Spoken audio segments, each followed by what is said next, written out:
Something in the Saline, by Void and Velvet. Chapter 1. The most competent man in any room. The patient's name was Carol, and he was dying at 3:47 a.m. on a Tuesday in October, which was, Elias had come to understand over 2 decades in this work, the hour in the day when bodies most reliably gave up the performance of continuity. "Talk to me," Elias said, not to Carol, who was beyond talking, but to the room, to the second-year resident whose gloved hands were trembling almost imperceptibly at the crash cart, to the nurse whose eyes had gone wide and fixed on the monitor, to the ceiling, to whoever was listening. BP's dropping. 60 over palp. The nurse, Chandra, read the number with the particular flatness of someone who has learned to report disaster without wearing it on their face. Elias appreciated this about Chandra. He had told her so, once, in the abbreviated language of the floor. Good read. She had nodded and moved on, which was also the right response. "I need 2 units oneg, and I need them now, not in the future." He was already moving, already inside the particular narrowing of focus that he had never successfully explained to anyone who hadn't felt it. Not tunnel vision exactly, more like the opposite, like everything in the room becoming equally and perfectly visible, every variable assigned its weight, nothing wasted. His hands moved with the unhurried precision of someone who had long since stopped confusing speed with urgency. The two were not the same. Speed was available to anyone with adrenaline. Urgency required thinking. The resident, his badge said Torres, though Elias had been calling him Torres for 6 weeks, and had only read the badge 3 times, was performing competence with the specific energy of someone who knew they were being evaluated. The tremor in his hands was not incompetence. It was the body's honest response to another body failing in front of you, and Elias had no interest in training the honesty out of anyone. The tremor would steady itself or it wouldn't. Torres would either learn to work through it or he wouldn't, and either way, Elias would tell him the truth about which. "There," Elias said, when the vessel cooperated, when the bleeding organized itself under his hands into something manageable. Not quite a word of comfort, and not quite a word to the room, and somehow both. There, Carol lived. This was not always the outcome, and Elias did not mistake the frequency of his successes for inevitability or for grace. He was good. The work required goodness of the specific and practicable kind. Precision, economy, the willingness to make a decision when 3 options presented themselves and none of them were certain. He was good at the making of uncertain decisions with steady hands, and he had made his peace with the fact that this was the quality people named when they named his name in hospital hallways, which they did with a frequency and a reverence that he found less gratifying than he suspected they imagined. He washed his hands at the scrub sink outside Trauma Bay 2, watching the blood thin and disappear down the drain, and Chandra appeared at his left shoulder. Coffee. She was already holding a cup. She did this. She had a gift for anticipating the moment when the shift's attention could briefly release itself, and she had been deploying it on his behalf for 4 years. "You are essential to this institution," Elias said, accepting the cup. "I know." She was already walking away. "Nice work in there." "It was a team effort," he said, meaning it, and she said nothing because she had worked with him long enough to know that his meaning it was not performance and did not require acknowledgement. He walked to the window at the end of the 4th-floor hall. This was a habit he had never named and had never explained to anyone who'd asked about it. The end-of-code walk, the window, the city. It had begun, he thought, sometime in his mid-30s, when the accumulation of late shifts and early mornings had produced in him a specific tiredness that was not physical but structural, a tiredness of the architecture, and he had started stopping at this window the way a person stops at a painting they don't entirely understand but find, for reasons they can't articulate, necessary. The window faced east. At 4 a.m., the city was neither asleep nor awake, but doing whatever cities did in the interval. The garbage trucks moving between lit streets, the occasional cab describing its yellow arc, the sky at the far edge of the east beginning its slow and unconvincing negotiation with dark. He stood there for 4 minutes.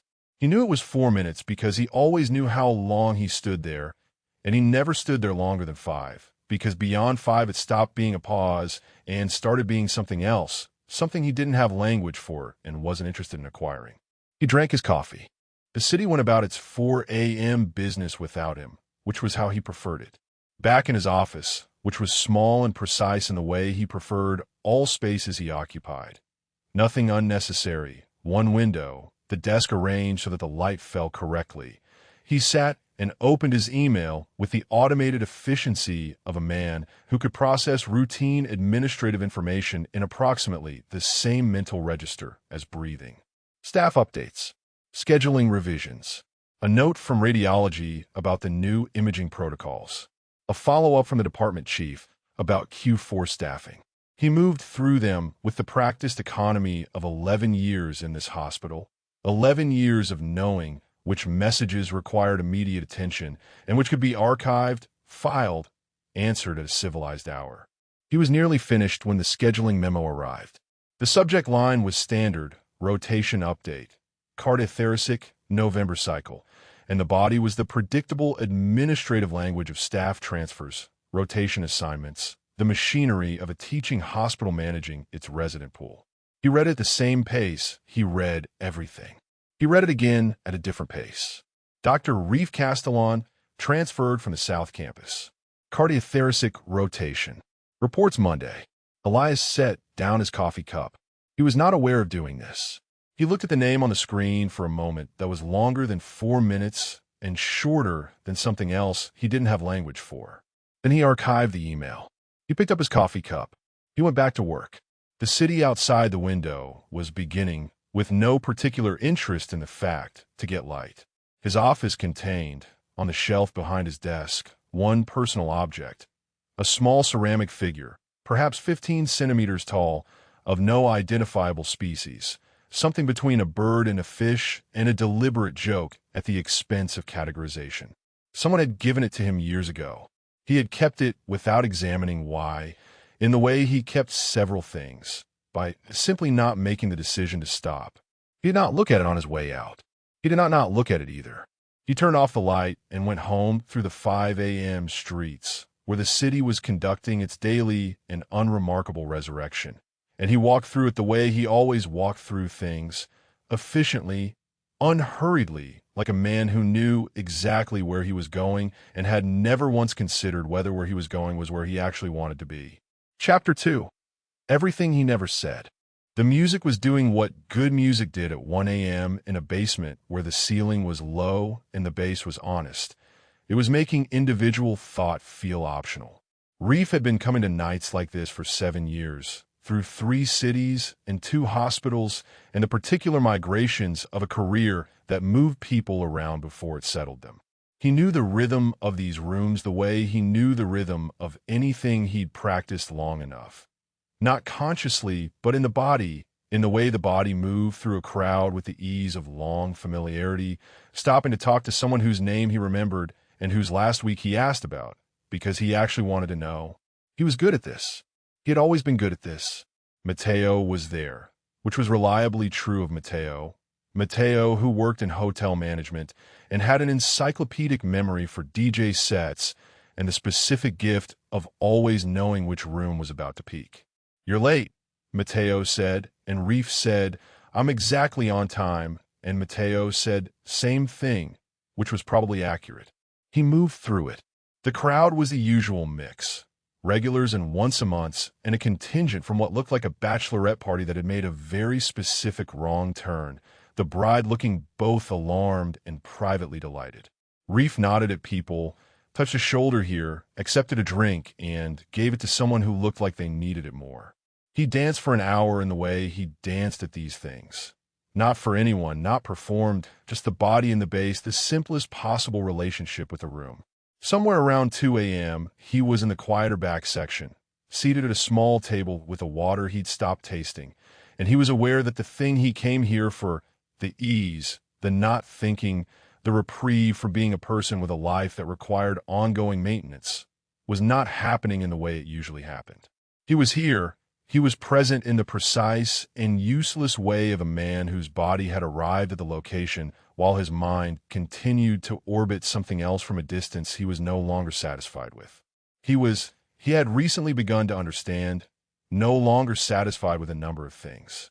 He pulled out his phone, not to text anyone, not yet, but in the automatic and slightly embarrassing way that people pulled out phones when they needed something to do with their hands that wasn't feeling what they were feeling.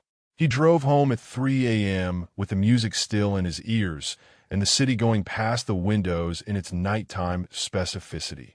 The 24-hour laundromats, the last buses, the orange sodium light that turned everything the color of old photographs. He liked this city. He had liked every city he'd lived in, which was either evidence of adaptability or evidence of the kind of surface-level engagement that couldn't afford to be particular. He had not, until recently, spent much time considering which one. He called Dessa when he was 3 blocks from his apartment because the car was quiet and the quiet needed something in it, and she picked up on the second ring. How was it, she asked. She always asked. She had been asking for 4 years with the consistent warmth of someone who meant the question and also knew, in the way of someone who had paid attention for 4 years, that the answer was increasingly beside the point. Good, he said. Loud. Matteo sends his best, though he didn't say that. I'm just saying it on his behalf. She laughed, which was the easy laugh, the one that came without effort. He knew the difference between her laughs. He knew the difference between most people's laughs, which was either a gift or a diagnostic tool, and was sometimes both. You sound tired, she said. Long week. You say that every week. Because it's true every week. He pulled into his parking spot and sat there with the engine off, the way he occasionally did, just sitting in the specific quiet of a stopped car before the next part of the night began. How was her day? She talked about her day. She was a pediatric occupational therapist, and her days were full of children working hard at things adults had stopped noticing were difficult, as she talked about them with the warmth of someone who hadn't become numb to other people's effort, which Reef had always found in her genuinely moving. He listened. He asked the right questions. He was good at listening. He had always been good at listening. It was not until he was already off the call, already inside his apartment, shoes off, standing in the kitchen drinking water, and not looking at anything in particular, that he allowed himself to notice what had been underneath the entire evening. The low, persistent hum of something he had been not addressing for longer than he could credibly claim was recent. On Monday, he transferred to the North Campus. He had put in for the transfer 8 months ago, when the South Campus cardiothoracic program had begun its slow administrative restructure and the North Campus had opened a residency slot in the rotation he needed for his 4th year. This was logical. This was correct. He had no reason to feel anything about it, except the normal professional optimization of a resident managing their training program. He had exactly that much reason to feel anything about it, and he noted, feeling considerably more. He did not name what he was feeling. He was good at not naming things. In the residency locker room on Monday morning, his first morning on the new floor, his new ID still stiff in his coat pocket, the familiar disorientation of a new hospital's particular smell and light, Tomas Avila was already there, already changed, already holding 2 cups of coffee with the energy of a man who had made peace with early mornings in some fundamental and philosophical way. Tomas was his residency co-lead on the rotation, which Reef had known from the paperwork, and had confirmed with the same mild relief he always felt when the person he'd be working closest with turned out to be someone whose competence he could assess in the first 10 minutes. Tomas was competent. He was also, it became clear very quickly, one of those people who existed in a social register of such genuine, uncomplicated warmth that it was almost physiologically restful to be around them. Castelan, right? Tomas said, offering one of the coffees. Avila, Reef said, accepting it. What do you know about the attending? Tomas leaned against the locker with the easy stance of someone relating information he had clearly already assembled and organized. Vane. Elias Vane. Been here 11 years. Published. Precise. Legendarily demanding in the way that means he actually expects you to have read the chart. What's he like? Tomas considered this with apparent seriousness. Hard to read. Like, genuinely hard to read. I've talked to residents who've done his rotations, and they all say the same thing. You can never tell if he's satisfied with you until he tells you, and he doesn't tell you unless you ask directly. Reef nodded and drank his coffee and did not say anything, which was its own kind of answer, and which Tomas, who was apparently not a person who required everything explained, seemed to accept without comment. "Good luck," Tomas said. "I mean that non-ironically." Reef smiled. "I'm used to unreadable." The irony of this sentence did not arrive until he was alone, which was when most honest things arrived for him. In the gap between performance and solitude, in the space after the room had emptied out. He was unreadable. He was legendarily, architecturally unreadable, and had been since approximately age 19, when he had understood that the version of himself that was legible was also the version of himself that was vulnerable to a particular kind of cost, and he had made a decision, and the decision had become a structure, and the structure had become, with the accretion of years and practice, and the very human tendency to mistake a habit for a personality, something he sometimes forgot was a choice. He was remembering, lately, that it was a choice. He pulled up the staff directory on the new hospital system, because a new attending was a new attending, and it was professionally reasonable to know what you were walking into. The directory photo loaded at the same speed as all the other directory photos, efficiently, without ceremony, simply arriving. He had known what Elias would look like. He had known in the abstract, in the way you knew things about people you'd lost track of years ago, older, professionally accomplished, the general shape of the life they'd been heading toward. He had known. He had not known about the silver. It had gone completely. The dark hair he'd cataloged at 22, at 18, at every age he could map to a specific memory, entirely replaced by something closer to ash, to winter, to a color that on another man might have looked diminished, but on Elias looked like intention. Like he had decided, at some point, to become the color of something cooler than himself. It was still him.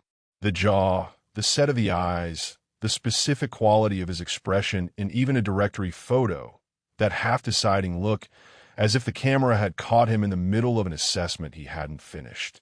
Still him, exactly just other. The way someone you knew in a different decade becomes other. The same chord in a different key. Reef closed the tab. He sat with the closed tab for a moment that was not 4 minutes and was not 5. Then he picked up his coffee, collected his charts, and went to work. Chapter 3. Before we were careful.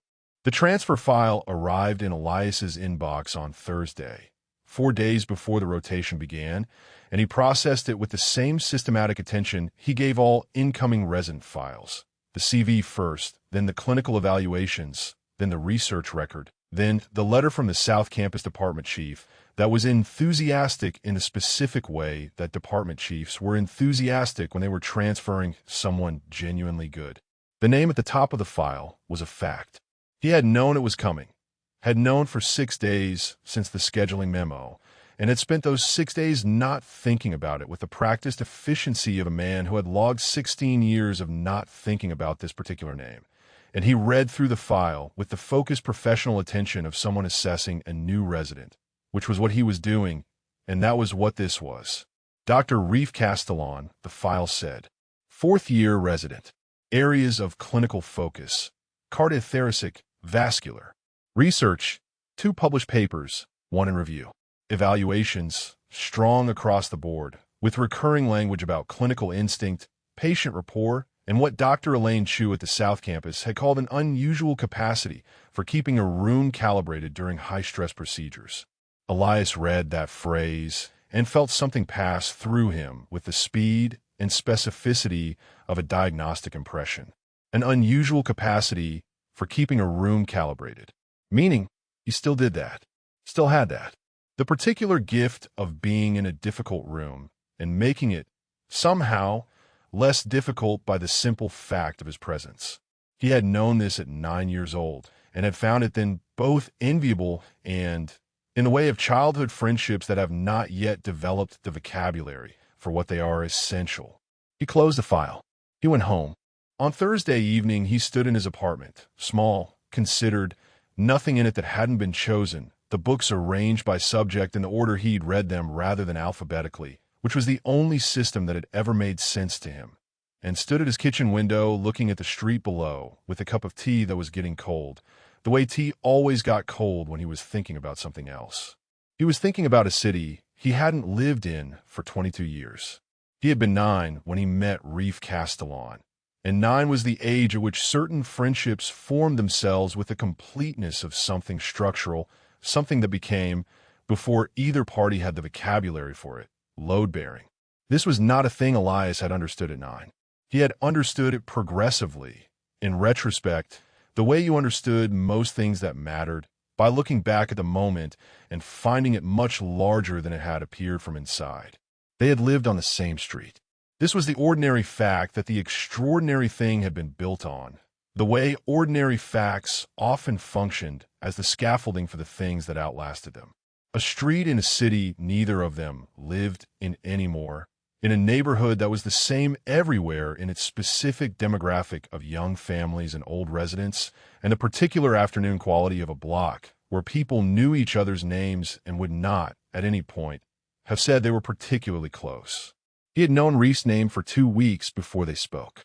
Reef had appeared, transferred to his school, he'd learn later, when his family moved into the yellow house at the end of the block, with the particular quality of someone who knew how to land in a new room without announcing the landing. He had watched from across the playground, while Reef absorbed the social geometry of the grade with a speed that Elias recognized because he did the same thing. Assessed, categorized, found the load-bearing relationships and the ones that were ornamental and positioned himself accordingly. He had watched Reef do this and thought, that one, without knowing what the thought meant or what category to put it in. They had spoken for the first time over a broken bicycle. Reef's, chain off, the boy crouched in front of it with the focused irritation of someone who had no idea how to fix it but was not interested in admitting this. Elias had a background in minor machinery courtesy of a grandfather who had believed in the utility of understanding how things worked, and he had fixed the chain in approximately 4 minutes. Reef had looked at him afterward with an expression that was something between gratitude and the particular respect of someone who had just had their problems solved by a person they'd written off as too quiet to be useful. "Thanks," he'd said, and Elias had said, "It's straightforward once you know the mechanism." And Reef had said, with the directness that would turn out to be a fixed characteristic, "Show me." He had shown him. They had been inseparable by the following week, in the unself-conscious way of children who have found the person they've been planning to find and simply proceed from there without needing to name it. In the apartment on the other side of the city, Reef was unpacking boxes. He had taken the apartment 4 days ago, a sublet 6 blocks from the North Campus, smaller than his last place, slightly better kitchen, a fire escape outside the bedroom window that caught morning light in a way that had made him say yes to it before he'd finished the tour. He was not someone who made decisions by instinct. He was professionally, allergically analytical. But apartments were not clinical decisions, and he knew the difference, even if he sometimes pretended he didn't. The boxes were mostly books and kitchen things, and he accumulated physical evidence of a life in transit.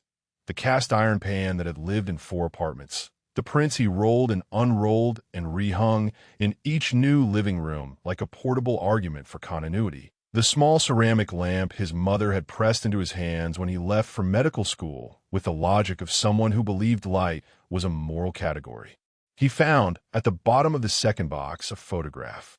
It was not a photograph he'd put there deliberately. It had been inside a book, wedged into the pages of a novel he hadn't opened in 2 years, the specific kind of coincidence that felt, in the moment of its discovery, like something more than coincidence, though Reef knew better than to give these moments more than their fair weight. He knew exactly the kind of thinking that assigned significance to the random placement of physical objects, and he had no interest in that thinking. He looked at the photograph. 2 people, early 20s. A backyard, summer, the specific golden quality of late afternoon light. He was on the left, laughing at something that had happened just before the picture was taken, the laugh still on his face, uncontrolled. Elias was beside him, not laughing, watching Reef laugh, with the expression that Reef could only identify now, from this distance, and with everything he'd learned in the intervening years, as fond. It was a very specific fondness. The kind that was quieter than the feeling required. He put the photograph on the kitchen counter. He didn't put it back in the box, and he didn't put it anywhere specific and deliberate.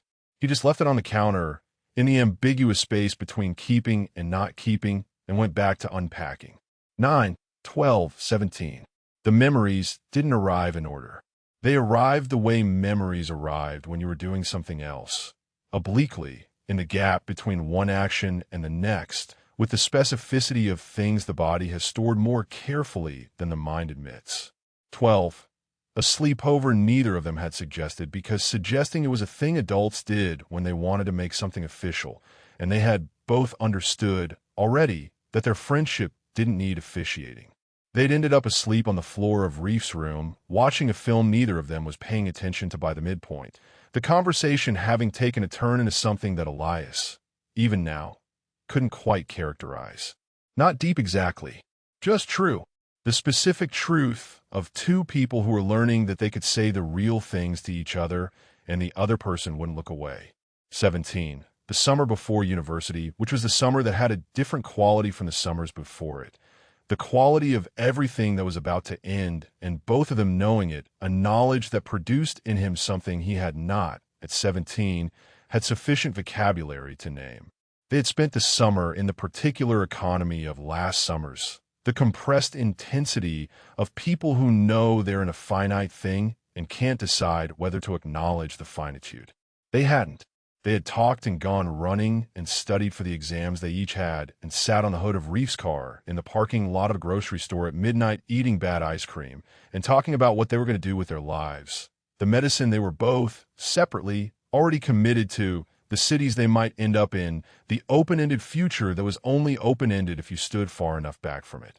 He had not, that summer, said the thing that was in the space between them. He had not had the language, and he would not have used it if he had. Some feelings were too load-bearing to test. The nurse's station on the 4th floor of the North Campus was, at 7:52 a.m. on a Monday morning, the specific organized chaos of a floor coming fully online. The day shift completing its handoff, the residents collecting their charts, the attending notes being pulled up on the station monitors with the practiced efficiency of a system that knew itself. Elias was reviewing a post-op notation when Reef appeared at the other end of the station. He did not look up immediately. He was aware, the specific peripheral awareness of a man with a surgeon's sense of spatial information, that someone had taken the position at the station's secondary terminal. The white coat, the resident's badge, the particular way the body occupied the space, which he knew the way he knew certain other things, not from seeing them recently, but from having stored them a very long time ago. He finished the notation. He looked up. Reef was looking at his screen. The badge read Castelan, R, which was unnecessary information. Dr. Castelan, Elias said, with the clean, professional register of an attending addressing a new rotations resident. Neutral, correctly warm. Nothing in it that required explanation. Reef looked up. His face did the thing that Elias cataloged in his peripheral vision and did not permit himself to examine. A brief, arrested quality, something very quickly, replaced by the professional expression that Reef had apparently gotten quite good at, which was interesting because at 22 he had not been good at it at all. Dr. Vane, Reef said. Good morning. Welcome to the rotation. Elias returned to his notes. I want to review your current patient load this afternoon. 3 o'clock. 3 o'clock, Reef confirmed. His voice was even. His hands, which Elias did not look at, would be still. That was all. Around them the station continued its morning, indifferent to the fact that something that had been paused for 11 years had just, with a brevity of 8 words, resumed. Elias wrote his notation. Reef opened his charts. The floor machinery moved around them. Neither of them said anything further. They were both very good at this. They had been practicing separately for a long time. Chapter 4. The Wound You Don't Show People. The story of Marcus took 12 minutes to tell in its entirety, which was how Elias knew he had organized it correctly. It contained only what was necessary and nothing that was sentimental, which was also how he knew he had been carrying it wrong. This was not how he told it to anyone. He didn't tell it to anyone. He had told it to no one in 13 years, which was the period since it had been adequately processed and filed and designated as experience rather than wound. And the filing had worked so well for so long that the telling, when it finally happened, came out clean. Clinical. A man presenting his own history the way he'd present a case to a room of students. Here is the event. Here is the mechanism. Here is what the data showed. What the data showed was this. He had been 31. This was 4 years into his attending position, the early years that had been defined by the particular grinding work of establishing yourself in an institution that had not, at that point, decided you were permanent. He had been working the hours that young attendings worked, which were the hours that demonstrated commitment, while also eroding everything else. And he had been, for the first time in years, briefly and honestly happy in the way that was inseparable from another person. Marcus Osei had been a colleague, vascular surgery, 1 floor up, for years his senior, and in possession of the kind of professional self-assurance that Elias had admired, because it was built on actual competence rather than performance. They had begun as colleagues who found reasons to consult each other. They had become something else over a period of 4 months, cautiously, in the way of 2 people who knew the institutional landscape well enough to know what proximity cost in an environment that trafficked in information. They had been, Elias thought now, both careful and entirely insufficient in their carefulness. The gossip had arrived before either of them had named the thing between them. That was the part of it that still had texture, that had not quite filed flat.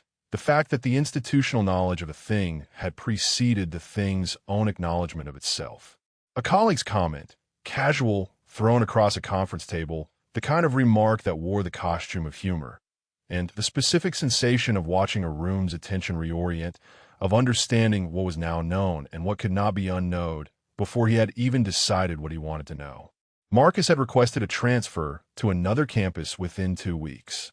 There had been a conversation first, brief, honest, the kind of conversation that 2 competent people have when they understand that the alternative is damage. And they had said the things that were necessary, and Marcus had gone.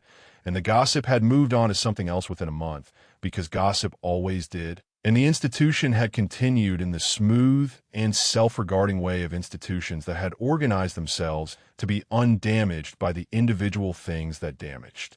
Individuals. Elias had remained. He had rebuilt. He had conducted his professional life from that point forward with the particular precision of someone who had learned exactly what the institution would and would not do for people like him, which was nothing and nothing, and had organized his existence inside those parameters. He had not been unhappy. He had been, for 11 years, thoroughly architected and honestly unattached to anyone, to the question of whether this was enough, to the idea that something else might be available. He had been fine. He washed his face in the break room sink and looked at himself in the narrow mirror with the same assessment he applied to everything, which was, what is actually here? What was here was a man who was tired in a specific way he had not adequately categorized until the arrival of the scheduling memo and the transfer file and the name at the top of the transfer file and the 4 minutes at the window this morning that had stretched to something more than 4 minutes for the first time in years. What was here was the beginning of an accounting he had been deferring, and which was he understood with the same clarity he brought to surgical diagnosis, not going to defer indefinitely. He went to have dinner with Odile. Odile Freach lived in a state of elegant severity in a Gramercy apartment that contained more books than furniture and a dining table she used exclusively for company, because she ate alone at the kitchen counter, which she had decided long ago was the most honest way to eat. She had invited him for dinner every second Thursday for 9 years, and he came for the same reason he came. She was the only person in his professional life who found his competence unimpressive and his performance transparent, which made her company the precise opposite of effort. She was French-Filipino and 51 and had been a senior hospitalist at this hospital for 23 years, which meant she had survived the institution's administrative cycles with the composure of someone who had understood, early and correctly, that institutions were not organisms but weather systems. You didn't negotiate with them, you read them, and you arranged yourself accordingly. She also had, Elias had long understood, a very specific patience for the things he wasn't saying. This patience was not kindness exactly. It was more technical than kindness, the patience of someone who had decided that the truth was worth waiting for. He both relied on this and, occasionally, resented it. "You look," she said, over risotto she had made with the same focused precision she brought to most practical tasks, like someone who was trying to remember something. I look like someone who needs to go home. You look like both things. She refilled his wine without asking. But I said what I said. He ate. She watched him eat with the specific quality of observation that was less surveillance than documentation. She was noting things, filing things, and the things she was filing would be accurate. She was almost always accurate. This was both her gift and, in the present moment, somewhat inconvenient. How was the new rotation cycle? She said. It was not quite a question. Functional. He looked up. Why are you asking about the rotation cycle? I'm making conversation. You don't make conversation. You make inquiries that are dressed as conversation. She smiled. The transfer from the South Campus. 4th-year resident. I saw the memo. He said nothing. I've known you for 9 years, she said, with the particular gentleness of someone who found a specific word carefully. I know what your name looks like on your face when it's carrying something. I saw it this morning in the hall. I thought dinner. So here we are. Here we are, he said. She let him be quiet for a while, which was one of the things he valued most about her. The silence was not uncomfortable. It was the silence of two people who did not require each other to perform, which was, in his experience, the rarest possible condition of company. Eventually she said, "You don't have to tell me. I know, but you might find it useful." He looked at his wine. Outside her windows, the city was doing its evening thing. The particular amber of New York streetlight, the distant music of traffic, the sky at the specific hour where it was neither dark nor pretending to be anything. He thought about Marcus. He thought about the transfer file. He thought about the word load-bearing, which was not a word he'd used consciously, but which had arrived in the past several days with the frequency and precision of a diagnostic symptom. He said, there was someone. Years ago, before I had organized things the way I've organized them. Odile waited. It went the way those things go when the institution gets to them before you do. He paused. He left. I stayed. I made the appropriate adjustments. The word he sat in the room without drama, which was either because Odile had been certain and was relieved to have been confirmed, or because Odile was Odile and had decided, long before this conversation, not to make a thing of it. He suspected the latter. And now, she said, and now there's a resident on my rotation. He said this carefully. Not the name, not the history, just the outline, the architecture of the situation, which was enough for someone like Odile to work with. Someone I knew a long time ago, before I was careful. She looked at him for a moment. The specific look, the one he could only describe as affectionate forensics, that she reserved for the moments she found most important. Before you were careful, she repeated. Yes, Elias. She said his name the way she sometimes said it, not as address, but as the specific word for a specific feeling, which in French was its own grammatical category. Whatever you're not doing, consider doing it. Good night, Odile, he said. She accepted this with the graciousness of someone who had won the more important point and did not need to press the secondary ones. The parking garage had been in a city neither of them lived in anymore. Reef drove home from a shift 3 nights after his first day on the rotation and found himself, unprompted and without apparent cause, inside the memory of it. Not the visual details, which had gone soft at the edges in the way of 20-year-old memories, but the specific texture of the thing, which was still precise. They had been 22, both of them, which was also a fact he hadn't examined in a while. The specific symmetry of two people arriving at the same moment from the same direction, and old enough for the moment to mean everything, at the end of a night that had been building toward something with the particular forward momentum of things that had been deferring themselves for years. Not a fight, not a crisis, just the accumulation of everything that had gone unsaid, which was considerable, finally reaching the mass required to do something about gravity. He didn't remember exactly how it had started. He remembered the garage, the 3rd level, the particular quality of fluorescent light on concrete, Elias's car, and the feeling of standing very close and the decision that had arrived, not as a decision, but as an event, something the body had done before the mind could intervene. Elias's hand at his jaw, the way Reef had leaned into it.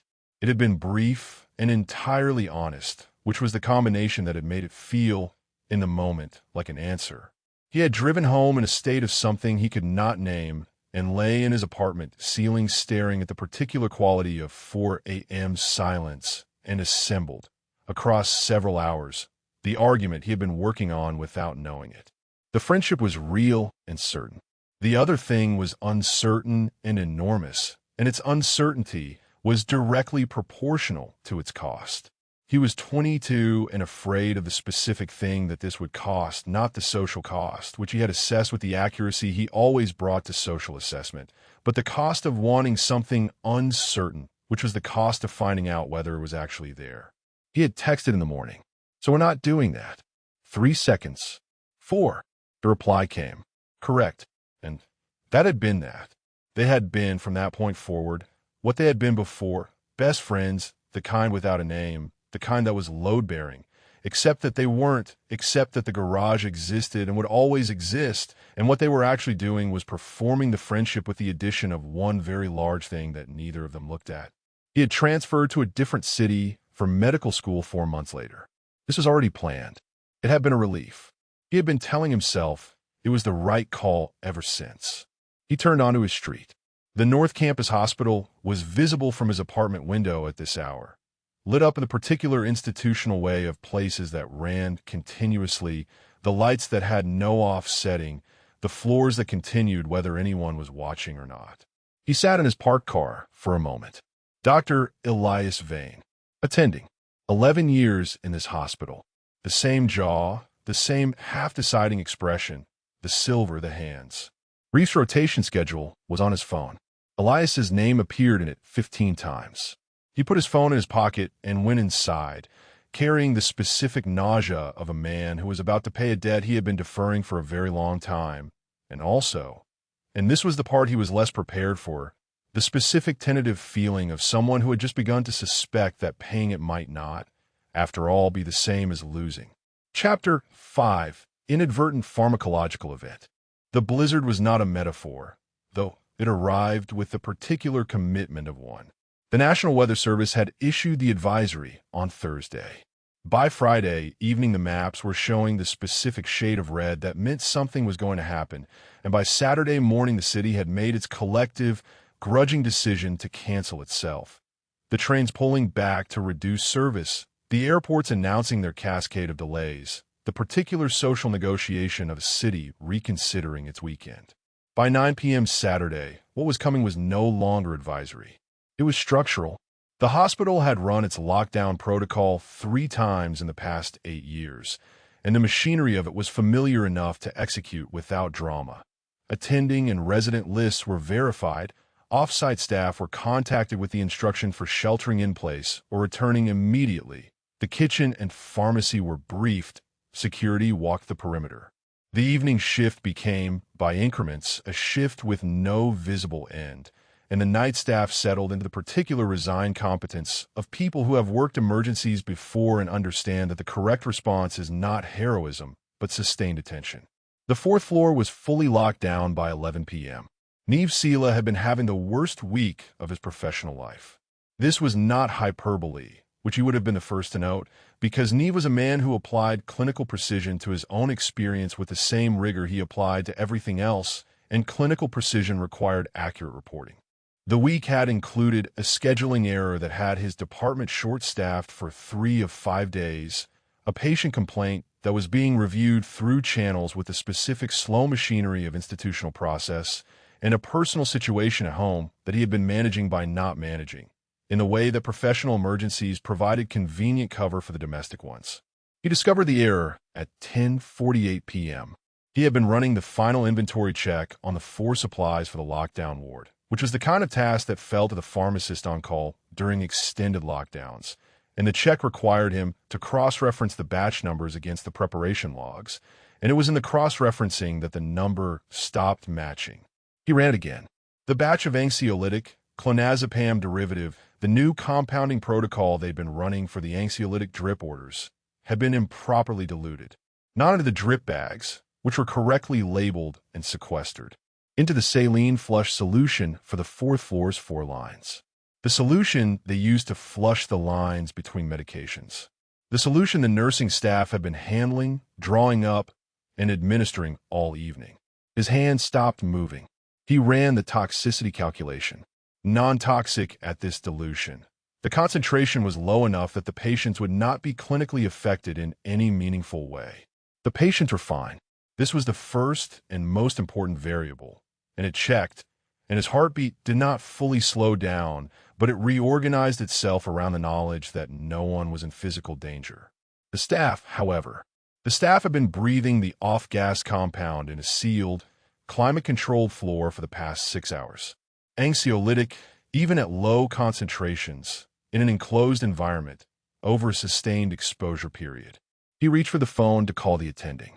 The attending, on the 4th floor, was Dr. Elias Vane. Reef noticed something was wrong with himself at midnight. The noticing was clinical rather than experiential. He registered it the way he registered clinical data, as information that required assessment rather than something to feel a certain way about. He was too honest. This was the most accurate way he could characterize it. He was being too honest in a way that had a texture he recognized, a softness around the edges of his usual discipline, and the softness was the thing that told him something was happening. His usual register was a layer of professional warmth over a layer of considered distance over the actual thing, and the layers were still present, but they were not quite doing their job. He had told Mrs. Ferraro in room 8 her diagnosis with more gentleness than was strictly necessary. More, specifically, than his usual careful calibration of clinical warmth, which he monitored the way he monitored everything, which was precisely. He had told her and watched her face and felt the specific ache of her receiving the information, and he had not routed the feeling through the usual channel. It had just arrived direct. He stood in the hallway outside room 8 and assessed himself with the focused attention he usually reserved for other people. Anxiolytic exposure. Low concentration, possibly airborne. Duration, long enough. He ran the math, and the math was consistent with the feeling, which was a specific combination of lowered inhibitory control and increased emotional salience. Not incapacitation, nothing so dramatic as that, just the removal of approximately 1 layer of insulation from the architecture. He needed to find the attending. He wanted to find Elias. The hallway outside room 12 was one of those hospital corridors that had not changed since some previous decade's renovation. The floors the particular shade of institutional green that had been neutral in 1987 and was simply present now, the fluorescence at their consistent hospital frequency. The smell of antiseptic and forced air that Reef had long since stopped noticing and noticed tonight with unusual clarity. The blizzard was audible, a low, persistent sound beyond the windows, the particular white noise of storm that was not interested in being ignored. Elias was there. He was reviewing something on a tablet, standing at the corridor's midpoint with the posture he always had in working spaces, the particular economy of a body that moved only when it meant to, and he looked up when he heard Reef's footsteps. Reef said, "I think something's in the air." There was a pause that was approximately 1 second long. Elias's eyes did the thing Reef had been cataloging and not cataloging for 2 weeks. The brief, arrested quality of a man who had received information and was processing it on multiple levels simultaneously. "I know," Elias said. And then neither of them said the thing that was underneath that, which the corridor contained anyway, in the specific pressure of a sealed floor and a blizzard and 6 hours of low-concentration anxiolytic and 20 years of everything they hadn't said. The thing was in the hallway with them. They both knew it was there. Down the corridor, behind the door of room 14, August Okafor was awake and looking at the window. He had arrived 3 days ago for a cardiac event. Routine, as cardiac events in men of his age could be routine, the specific routine of something serious that was also, given swift attention, manageable. He was 73 and Nigerian-British and had spent 40 years as a civil engineer and had, in the process of living a life of that length and with that degree of attention, developed the specific patience for looking at things until they told him what they were. He was watching the blizzard when the voices came from the corridor, and he did not strain to hear them. He heard what he heard. He noted it in the way he noted most things, without judgment, with the attention of a man who was not finished being interested in the world, which at 73 was the only quality that mattered. In the hallway, Elias pocketed his tablet. "Neve Sela called 5 minutes ago," he said, his voice in the precise register he used for clinical information. Level, no effect on top of it, just the facts. Synthesis error in the batch preparation. Anxiolytic in the 4-flush solution. Non-toxic at this concentration. He's been in contact with pharmacy and the floor nursing supervisor. The patients are fine. The staff. The staff have been on a sealed floor for 6 hours. He paused. The compound's half-life is 11 hours. 11 hours. Reef did the calculation. He had been feeling it for 40 minutes, which meant he was well within the window, which meant the next several hours were going to require a specific kind of attention to himself that he was not structurally accustomed to paying. What's the protocol? The protocol is continue working, monitor ourselves and each other, document anything that affects clinical judgment, rotate the most affected staff off critical decisions where possible. Elias looked at him. And be aware of another pause. The blizzard said its white noise thing against the windows. Elias looked at him with the expression that Reef had memorized without permission. The half-deciding look, but less decided than usual, the calculation that was running behind it producing results he seemed, for the first time in 2 weeks, to be reading aloud. Of the fact, Elias said, that we may find ourselves being honest about things we would normally route through a different channel. Reef held the sentence for a moment. And he said, and I'm telling you so you have the information. What you do with it is your decision. It was a neutral sentence. It was Reef understood with the particular acuity that the compound had apparently decided to helpfully provide, not a neutral sentence at all. It was the specific kind of sentence that covered a very large amount of territory with very small words, and Elias knew it, and Reef knew it, and the blizzard was not interested in either of them sorting it out. From down the hall, the sound of a monitor beeping twice and then settling, a nurse's voice, the ordinary nighttime music of the floor. Elias said, "We have patience. We have patience," Reef confirmed. They went back to work. The blizzard filled the windows. The compound continued its 11-hour half-life with the indifferent precision of chemistry, and the 4th floor sealed itself against the storm, and the night, which was only barely begun, proceeded toward whatever it was going to do with them. Chapter 6. What we know about half-lives. The question was not a question he had asked himself out loud. It was more like weather, the kind that moved in while you were doing other things and became, at some point, the entire sky. Do I tell him? Not the compound. Not the thing they had both already named in the hallway in the clinical language of pharmacological events, which was the correct language, the language that kept them both functioning, and Reef was grateful for it. The compound was information. They had the information. They were handling it. The other thing was not information and was not, at the moment, handleable. Reef walked the floor at hour 7 with the focused attention of a man who was applying considerable professional effort to the management of his own interiority, which was not an effort he was accustomed to, because his interiority was usually very well managed without effort. The compound had not taken anything away from him. This was important to understand accurately. He was not impaired. He was present. He was functional. He was, if anything, more present than usual in the way of a space that had been cleared of furniture. Everything's still there, just without the arrangement that made it navigable. Mr. Herrera in room 6 had a post-operative fever that needed monitoring, and Reef charted it with care, wrote the note, checked the wound, and told Mr. Herrera that the fever was expected and unremarkable, which was true and which he would have said in any condition. He said it gently, though, more gently than his usual register, which was already calibrated for warmth. Mrs. Ferraro in room 8 was asleep. He checked her chart without waking her and felt the specific, compound-softened ache of her diagnosis. Pancreatic, stage 3, the particular cruelty of a body's timing, without the usual professional insulation. He stood in her doorway for a moment longer than necessary. He walked back to the nurse's station. Tomas was there, which was the specific comfort of Tomas.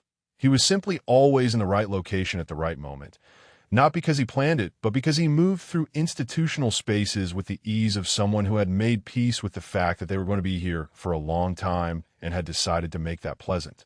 "You look like you're doing math," Tomas said. "I'm always doing math. Different math. He refilled Reef's coffee from the station carafe with the efficiency of someone who had been watching Reef's cup for the past 20 minutes. Compound. Mildly. Reef accepted the coffee.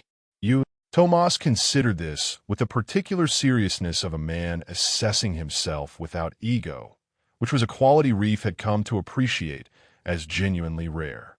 I told Dr. Okonkwo her labs looked really good with what I thought was appropriate enthusiasm, and then I realized I may have used the word genuinely 3 times in one sentence. He paused, so mildly. Reef almost laughed. He did laugh. Actually, not the controlled laugh, the one he used as a breathing mechanism in difficult moments, but the real one, brief and surprised. "You're fine," he said. "I know I'm fine. I'm just saying mildly." Tomas looked at him with the uncomplicated directness that was his most reliable quality. "How's Vane holding up?" The question was clinical.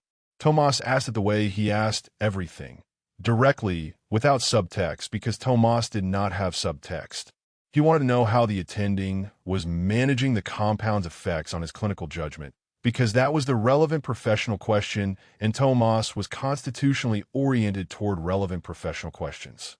Reef, who was currently engaged in navigating a significant amount of personal subtext, recognized and was grateful for the absence of it. "Functioning," he said. "Good." Tomas looked at the monitor bank. "Strange night." "Yes," Reef said. It was the most accurate thing he'd said in the past several hours, and it arrived without layers, just the simple truth of it. Strange night. He went back to work. The rhythm they had fallen into, he and Elias, was alarming in its ease. This was the thing Reef had been watching in the periphery of his professional attention for the past 3 weeks of the rotation. The way the work between them organized itself without requiring the usual coordination that new professional partnerships required. They didn't consult on a decision in the way of a resident and attending who didn't know each other. They moved through the same space with the specific efficiency of people who had a shared vocabulary, a shared read on what a room needed, a shared sense of timing that had nothing to do with medicine. He had been trying to file this under the category of professional instinct. The compound was making the filing difficult. At hour 9, they ended up in the break room at the same time, which was either scheduling or the kind of coincidence that the compound made feel significant, and Reef decided to treat it as the former because the alternative required more from him than he was prepared to give in a sealed hospital at 1 in the morning with an anxiolytic in the air. Elias made coffee with the focus he brought to small tasks. Not performative focus, the real kind, the kind that was simply what he looked like when he was doing something that required his hands. The break room was the particular utilitarian comfort of hospital break rooms everywhere. A table for chairs, a coffee machine that worked harder than it was designed to, a window currently full of snow. The blizzard was still going.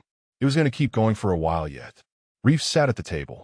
He was aware, with the compound sharpened awareness that he was spending considerable energy managing, that he was watching Elias make coffee with more attention than the task required.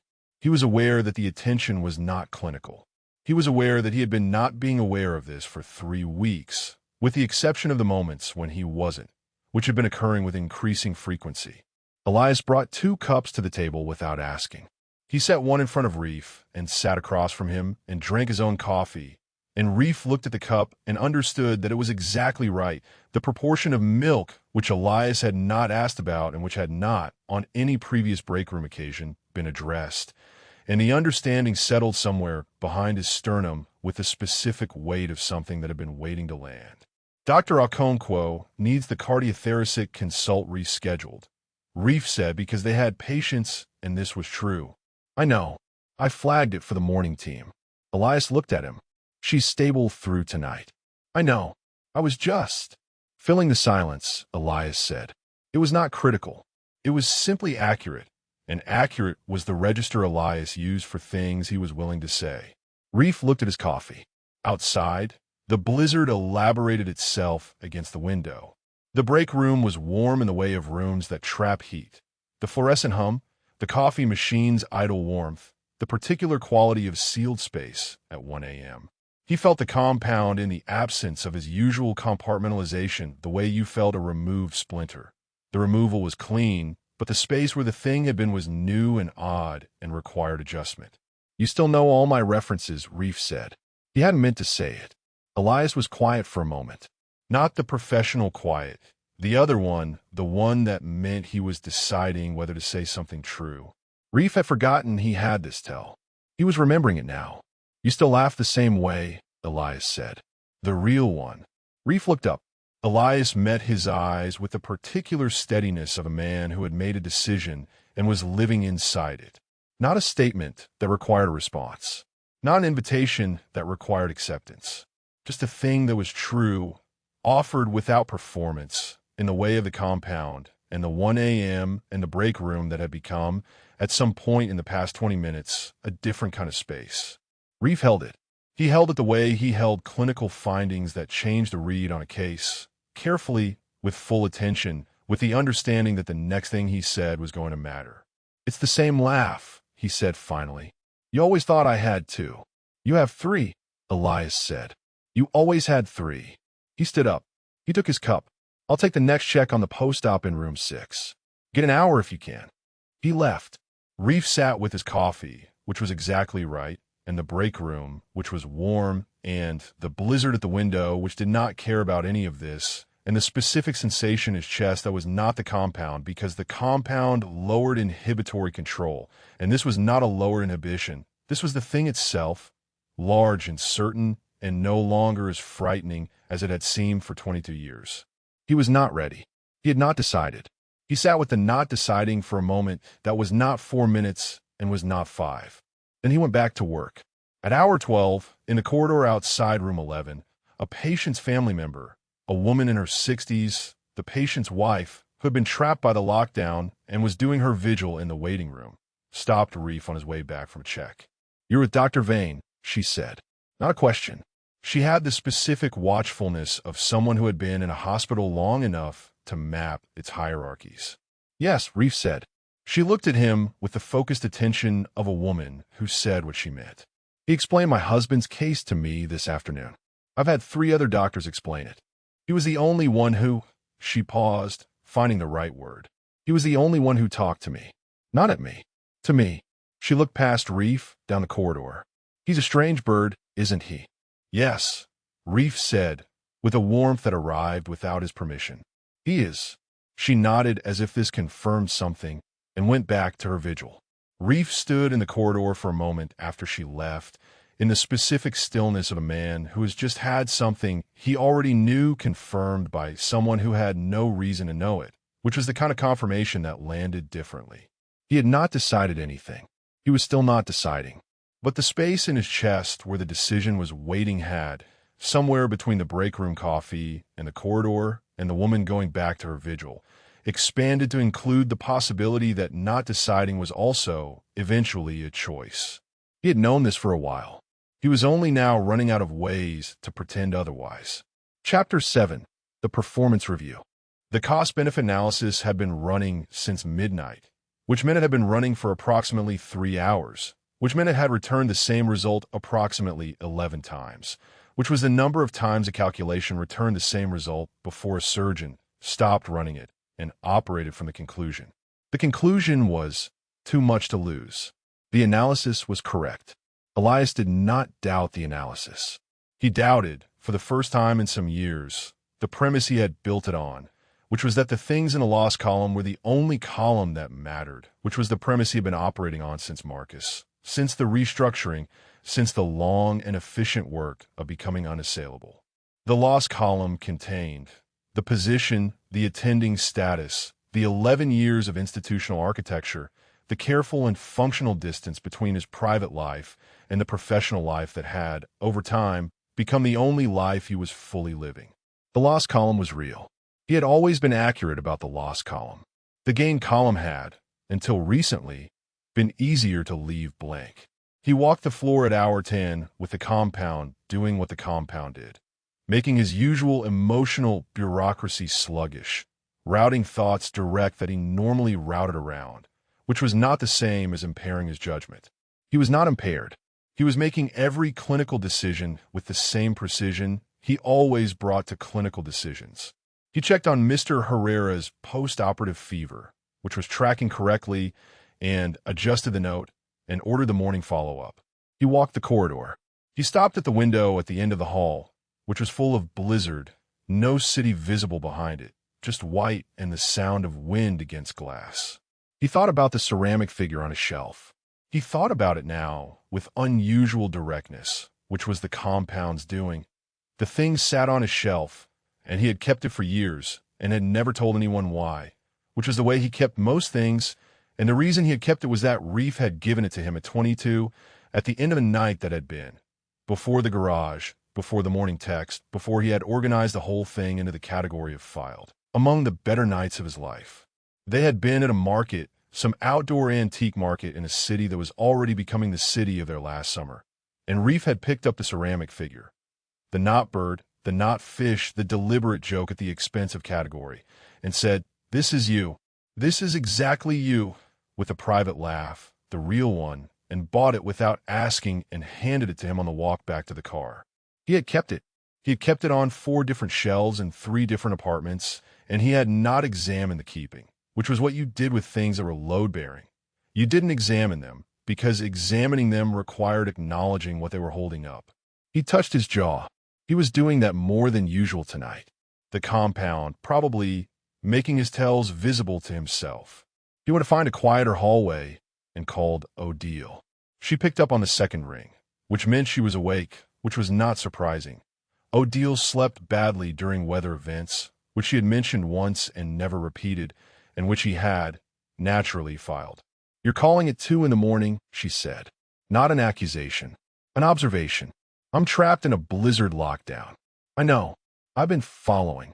He could hear, in the background, the specific quiet of a hotel room, the different quality of climate-controlled air, the absence of the city's usual noise.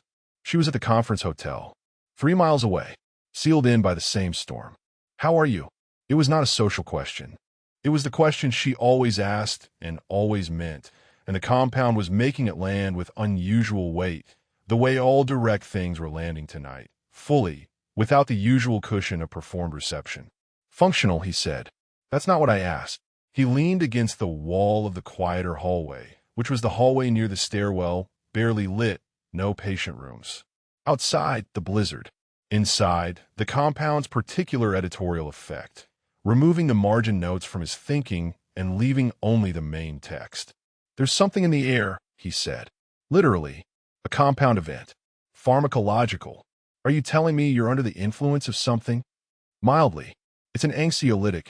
Everyone on the floor is mildly." He stopped. "It lowers the inhibitory threshold." A pause. He could hear her thinking, which was a sound he recognized by now, a specific quality of silence with attention in it. "Meaning you're feeling things you usually don't allow yourself to feel. Meaning I'm feeling things I usually route more carefully." Elias. Her voice had the warmth that she reserved for moments she found important, which was the specific warmth of someone who respected you enough to use your name before the true thing. "How long have you been routing things?" He looked at the wall across from him. The institutional paint. The exit sign at the end of the hall. He thought about 44 years of routing things and felt, with unusual vividness, the specific exhaustion of it. Not the dramatic exhaustion of a crisis, but the quiet exhaustion of a long and effective habit. The kind you didn't notice until someone asked you about it at 2 in the morning when the usual insulation was thin. "Long enough," he said. "There's someone there," she said. It was not a question. He said nothing. "You mentioned him," she said carefully. "Someone from before you were careful. And now there's something in the air making you less careful than usual. And you're calling me at 2 in the morning, which you've never done before." A pause. "I'm just doing the math, Elias." The math, as always, was hers to do and his to live in. He knew this. "You're not going to ask who it is. I don't need to know who it is. I need to know what you're going to do with the knowing." The question landed the way her questions always landed, with the precision of something that had been aimed carefully and released without apology. He looked at the exit sign. He thought about the gain column that he had always left blank, the blank that was shaped, if you looked at it from the right angle, exactly like a person. "I don't know," he said, which was true, and was also, for a man who had known his own answers with the precision of a diagnostician for 11 years, itself a kind of answer. Elias. The specific warmth again. Whatever you're not doing, consider doing it. You said that already. I'll say it as many times as it takes. He almost smiled. He said, "Good night, Odile. Call me in the morning. I want to hear what happened." "Nothing is going to happen." She was quiet for a moment. When she spoke, she had the tone of someone who had decided not to say the obvious thing because the obvious thing would land harder if it arrived on its own. "Good night, Elias." He ended the call. He stood in the stairwell hallway for a moment with his phone in his hand and the blizzard against the windows and the compound doing its quiet editorial work, removing the layers of processing between the feeling and the feeling. He thought about the break room. The coffee made exactly right. The 3 laughs. The way Reef had said it's the same laugh with the specific tone of someone confirming something they've been not confirming for a long time. The debate had been running for 3 hours. The conclusion was the same conclusion it had been all 3 hours. Too much to lose. The premise, however. He pocketed his phone and walked back to the floor. The corridor outside room 14 was quiet. He slowed as he passed it. Not because he intended to, but because the body did things sometimes before the intention could catch up, and the body had been in the presence of August Okafor's room for 3 nights now and seemed to have decided it was relevant. The light under the door was on. Okafor was awake, which he sometimes was at this hour, not from distress, but from the particular wakefulness of a man who had made a long practice of not sleeping through things. Elias stopped in the corridor. At the other end of the hall, Reef emerged from room 11 and saw him. They looked at each other across the length of the corridor. Not the professional look, not the measured distance of the past 3 weeks. Just the look of 2 people at 2 a.m. in a sealed and storm-surrounded building with the usual insulation running thin. The look of 2 people who were both standing at the same edge and both knew it and had not yet decided what they were going to do about the edge. The debate had ended. Elias didn't know when it had ended. It had simply, at some point in the past 3 hours, stopped returning the same result and started returning a different one, and the different one was not a calculation at all. It was closer to an understanding, the kind that arrived not through analysis, but through the body's quiet accumulation of evidence over a very long time. He looked at Reef. He did not look away first. He said, "Come with me. I want to show you something." Reef's expression did the arrested thing.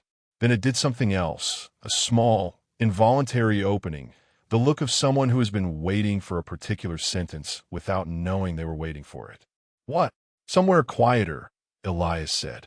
"Just somewhere we don't have to be those people for a while." A beat, the blizzard, the fluorescent hum, the compound in the air between them, thinning now, doing the last of its work. Reef said, "Okay." They walked together down the corridor, past room 14 where August Okafor lay awake in the lamplight looking at the window, past the nurse's station where Chandra was running a quiet inventory, toward the supply room at the end of the East Hall, which was small and quiet, and for the next several hours, far enough from everything that they could, if they chose to, stop performing. The door opened. They went in. It closed. Act 2 began. Chapter 8, Room 14.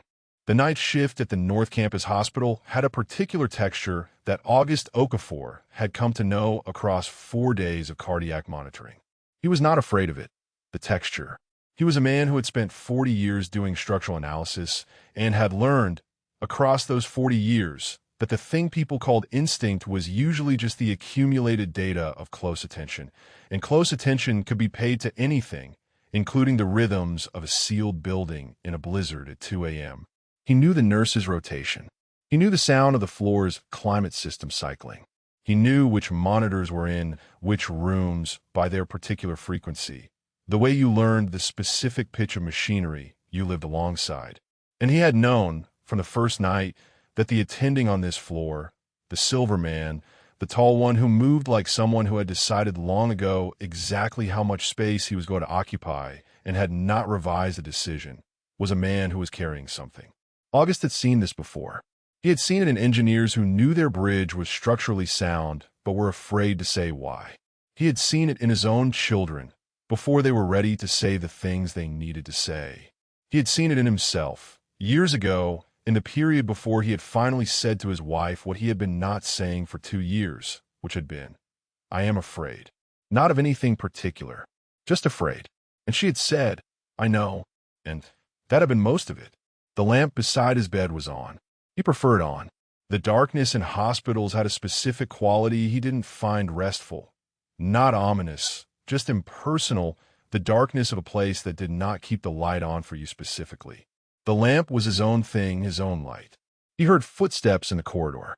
The attending's footsteps, which he knew by now, and then the other ones. The resident, the younger man, the Filipino-Mexican one with the quick eyes and the laugh that arrived in his chest before it arrived on his face.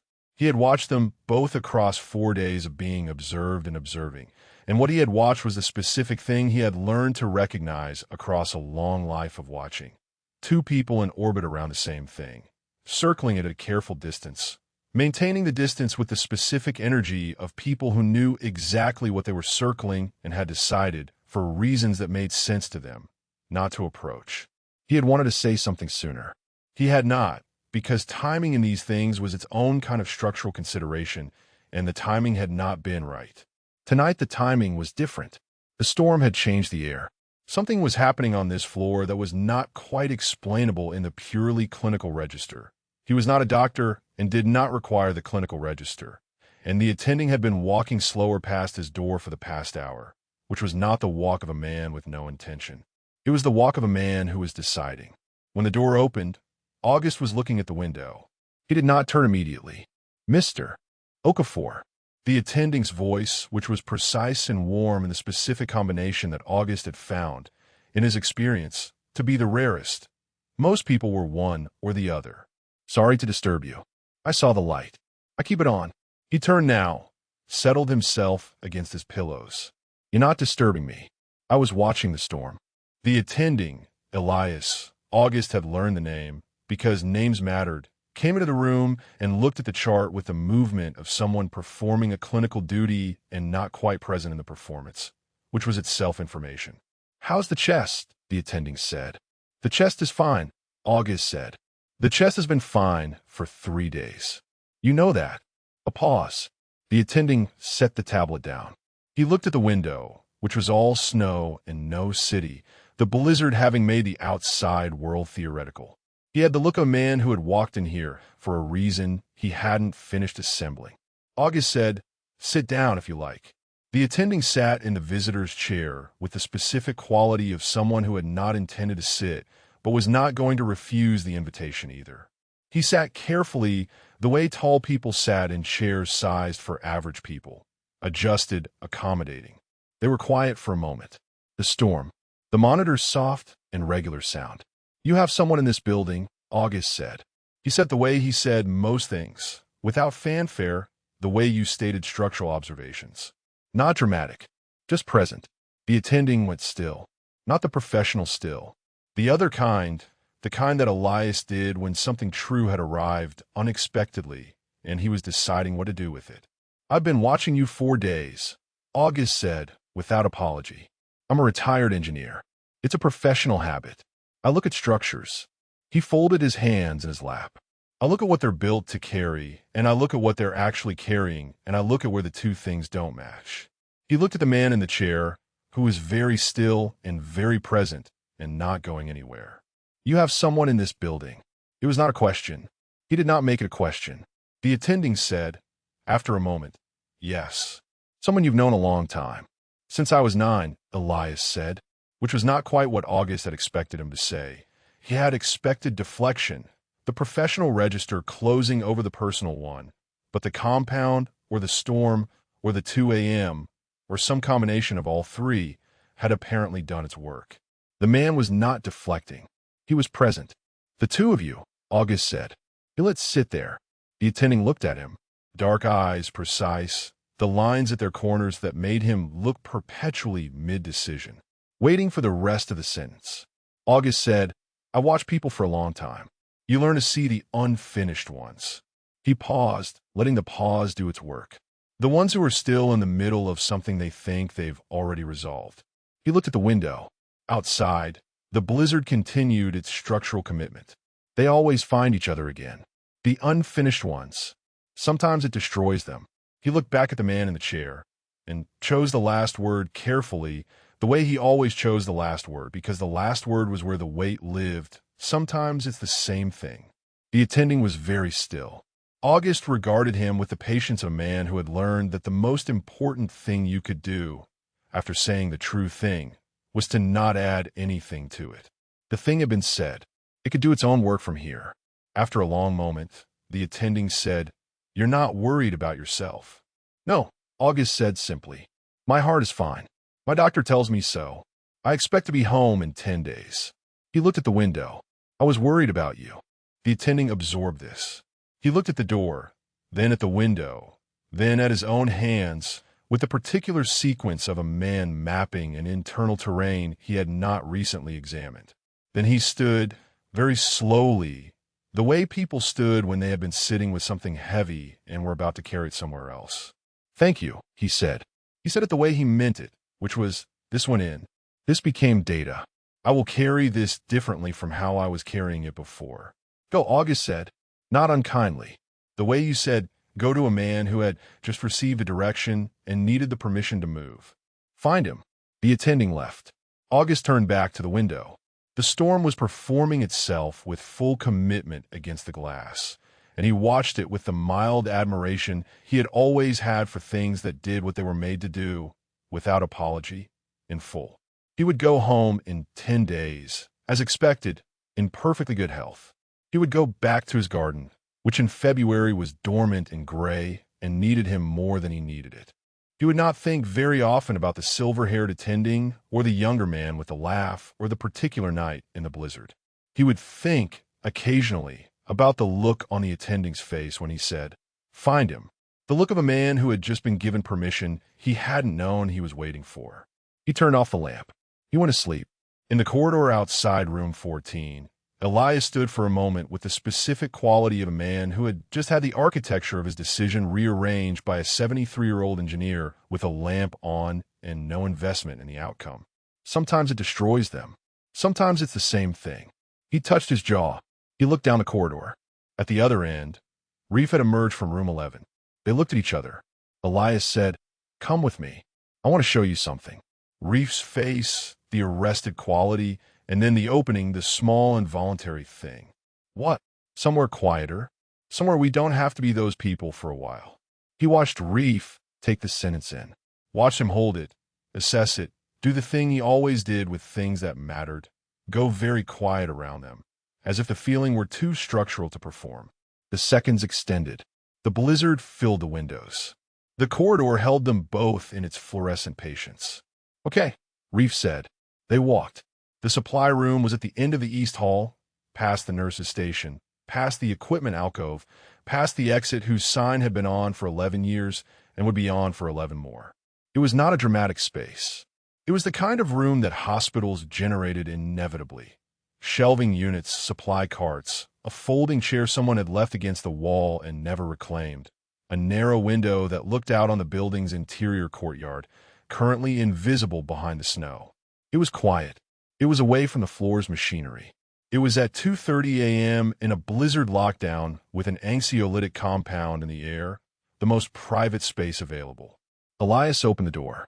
He didn't explain what he was showing Reef, because what he was showing Reef was nothing and everything, and the difference between the two had never seemed smaller than it did right now.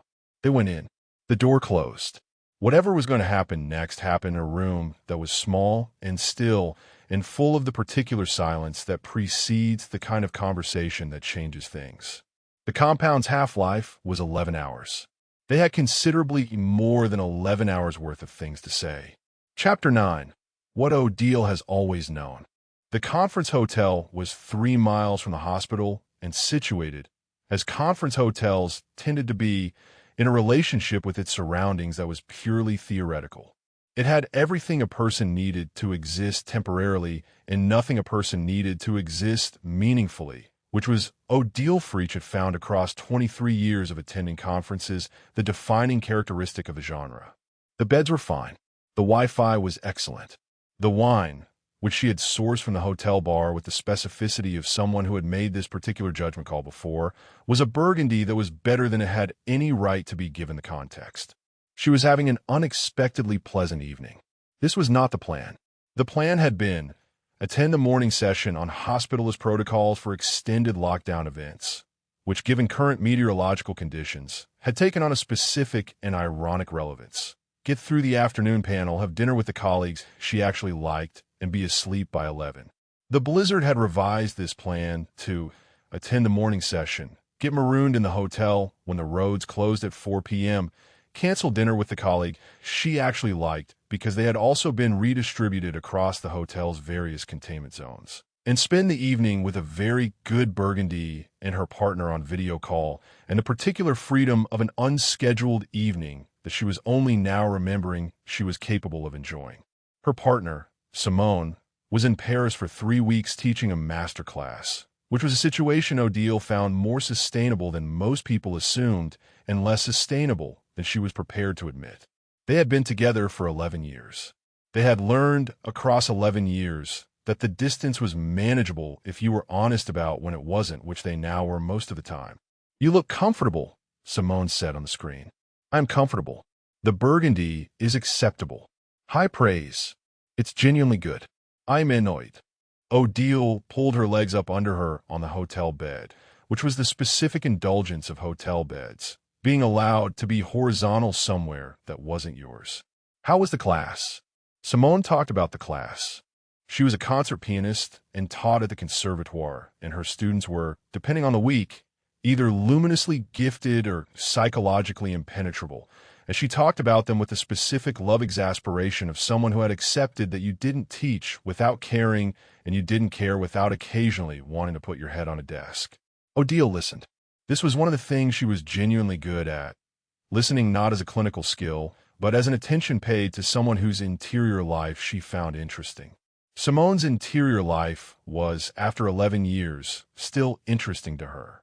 "You're distracted," Simone said. "Not accusatory. Just accurate. I'm listening." "You're listening and you're thinking about someone else." Odile considered denying this. She did not. "Elias," she said.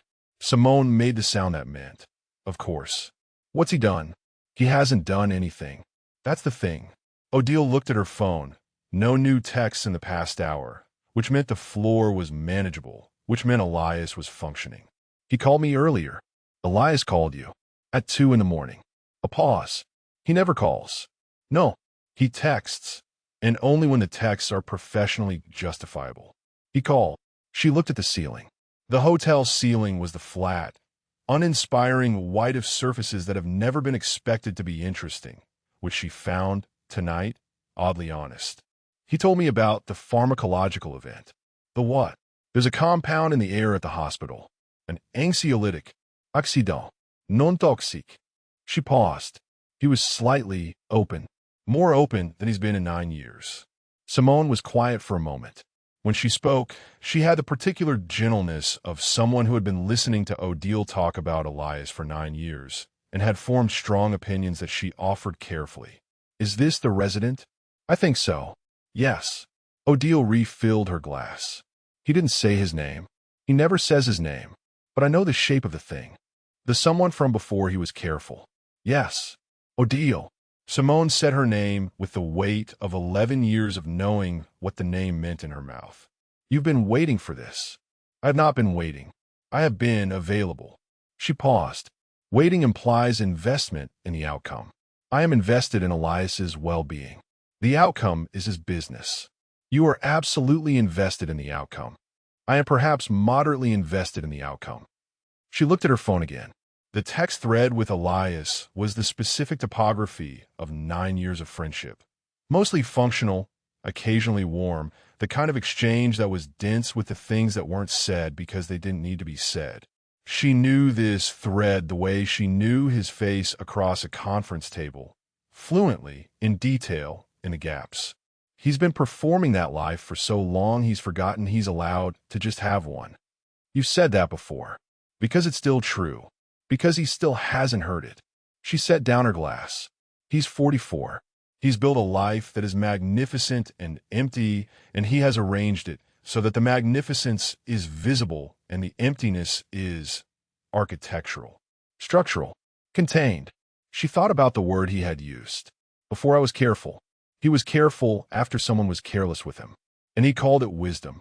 "What will you do?" Simone said. "Nothing. I already told him to do the thing he wasn't doing. Either he will or he won't."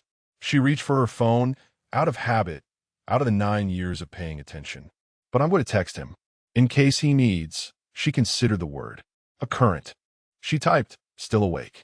"Hospital holding up?"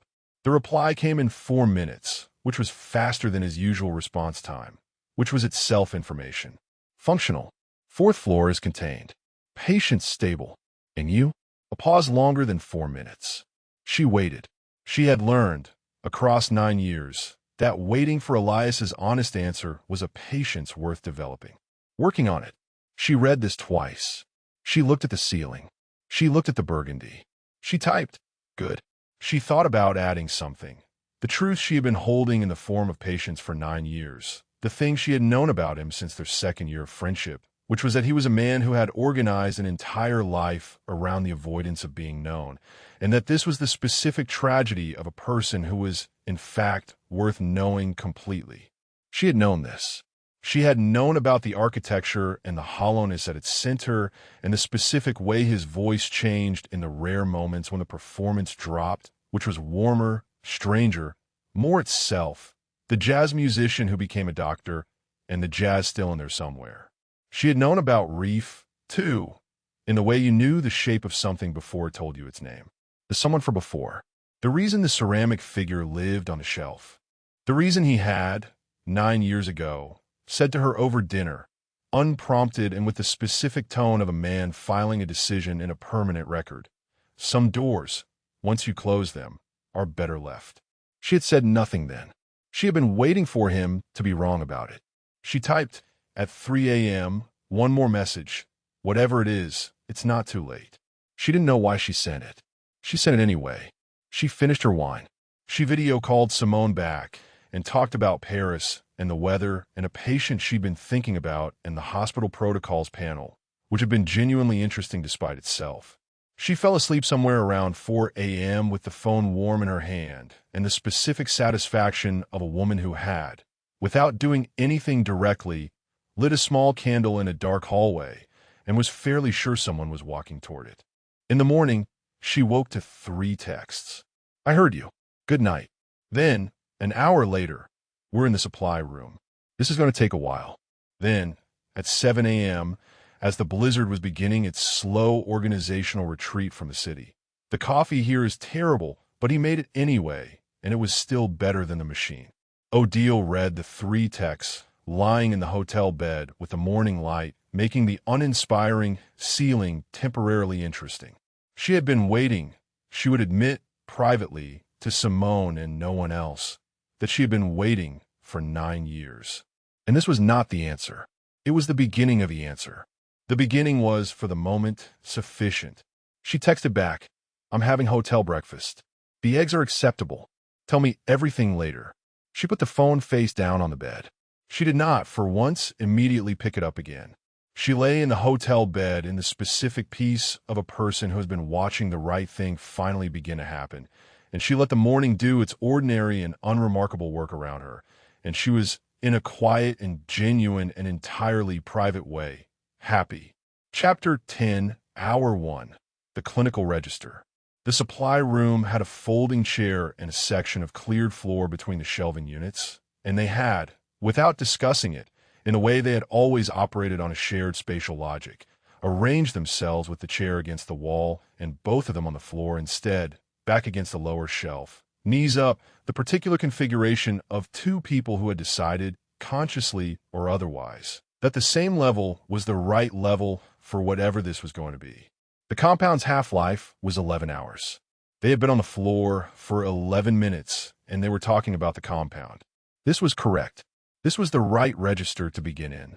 Reef ran the math out loud because running the math out loud was the kind of thing the clinical register provided cover for. It was professional, it was necessary, it was the kind of task you could do at 2:30 a.m. in a supply room without it meaning anything beyond the task. He said, the batch concentration, the floor's air volume, the ventilation rate, the approximate duration of staff exposure. He said, assuming a standard absorption curve for a low-concentration anxiolytic exposure, they were probably at peak effect now, somewhere in the first 12 hours, with the inhibitory effects declining over the following several hours. Half-life of 11 hours, Elias said. Right. So technically out of the acute window by, Reef calculated. 7, 8 a.m. Maybe earlier, depending on individual metabolism. Mine tends to run fast. Mine too. Reef looked at his hands, which were resting on his knees, relaxed in the way that hands only relaxed when the body had stopped monitoring itself for the correct amount of tension. He noticed this. The compound, still at its peak, was making the noticing direct. We should check it on the floor. I told Chandra we were running a supply audit. She has my pager. A supply audit. It is technically a supply room. Reef heard the thing in that sentence that was not quite dry humor and not quite something else, but occupied the precise intersection of the two, the specific register that was Elias's alone, that had always been Elias's alone, in which Reef had spent 3 weeks pretending not to recognize the way you pretended not to recognize a piece of music that you knew every note of. He felt the laugh arrive, the real one, and he didn't stop it. It lasted approximately 2 seconds. Elias watched it happen with the specific quality of attention that he brought to the things he found worth watching. Unhurried, complete, and when it was done he said nothing, which was exactly right. Okay, Reef said, settling back against the shelf. So, compound. Compound, Elias agreed. Non-toxic. Non-toxic. Clinically manageable. Clinically manageable. Reef looked at the window, which was a narrow rectangle of blizzard. I keep trying to figure out if I'm saying things because the compound is making me say them, or if I'm saying them because they're true. They're not mutually exclusive. I know that. He paused. Found the right word. I'm running a diagnostic. On yourself. On myself. Yes. He turned to look at Elias, who was close. Not in the way that required acknowledging, just in the way that supply rooms and shared floors were close, and found Elias already looking at him with the expression that the compound had apparently decided to make fully visible. The expression Reef had not been permitted to read for 3 weeks because Elias was very good at not giving it, and was, tonight, apparently slightly less good. You're doing the same thing. I've been doing it for 3 hours, Elias said. And the compound lowers the inhibitory threshold. It doesn't generate content. Whatever I'm finding was already there. He looked at his own hands. The surgeon's hands, precise even in stillness, the ring on the right hand, a detail Reef had noticed within his first week and had not examined. The compound is just making the filing system temporarily less functional. That's one way to put it. What's yours? Reef thought about this. He thought about it the way he was currently thinking about most things, directly, without the usual processing delay. I feel like someone removed the drop ceiling, he said. All the structure is still there, but you can see what's above it. Elias looked at him, the half-deciding expression, but less half than usual. Something had moved in it, some increment toward decided. That's better than mine, he said. Reef almost laughed again. He didn't. The moment was right for the almost and wrong for the actual laugh, and he knew the difference. We have a patient with a post-op flag, he said instead. Herrera. I checked him at hour 1. Fever tracking correctly. Okonkwo needs the consult rescheduled. Flagged for the morning team. I told you this in the break room. I know. I'm still running the clinical register, Elias said, because it's safe. The sentence arrived in the room and stayed there. Reef looked at the shelf across from them. The orderly rows of supply packaging, the labels, the particular institutional tidiness of space that had one job and did it without ambiguity. He thought about safe. He thought about how long he had been choosing safe and the specific things he had organized himself to protect with the choosing, and the fact that the most important of those things, the friendship, the proximity, the right to be in a room with Elias Vane and have that be ordinary, had ended 11 years ago anyway, and he had still been paying the protection cost on something that was gone. He said, Mrs. Ferraro in room 8. Stage 3 pancreatic. She was diagnosed 6 weeks ago, and she still comes in every appointment dressed like she's going somewhere that matters afterward. He said this to the shelf across from him, not to Elias. I told her the results tonight, and I felt it. The whole thing. No distance. A pause. That's not the compound. That's just, I always feel it. I just usually feel it from behind glass. He felt Elias's attention on the side of his face and did not turn toward it. The glass is mine, Elias said quietly. I built the same one. I know. A silence. Not the empty kind. The kind with things in it, specific things they were both aware of and both letting exist without performing around them. The blizzard filled the window. The supply room held its breath. Somewhere down the floor, a monitor beeped twice and settled. You've been on this floor 3 weeks, Elias said. Not a question. 3 weeks and 4 days. You're good. He said it the way he said true things, without preamble, without softening, just the fact. Clinically, your instincts are a pause. The pause that Reef had learned meant he was choosing the word that was most accurate rather than the word that was safest. They're the best I've seen in a 4th year in 11 years. And I'm not telling you that so you feel a certain way. I'm telling you because it's true and you should have accurate information about yourself. Reef looked at his hands. The thing that arrived in his chest when Elias said this was not vanity. It was the specific thing that happened when someone who was very sparing with their true opinions said one about you. The weight of it, how much it counted precisely, because he knew Elias's praise came without performance. Why does that feel like more than a clinical observation? Reef said. Elias said nothing for a moment. Because it is, he said. Another silence. The different kind.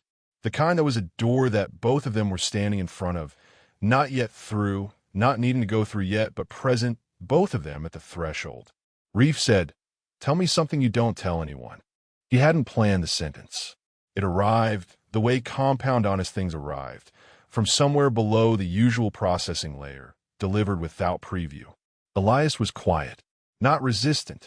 The other kind of quiet, the kind that meant he was finding the true thing rather than the safe thing. Reef waited. He had always been able to wait for Elias to find the true thing. It was one of the first gifts of their friendship and apparently one of the last to have been lost to the architecture. I have a ceramic figure on my shelf, Elias said. You gave it to me at 22. I've kept it on every shelf I've owned since. I've never moved it into a drawer. I've never told anyone what it is. He looked at the supply room wall. That's the thing I don't tell anyone. Reef closed his eyes. He closed them the way you close your eyes when something arrived that was too large for the usual way of receiving things, not to block it out, but to make enough room. I remember that day, he said. The market. You looked at it for about 30 seconds before I picked it up, like you were arguing with yourself about whether you wanted it. You decided no, and then you bought it anyway, because I knew you wanted it. Reef opened his eyes. I always knew when you wanted things. The sentence was in the room. The compound was doing its quiet work. The blizzard was doing its quiet work. Elias touched his jaw. That tell, the one Reef had cataloged without permission years ago and had kept without permission since. And then he looked at Reef with the specific look that Reef had been receiving in pieces and periphery for 3 weeks and was now receiving whole and direct and without any of the professional distance that had been, until now, its frame. Neither of them moved. The silence that followed was not empty. It was the silence of two people who were both fully present in the same moment for the first time in a very long time, and the moment was large and new and required the care of large new things. Patience, attention, the willingness to let it be what it was without immediately deciding what to do with it. What else? Elias said. His voice was quieter.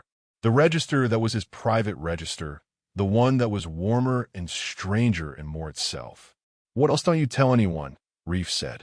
What else do you know about what I want? Reef looked at him. The blizzard, the supply room, the 11-hour half-life doing its last acute work. The 22 years of architecture, the foundations of which were, he could feel, beginning to shift in the specific way of things that had been built on the wrong ground. He said, a lot, and his voice had dropped 10 degrees, which was his tell, which Elias had apparently also cataloged, because Elias's expression did the small involuntary thing it did when Reef was being honest. Outside, the city was invisible behind the snow. Inside, hour 1 became hour 2. The clinical register had done its job. It had given them a room and a reason and the cover of professional competence. And now it was releasing them, gently, into something else, something that didn't have a professional register, that didn't have a safe language, that had only their voices in a small room, and the compound finishing its work, and the long tale of 22 years of everything they hadn't yet said. They had barely started. Chapter 11, Hour 8, The Thing Before the Thing.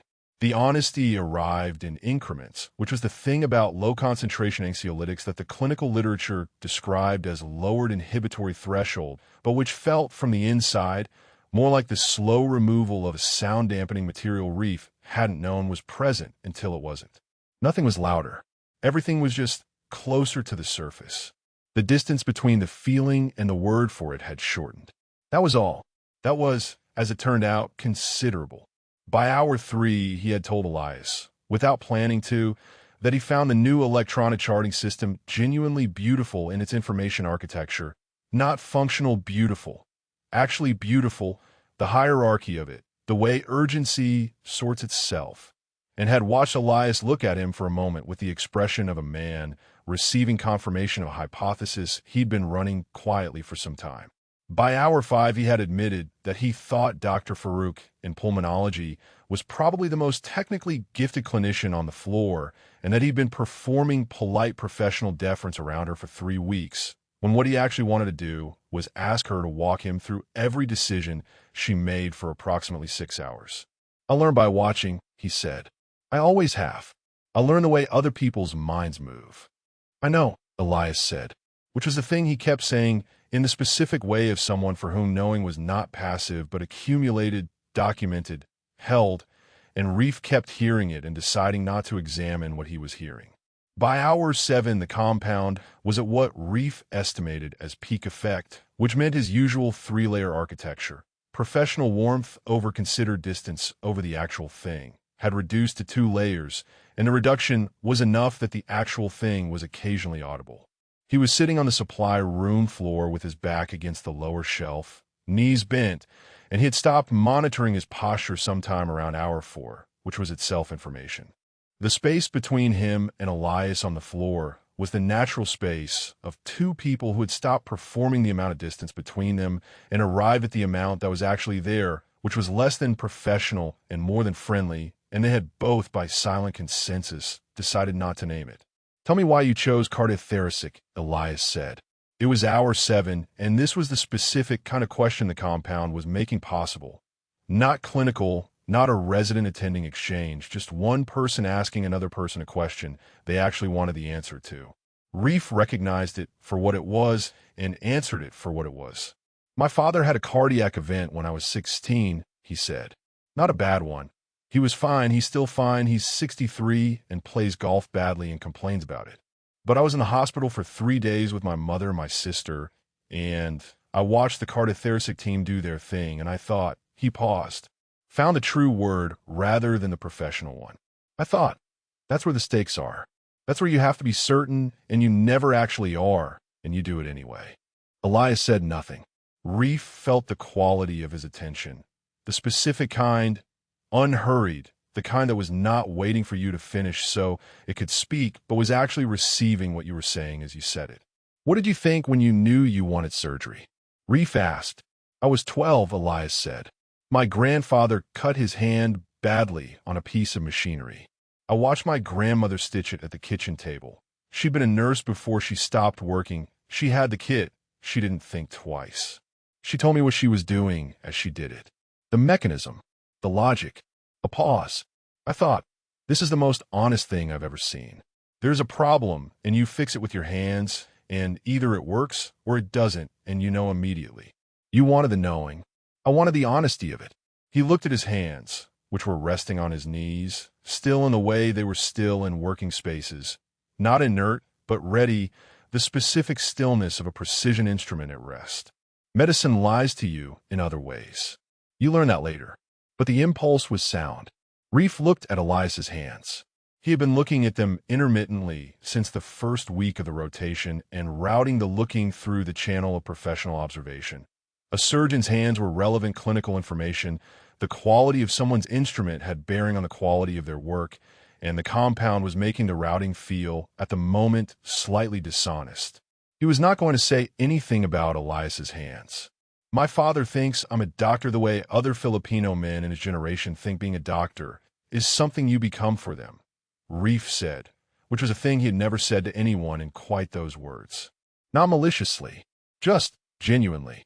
He introduced me at his last birthday party as my son the doctor to 17 people, and not one of those people got my name. He said this without bitterness because he didn't feel bitterness about it, had processed it into something more like fondness a long time ago. I love him. He just has no idea who I am. And I let him not know, which is also a thing I did. Why did you let him? The question was quiet and direct and not therapeutic. Elias did not ask questions therapeutically, did not manage toward an outcome. It was simply a question he wanted the answer to. Reef thought about it with the compound honest attention he was currently capable of. Because the version he knew was functional, he said. It worked for him. It was easier to be the thing that worked for him than to be the thing that didn't. He paused. That's how I've done most things, I think. Become the version that works for the room. And then the version that worked for the room is the version people know. So the version that worked for the room is me. Except it isn't. The supply room held this for a moment. My mother, Elias said, asked me once, I was maybe 35, whether I was lonely. He said it with the clean, organized tone of something that had been examined and filed, but the filing was thin tonight, the way all the filing was thin tonight. I said no. She said, I know you think that's true. A pause. I was angry about it for approximately 2 weeks, and then I stopped being angry and started being afraid she was right. Was she? Yes. Reef heard the word arrive with its full weight, without insulation, which was the compound's editorial work, removing the buffer between the true thing and the way it landed. He heard it the way you heard things when someone said them directly, without the professional distance that kept true things at a manageable remove. He said, I've been lonely for a long time. He said it to the shelf across from him, not to Elias, not yet. But the room was small enough that the direction didn't matter. I know, Elias said, not as diagnosis, as something else, as recognition, as one person telling another that the thing they'd said had been received by someone who understood it, because they'd been carrying a version of the same thing. The specific knowing of equals. Reef turned his head and looked at him. Elias was already looking. This was the thing that had been happening in the edges of the past 3 hours, each instance slightly larger than the last. The moments when they both looked at the same time and neither of them performed the professional redirect. The moments when the looking was just the looking without the frame. Reef held it this time. Didn't redirect. Let it be what it was. What it was Elias Vane at 2 a.m. in a supply room, the silver of him warm in the single overhead light, the lines at the corners of his eyes that made him look perpetually mid-decision, looking at Reef with the expression that had been in his peripheral vision for 3 weeks, and which, received whole, was not the attending looking at the resident, not the professional looking at the colleague, something older than both of those, something that had been looking at him from approximately the same angle since they were both considerably younger and neither of them had the language for the angle. The coffee in the break room, Reef said. Yes. You knew. I knew.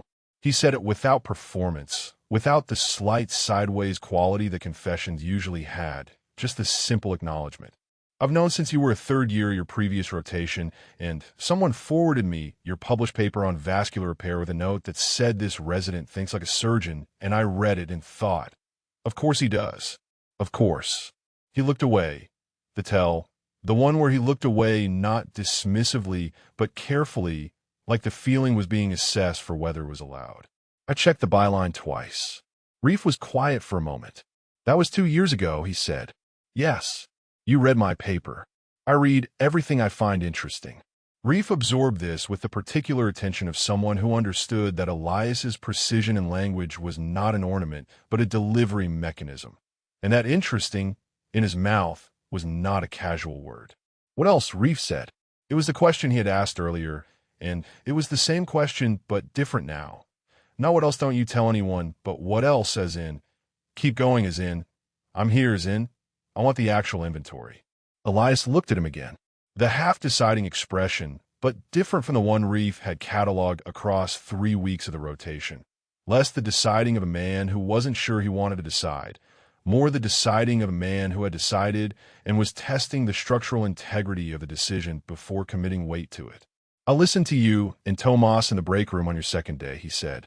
"You were arguing about the ethics of palliative sedation." Tomas was playing devil's advocate. You knew he was playing devil's advocate, and you argued with him seriously anyway, because you thought the argument deserved seriousness. A pause. "I was standing in the doorway for about 4 minutes. You didn't see me. I didn't." Another pause. "I didn't announce myself. You stood in the doorway for 4 minutes and didn't say anything. I was," he stopped, chose the true word, "listening." The not-quite confession of it sat in the room, and Reef felt something shift in his chest that was not the compound, or was the compound only in the sense that the compound had removed the material that would have muffled it. The shift was its own thing. It had been waiting to shift for longer than the compound's half-life. "I used to do that," Reef said. "When we were 17. I'd find reasons to be near wherever you were without making it obvious I was doing it. Walk past your house. Be in the library at the same time. I told myself it was." He laughed, brief and slightly incredulous at himself. "I don't know what I told myself it was." "I did the same thing," Elias said. "At 9. At 12. The summer before university." He said each age like a date on a map. "I was always where you were, when I could arrange it. We were both doing the same thing. We were both doing the same thing." The room was warm. The blizzard was still going, a steady white noise against the window, the kind of sound that after enough hours stopped being intrusion and became ambient, became the room's own texture. Reef had lost track of time in the specific way of conversations that moved at their own speed rather than the clocks. "My father also," Reef started and stopped and looked at the shelf and said it. "He doesn't know he has no idea about any of it. The other version of me."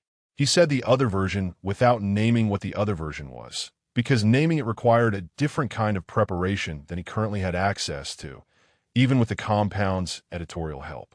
Most people don't. Elias said nothing. He did not rush to fill it. This was the thing about him that had always been the thing. The silences were not absent, they were not pressure, they were just what happened when he was listening and had decided the listening was more important than the speaking. "Dessa knows," Reef said. "She's always known. We've never talked about it exactly. But she knows." He paused. "I should have talked about it." "Yes," Elias said. Simply, without judgment. "I keep not doing the things I should do." "I know. You keep saying that. Because it keeps being true." Reef turned to look at him, and the look was different this time. Not the careful look, not the managed look, not the look that was performing a calibrated amount of warmth over a calibrated amount of distance. Just Reef looking at Elias, without the calibration, the way you looked at someone you'd been calibrating around for so long that removing the calibration felt like putting down something you'd forgotten you were holding. "What should I do?" Reef said. He wasn't asking for direction. He was asking the question out loud, the way you sometimes needed to ask questions out loud before the answers could arrive, because the questions had been internal for so long they had lost their own sound. Elias looked at him for a long moment. "I think," he said carefully, "that you should stop deciding things the way you decided things in a parking garage when you were 22. Reef felt the sentence land. He held it the way you held something fragile. Both hands, careful, knowing the weight of it was greater than the size suggested. "Okay," he said. Outside, the blizzard continued its committed work. The supply room held its particular stillness. Hour 7 was becoming hour 8, and the compound was moving toward the back half of its half-life.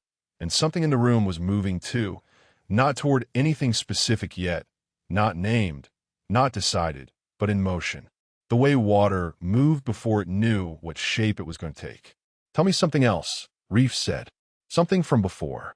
And Elias, who had been holding things for 22 years with the specific care of a man who knew what happened when held things were dropped, looked at the wall across from him and began. Chapter 12, Hour 15. His name in your mouth. The things from before arrived in the order they wanted to arrive, which was not chronological but associative, the way memory moved when you stopped policing its route. Elias talked about the city that neither of them lived in any more with the specific quality of someone who had not talked about it in a very long time and found, in the talking, that the city was considerably more present inside him than the 11 years since had suggested. Not the city itself, The city was just urban geography, streets and light, and the particular smell of summer in a landlocked place. But the version of himself that had existed in it, the one who had not yet decided to be careful, the one who had been simply and wholly in a friendship without armor because he hadn't yet learned that friendship required armor. There was a summer, he said, and then stopped because the specific summer was not actually a story, it was a weather system, and weather systems resisted narrative, they just were the one before university. I had decided, approximately 14 times, to say something to you, something I didn't have the vocabulary for. And approximately 14 times I didn't, for the same reason every time. What reason? Reef said. Because what we had was real, and I knew it was real, and the thing I wanted to say might have made it into something uncertain, and I was 17, and I had not yet learned to tolerate uncertainty. He looked at the supply room wall. I was wrong about that, about what the saying would have done. But I was 17. Reef was quiet. He had the quality of attention that he had when something was arriving that he wanted to receive accurately, the stillness, the slight forward inclination. What would you have said? That you were the most important person in my life, and I didn't know what to do with that. The supply room held the sentence. That's still true, Elias said. Not aggressively, not as declaration, as a fact that had been true for 22 years, and was simply, finally, being stated in the present tense rather than filed in the past. Reef looked at him, the look that had been coming in pieces and periphery all night, the whole, unmanaged one. I know, Reef said.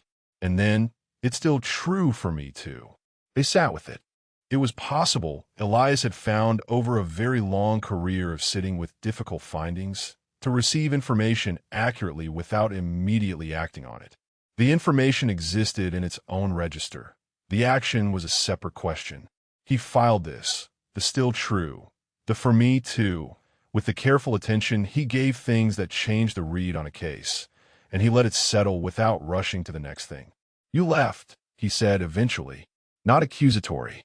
There was no accusation left in it, hadn't been for a long time. Just the fact, the one event in the sequence that had determined everything that followed. For medical school, you were already going. That wasn't the garage's doing. No, Reef looked at his hands. I was going regardless, but the garage made the going simpler.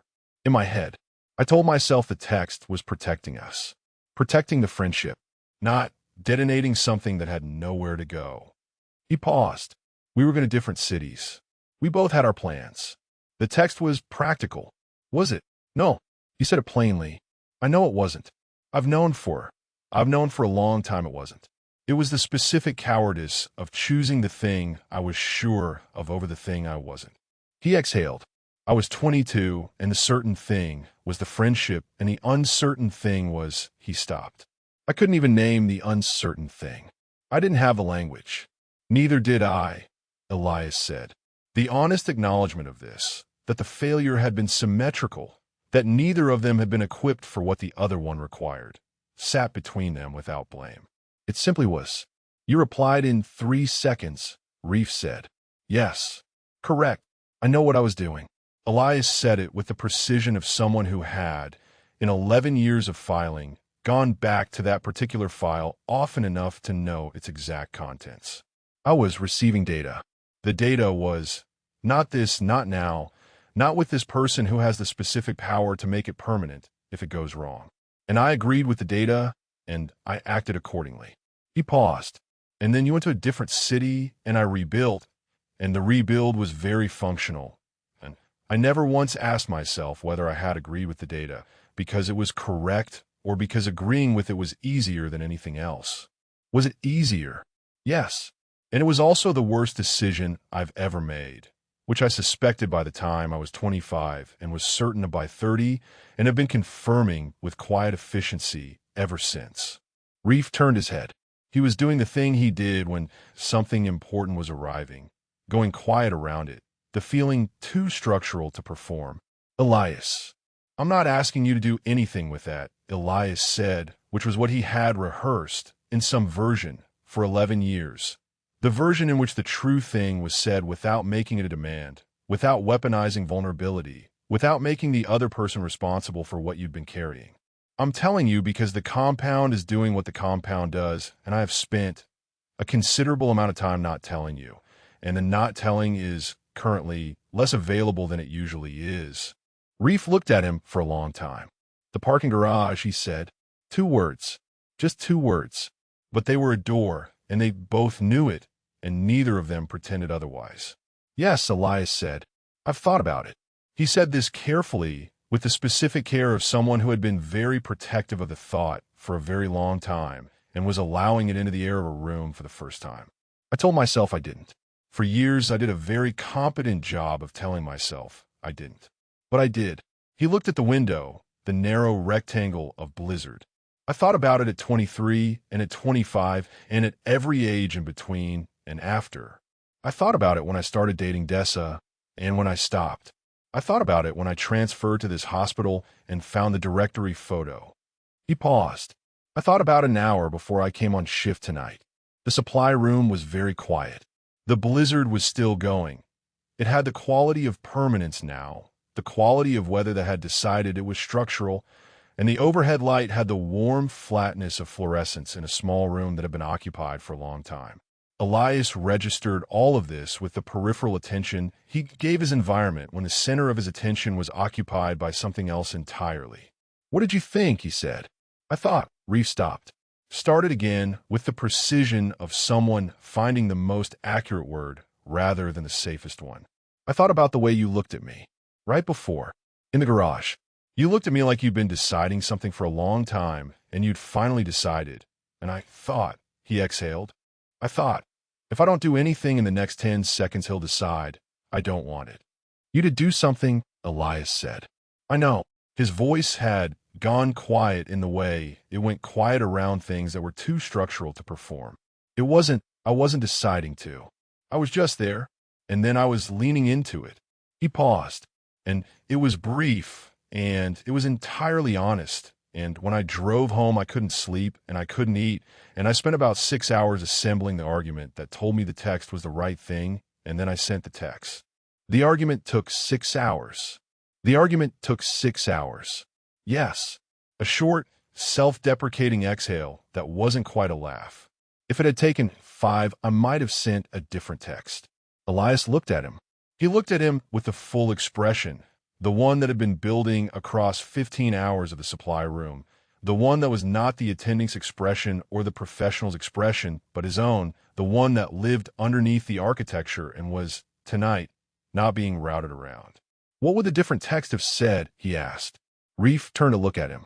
They were close, had been close all night, the natural proximity of 2 people on a floor with their backs against a shared shelf. But the closeness was different now.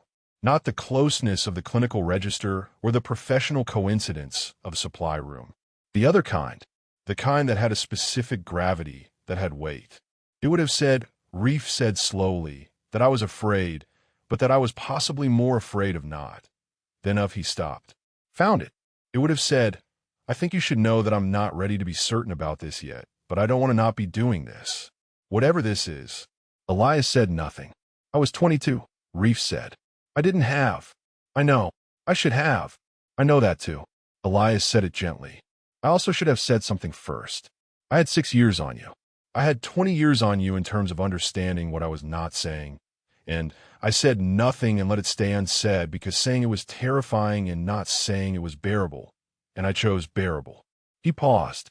We both chose bearable. Bearable, Reef said, was a very poor substitute. Yes. They were quiet. The thing in the room, the thing that had been in the room for 15 hours, for 3 weeks, for 22 years, the thing that didn't have a name because it had never needed one, because it had always been too fundamental for naming, too load-bearing, was present now in the way of something that had stopped pretending to be in a different location. It was here. They both knew it was here. The question was only what they were going to do with the knowing. I want to say something, Reef said, and his voice had dropped in the way that Elias had noted across 3 weeks and was noting now with different significance. The 10-degree drop that was his tell, the tell that meant he was about to say the real thing. And I need you to know that the compound has been out of my system for approximately, he checked his watch, The specific focused attention of a man doing actual math at 6 a.m. on no sleep in a supply room, which was so precisely Reef that Elias felt it somewhere adjacent to affection and somewhat north of grief. 2 to 3 hours, depending on individual metabolism. Mine too, Elias said. Out, or substantially degraded. So what I'm about to say is, not the compound. Not the compound. Reef looked at him. I need you to know that. I know it, Elias said.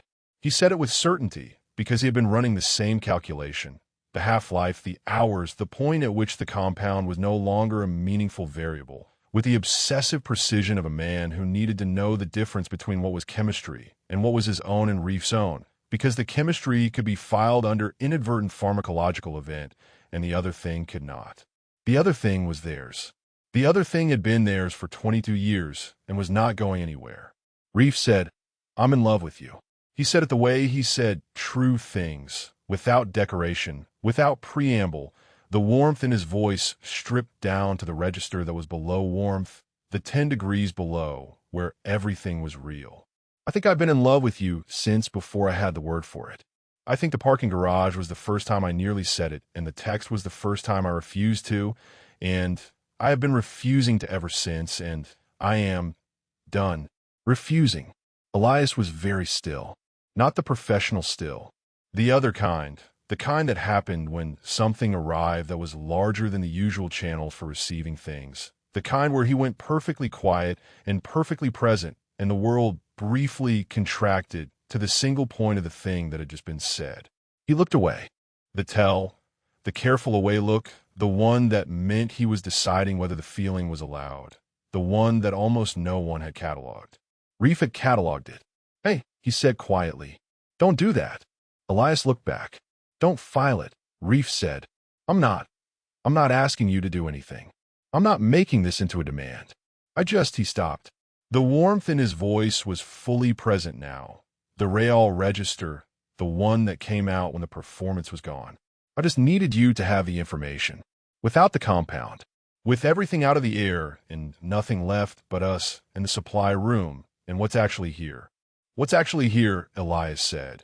And his voice was his private voice. The warmer, stranger register, the jazz in it, the self that lived below the architecture, is that I've been in love with you for 22 years.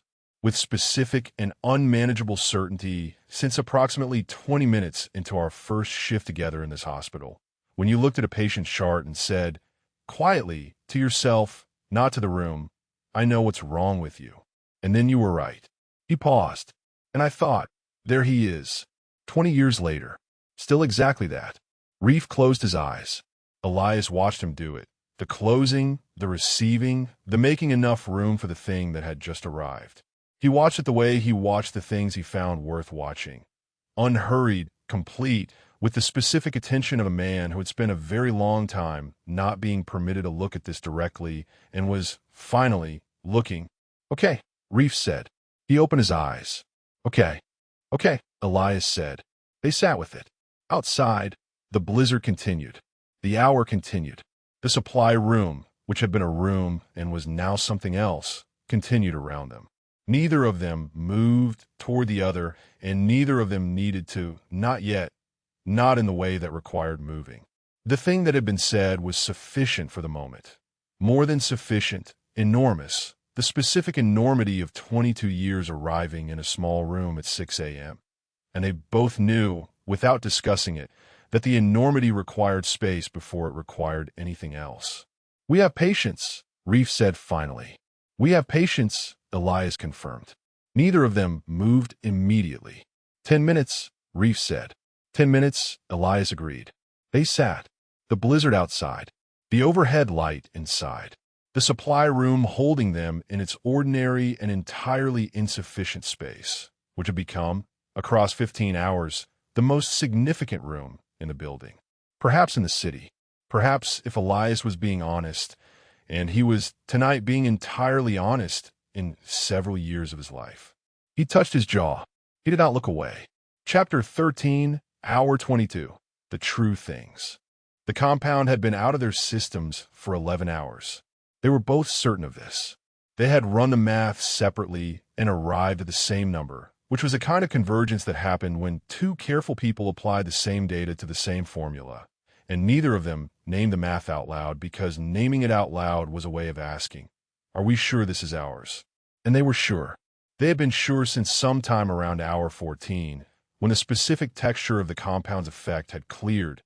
Not a dramatic clearing, just the gradual return of the usual weight to the usual decisions.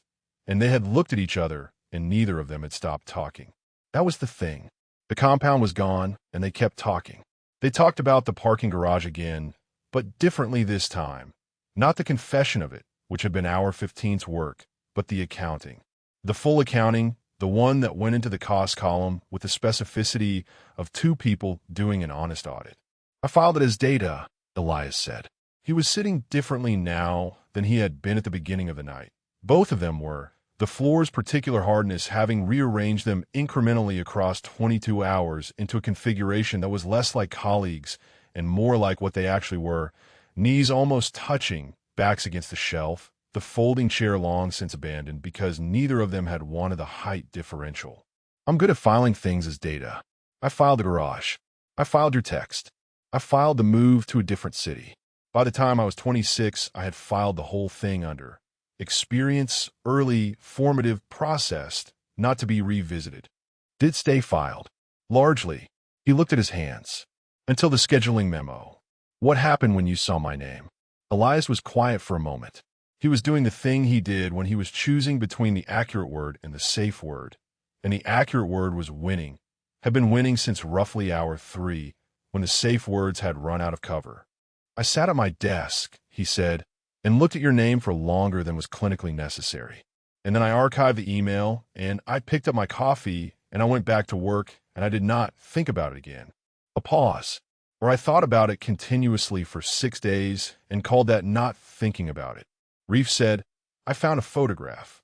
Elias looked at him. "When I was unpacking my apartment. It was in a book. You and me, early 20s. Some backyard. Summer." He looked at the shelf across from them. The familiar shelf they had both been staring at intermittently all night, as if it contained useful information. It did not contain useful information. It contained surgical supplies and a box of latex gloves and a very old laminated floor map that no one had updated in approximately 5 years. It had still been the most useful wall in the room tonight.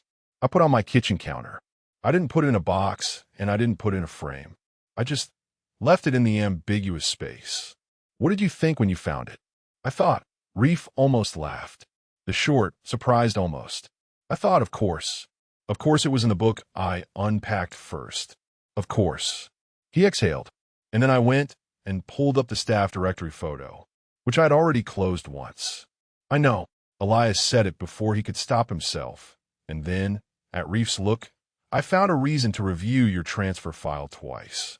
The second time, for no professional purpose. You reviewed my file twice. I told myself I was being thorough. You're the most thorough person I have ever met.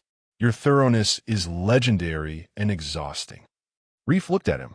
"You are not being thorough." "I was not being thorough," Elias confirmed.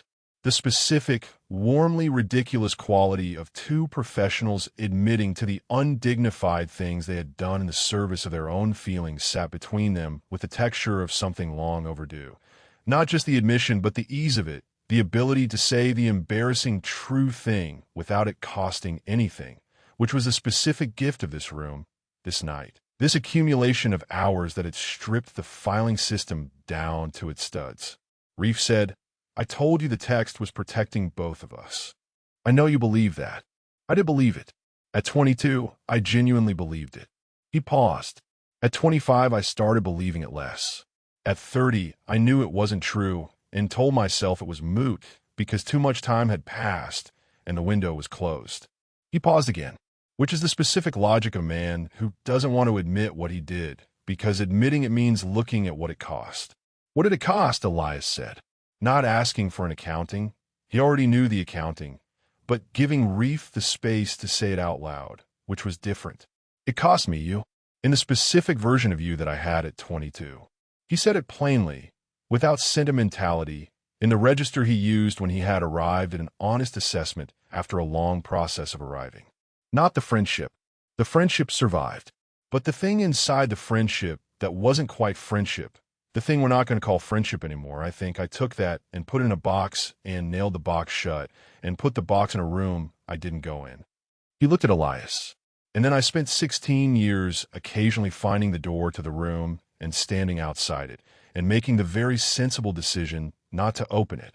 And tonight, Elias said, tonight the blizzard knocked the door off. They were both quiet. The particular quality of the silence was different from every previous silence in this room. Not the clinical silence of the first hours, not the charged silence of the middle hours, but the silence of two people who had arrived somewhere and were resting in the arriving. The silence of a destination. What do we do? Reef said. He said it not as a plea, but as a genuine and practical question. The clinical instinct that had organized his entire professional life, reaching for the next step, the protocol, the pathway forward. Elias said, I don't know. He said it with an equanimity that was not resignation, but actual not knowing. The specific, honest not knowing of a man who, for the first time in a very long time, did not have the next step preorganized in a filing cabinet. That's terrifying, Reef said. I know. From you specifically, that's terrifying. I am aware. He touched his jaw. I spent the last 3 hours trying to build the analysis. I can't get past the part where the analysis requires knowing what I want, and what I want is, he stopped. Started again. What I want has been true for 22 years, and I have not permitted it to be a variable that I optimize for. Because it was not safe. Because the last time I treated a specific person as a variable worth optimizing for, the institution knew about it before we did, and the institution was not kind. Reef was quiet. I know about Marcus, he said. Elias looked at him. Not from you. From the not gossip. You know how this hospital works. The ambient knowledge of a floor. He met Elias's eyes. I knew something had happened, and I knew it had happened before I arrived, and I knew it had cost you. I didn't know the details. I didn't need the details. Elias said nothing for a moment. The old reflex, the one that organized itself around this information and routed it through the institutional channel, the filing, the efficient processing, moved in him and met for the first time in a very long time the resistance of a night that had removed most of the routing. He left, Elias said, and I stayed, and I rebuilt. And what I built was very good and very functional, and he paused, is the building I've been living in for 11 years, and I have recently begun to notice that the building is a building and not a life. Elias, I'm not. This is not a request for your sympathy. I'm telling you because the compound is not the reason I'm telling you, and I need you to know that. He looked at his hands. The surgeon's hands. Steady, even now, in the way they were always steady, which was either quality or an armor, and was probably, honestly, both. I'm telling you because I went to find Odile for dinner, and I told her there was someone from before I was careful, and that was the first time I had used those words out loud, and they landed in the room in a way that was clarifying. And then I came back to the floor, and you were in the hallway outside room 14, and I looked at you, and the debate I had been running stopped running. He looked up. That's what happened. Before the compound, before this room. Reef held this. He held it with the attention. He gave things that changed the read on a case. Carefully, with full acknowledgement of all its implications, without rushing to the next thing. I've been lying to myself for 20 years, he said.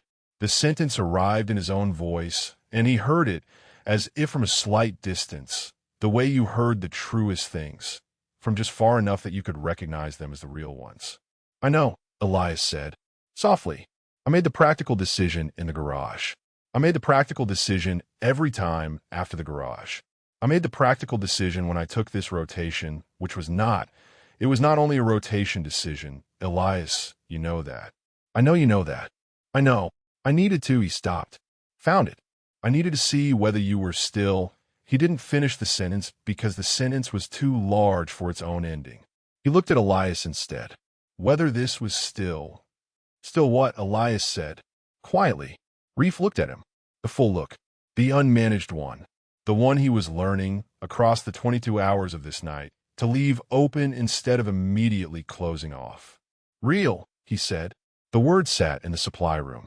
Outside, somewhere in the hospital's early morning, a PA announced something routine, a shift change, a floor update, the ordinary machinery of a building waking into its daytime function.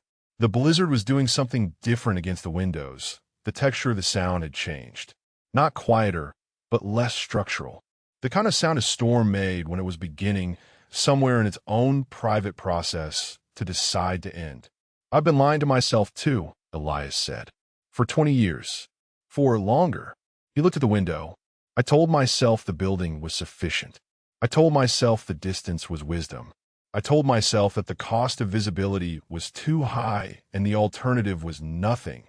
And the alternative was always, he looked back. It was always you specifically. The alternative was always specifically you. Reef exhaled. He exhaled with the specific quality of someone who's been holding their breath for longer than they knew and is only now discovering the length of the held breath by the depth of the release. Okay, he said. Okay, Elias said. This is... Reef looked at him. The almost laugh again, warmer this time, not incredulous but something closer to grateful. This is a lot. It's a considerable amount, Elias agreed, and the dry precision of it landed in the room with a warmth that was the specific warmth of Elias's private register. The jazz in him, the self below the architecture, and Reef felt it the way he felt music that he knew in his body before he knew it in his mind. Recognized. Already known. What happens now, Reef said. Elias looked at him for a long moment. He looked the way he looked at things that required the most accurate answer rather than the most reassuring one. Carefully, with the lines at the corners of his eyes, doing the half-deciding thing that was his face's permanent condition. I think, he said, we go back to the floor. We finish the shift. We go home. He paused. And then the pause was longer this time. The specific pause of a man who was about to say something he had not pre-organized, which for Elias was itself an event. We don't do the thing where we walk out of this room and perform the previous 2 weeks. The not looking thing. The not looking thing. Reef said, I don't know how to do this in a way that doesn't cost both of us something significant. I know. Elias met his eyes. I don't think there's a version that doesn't. Then we pay it, Elias said. Simply, as if this were the obvious conclusion, as if 22 years of not paying, it had simply run out of runway, and the only direction remaining was forward. We pay it, and we see what's on the other side. Reef looked at him for a long time. There he is, he said quietly. Elias raised an eyebrow. You. The version of you that exists when you stop performing the other version. He said it with a warmth that was fully present, not calibrated. You still look exactly like that. The way you looked when I bought you the ceramic figure. When you said it straightforward, once you know the mechanism. He paused. I've been watching you perform the other version for 3 weeks, and every time the performance dropped, for half a second I thought, that's him. That's the one. Elias was very still. He looked away, the careful look away, and Reef said, hey. And Elias looked back, and neither of them looked away. The blizzard was deciding, in the slow way of weather, to end. The compound had been gone for 11 hours. They had been talking for 30. We should go check on the floor, Reef said. We should, Elias agreed. Neither of them moved for another minute. Outside, the blizzard's texture continued its slow transition from structural to residual.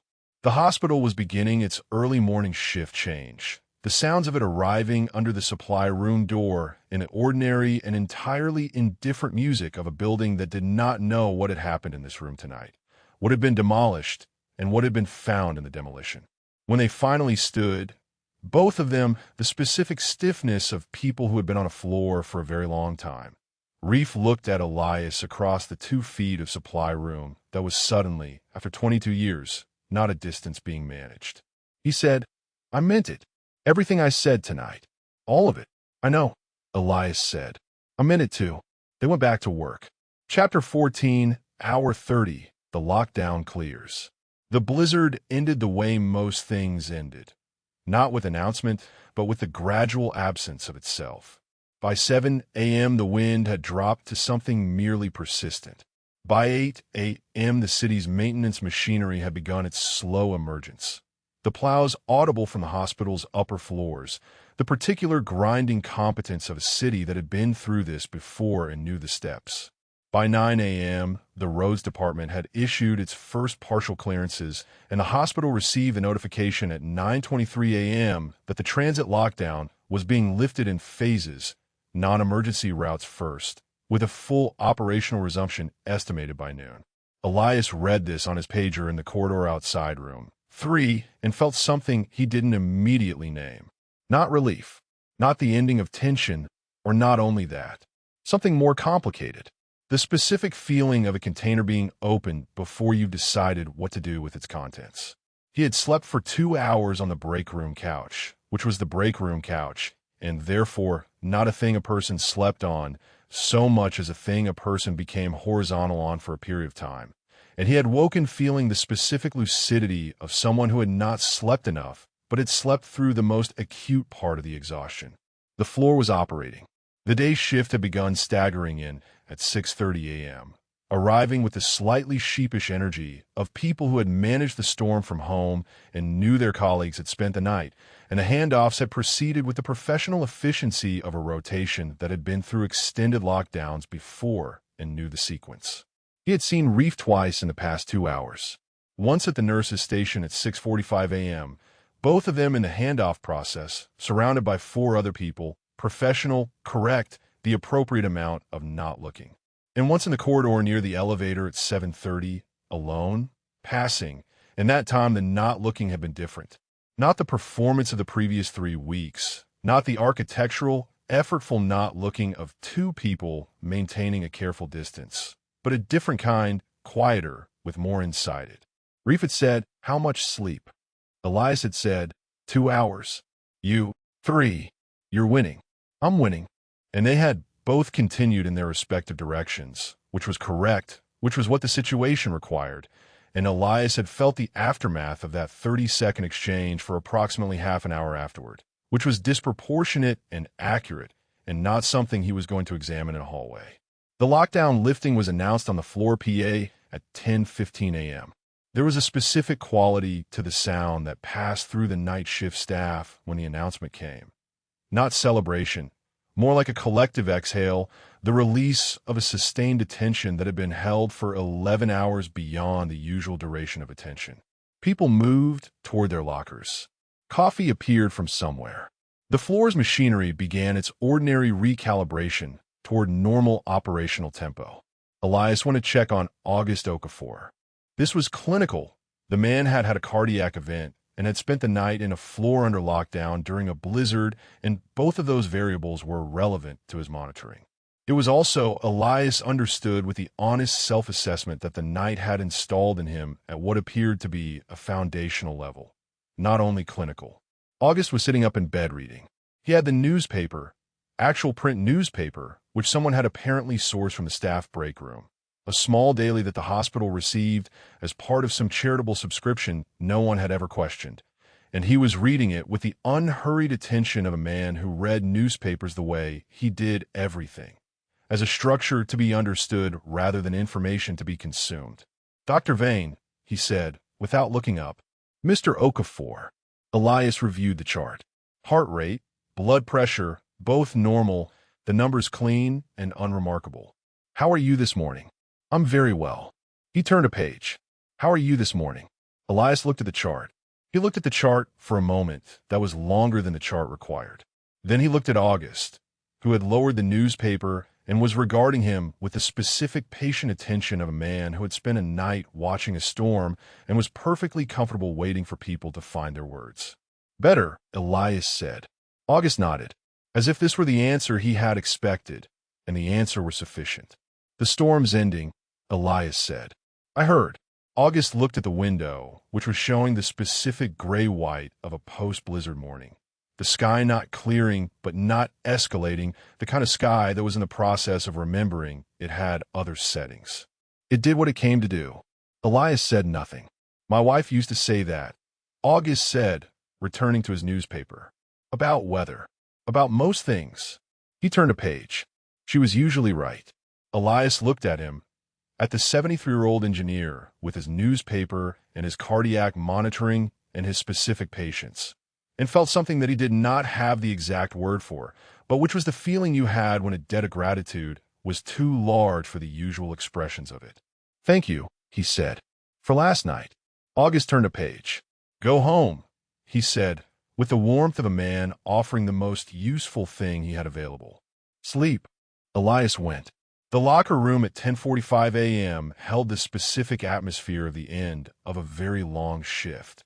The particular relief of changing out of a white coat that had been worn for 13 hours, the coffee that tasted different when you knew you were leaving, the low-grade exhaustion that was also, strangely, its own kind of clean. The specific cleanness of having been in a difficult room for a long time and come out the other side. Reef was at his locker. Elias had not calculated this, had not arranged it, had simply come to his locker at the end of his shift, and Reef was there in the early stages of the same process, coat off, badge being unclipped. The locker room held 3 other people at the far end, 2 residents Elias knew by name and a nurse he didn't, all engaged in the post-shift rituals of their own.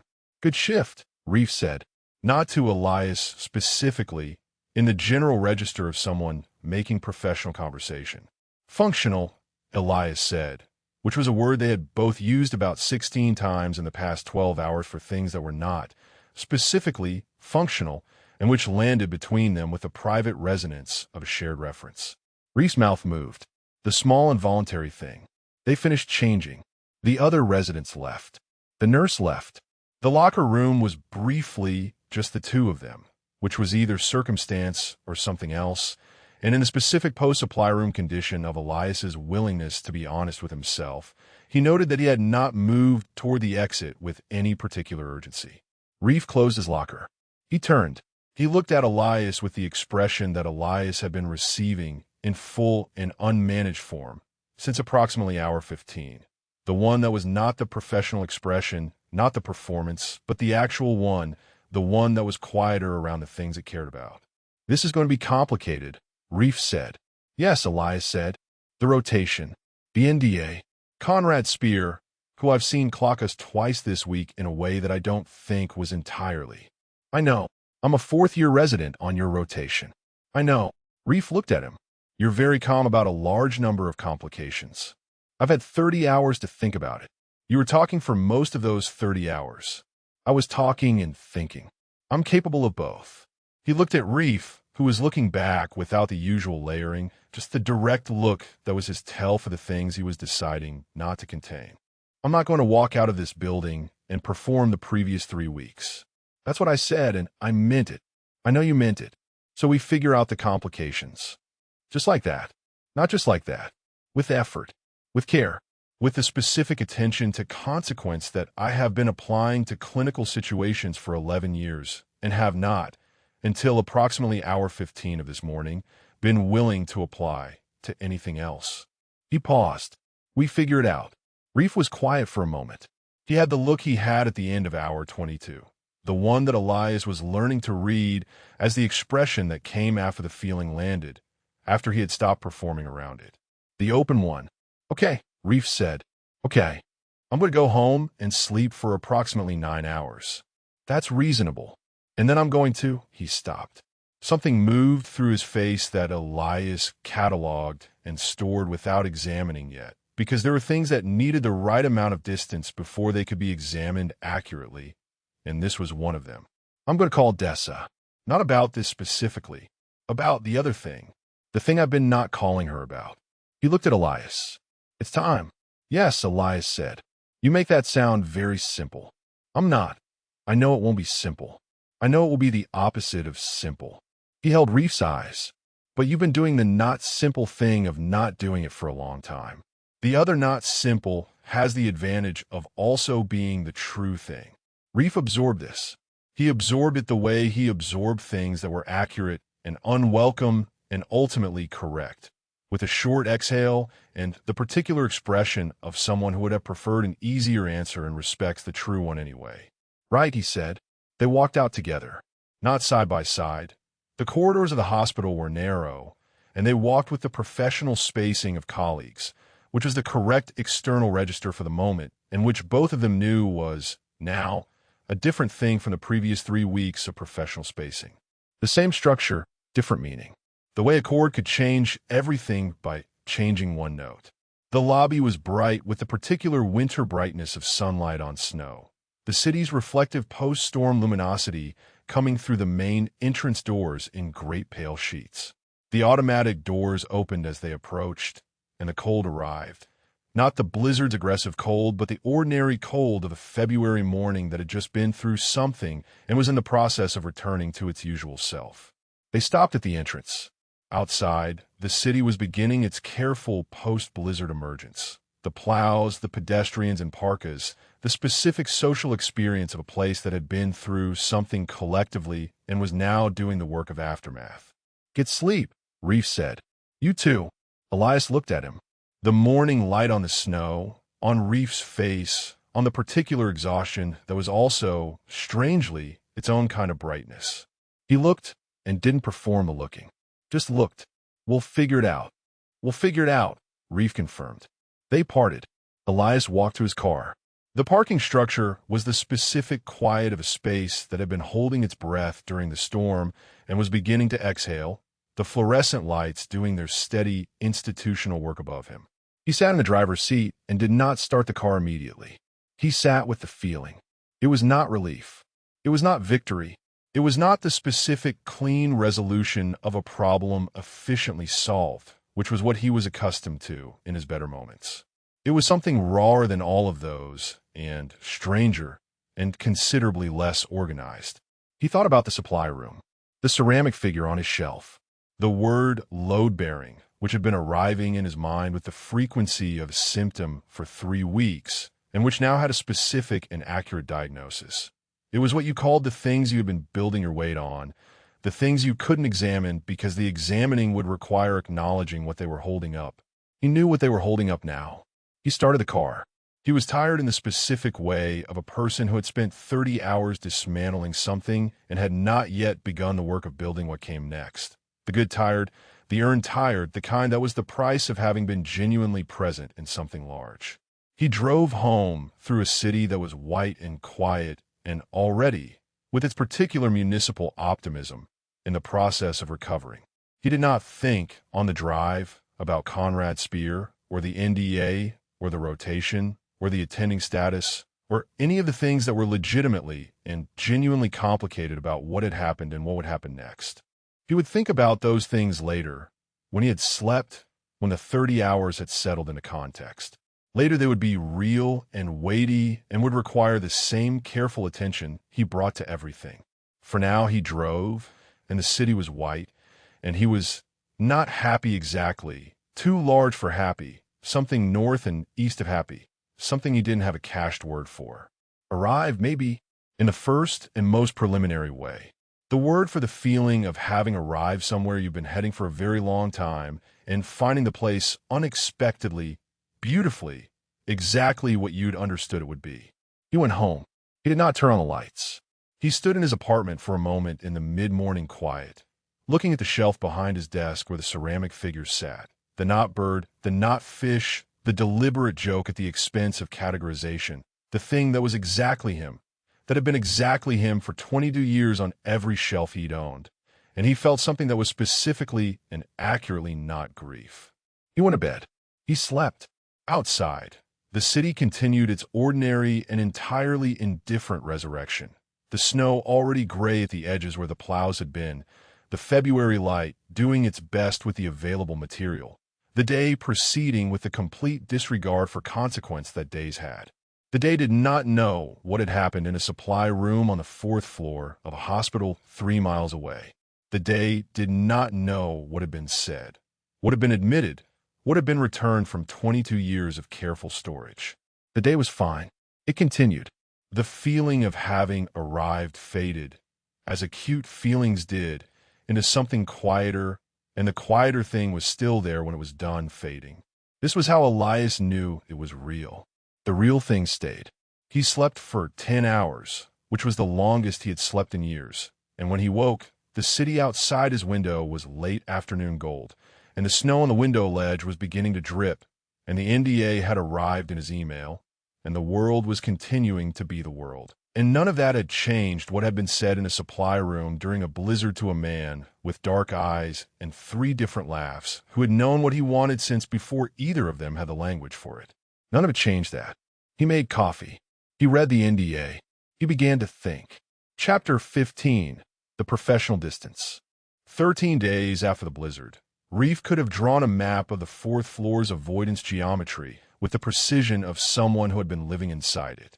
He knew the nodes, the nurse's station, which they both passed at specific intervals, and which had exactly one configuration in which their paths crossed naturally, and which he had learned to approach at the angle that produced the other configuration. The attending lounge, which Elias used at 7:15 and again at 4:30, and which Reef did not use at either of those times. The corridor outside room 14, which had a particular significance that neither of them mentioned, and which they navigated with the specific delicacy of people walking around a thing they both knew was there. He knew the checkpoints. The morning handoff, which was conducted at the nurse's station with 3 other people present, and which had an established register. Professional, warm, informational, the attending and resident language of a rotation that was functioning well. Functioning well. The phrase appeared in Reef's mental inventory with the specific irony it deserved. The rotation was functioning. Their clinical partnership was excellent, demonstrably. Their patient outcomes in the past 2 weeks had been consistent with the previous 3 weeks. Their communication was clear and appropriately thorough. The senior residents who interfaced with both of them had commented approvingly on the efficiency of the handoffs. Everything was functioning. He was miserable. This was not a word he had a lot of practice using about himself. He was constitutionally oriented toward equilibrium, had spent 22 years cultivating the kind of temperament that processed difficulty efficiently and did not dwell. He was good at not being miserable. He was professionally, legendarily good at keeping a room calibrated during high-stress procedures, which was a skill that had its roots in the same place as the equilibrium. The long practice of not letting the interior register disrupt the exterior one. The practice was currently producing diminishing returns. He walked the floor at hour 6 on a Wednesday, charts current, post-op flags addressed, the rotation's afternoon work organized, and felt the specific grinding cost of the avoidance architecture. Not because the architecture was difficult. It was technically simple. He was good at this. He had been good at this for his entire adult life. But because it was visible to him in a way it hadn't been before. The compound hadn't given him new information about himself. It had just shown him the mechanism. And once you could see the mechanism, you could not unsee it. You saw it in every room you entered, every space you navigated, every professional smile that was precisely professionally warm and not a degree warmer. And the seeing was the cost. He had not called Dessa. He had been intending to call Dessa since the morning he left the hospital 13 days ago and had not yet done it, which was itself a form of the architecture. The same architecture, wearing different clothes. He had the reasons assembled. She deserved the actual conversation, not a phone call at 7 in the morning after 30 hours awake. She deserved his full attention, and he had been operating at a specific deficit for 2 weeks that would be unkind to bring to a conversation she was owed honesty for. These were real reasons. They were also, he was aware, performing the function that reasons had always performed for him, giving the delay the appearance of consideration. He sat at the nurse's station between patient checks, chart open in front of him, the floor doing its mid-afternoon thing around him. The rhythmic competence of a well-run hospital, the specific contained world of a shift in its middle hours, and he was aware at the edge of his peripheral vision of Elias emerging from the attending lounge at the far end of the corridor. He did not turn toward him. He did not perform, not turning toward him. That was the specific and exhausting technical distinction of the avoidance geometry. There was performing the not looking, which was effortful and false, and there was the genuine not looking that came from having organized your attention away from something, which was effortful and also false. And there was whatever this was, which was the specific work of a man who knew exactly where someone was in a room at all times, and was choosing, with continuous and conscious effort, not to act on the knowing. Elias passed the nurse's station. Reef did not look up from the chart. Castelan, Elias said, with the clean, professional register of an attending making a corridor check. A Conquo's afternoon labs. Normal range. I flagged the potassium. It's low normal. I'll have the dietary note in by 4. Good. A pause. 1 beat longer than clinical. Thank you. He continued down the corridor. Reef looked at the chart. The words on the chart were entirely legible. He was not reading them. Tomas appeared at his left shoulder with the specific efficiency of a man who had been watching this exchange from approximately 6 feet away and had formed opinions. You want to tell me what's going on, he said, in the exact tone of someone who was not actually asking. I don't know what you mean. Okay. Tomas sat in the adjacent chair with the easy comfort of a man who had decided this was a sitting-down conversation. You've been doing something with your face every time Vane walks by for 2 weeks. Something that you're clearly performing not doing, which is its own kind of doing. I'm not. Reef. He said it the way Tomas said most things, directly, without subtext, with genuine warmth. I don't actually care. I'm not. This isn't an interrogation. I just want to know if you're okay. Reef looked at him. Tomas looked back with the uncomplicated directness that was his most reliable quality. Not looking for drama, not performing concern, just actually asking, because he was the kind of person who asked when he wanted to know. I'm managing, Reef said. That sounds like a no. It's a not yet. Tomas nodded, which was the nod of someone deciding to accept the answer as given and not press it. This was also Tomas. He knew when to receive the partial answer and leave the rest alone. Okay, he said. You know where I am. I know where you are. Reef did look up then. Thank you. Tomas stood. He picked up his chart. He said, with the casual tone of someone making an observation that didn't require a response. He's different with you, you know. Vane. I've done enough of his rotations to know the baseline. He's different with you. He paused. That's all. You should know that. He went back to work.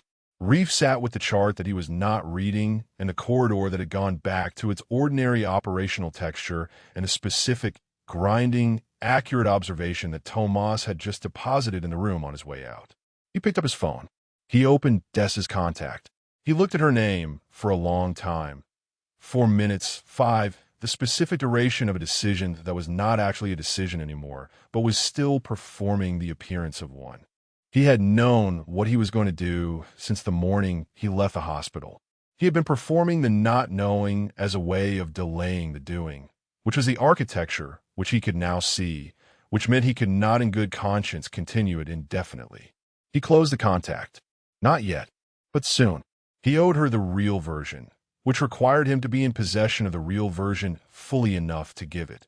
Not the version that was still assembling itself in the dark of his temporary apartment, but the one that had finished arriving. He put his phone in his pocket. He felt the specific quality of a decision in the process of becoming. Not made yet, but in motion, which was more than it had been yesterday. He went back to work. The phone call came on Thursday at 8 p.m. He was home. The apartment that was becoming familiar enough to feel temporary in the specific way of apartments that were not your permanent home, but were where you lived right now, which was most of the apartments in his adult life. Eating takeout with his residency notes and a half hour of something on his laptop that he was not watching. His mother's name on the screen. He answered. She talked about his father's golf game, which was as bad as it had always been and which his father discussed with the injured dignity of a man who expected mastery in all domains and had not yet processed the evidence that golf was not one of his domains. She talked about his sister, who was in Sao Paulo with her company and had sent photographs of the city street markets that their mother was showing everyone at her book club. She talked about a new Filipino restaurant near their house that made a pork adobo she described as close but not quite. And then, in the gap between two topics, she said, "You sound different." He looked at the takeout container. Long week. You always say that. A pause. This is a different. His mother was a woman of specific perceptions who did not press them. She made the observation and left it in the room, which was sometimes more effective than pressing. He sat with it for a moment, the observation, the way it landed in the specific landscape of the past 2 weeks. I've been doing a lot of thinking, he said. About, he stopped. Found the edge of it. Not the whole thing. Not yet. Not on a Thursday evening over the phone over takeout, but the shape of it. About who I'm going to be. Going forward. I think there are some things I've been," he looked for the word, "managing for a long time, and I think I need to stop managing them." Silence on her end. The specific silence of his mother receiving information she had been patient enough to wait for without asking. "Okay," she said, finally, carefully. "Are you?" "I'm Fine. I'm actually, I think, better than I've been." He said this and heard it and was surprised by the accuracy of it, which was something. "It's just," he exhaled, "it's a long time coming. Things I should have done earlier." Reef. His mother said his name the way she said it when she was not going to press, but wanted him to know she was present. "When you're ready." "I know," he said. "I know." They talked for another 20 minutes about things that were not this: the golf, the photograph from Sao Paulo, the adobo, the book club. And when he hung up, he sat with the phone in his hand and felt the specific weight of a life that had been organized around a certain kind of silence and the specific possible lightness of organizing it differently. He thought about Elias in the supply room saying, "We pay it and we see what's on the other side." He thought about Elias in the locker room, tired, morning light, the specific way he had looked at Reef when he said, "We'll figure it out." Not as reassurance, not as performance, but as a structural statement from a man who had decided what he was building and was oriented toward the building. He thought about the not looking in the corridor, which was costing both of them something, which was the wrong payment for the wrong thing. He opened a new text to Elias. He looked at the empty text field for a long time. Then he typed, "I'm going to call Dessa this week. I wanted you to know." He sent it. The reply took 2 minutes. "Good." He held the single word for a moment. "Good," in Elias's register, was not the social good, not the filler syllable. It was the accurate word, chosen because it was accurate, which was how he chose all of them. "Good," meaning, this is the right thing. "Good," meaning, I know what this costs and I think it's the right cost. "Good," meaning, I'm here. Reef put his phone down. He looked at the apartment, his temporary apartment, his in-progress apartment, the place he lived right now, while he figured out what came next. And he felt, for the first time in 13 days, like a man who was doing something instead of deferring it. It was not comfortable. It was, however, directional. And directional was better than the architecture. Directional had, somewhere in its eventual distance, the thing Elias had called the other side. He picked up his notes. He went back to work.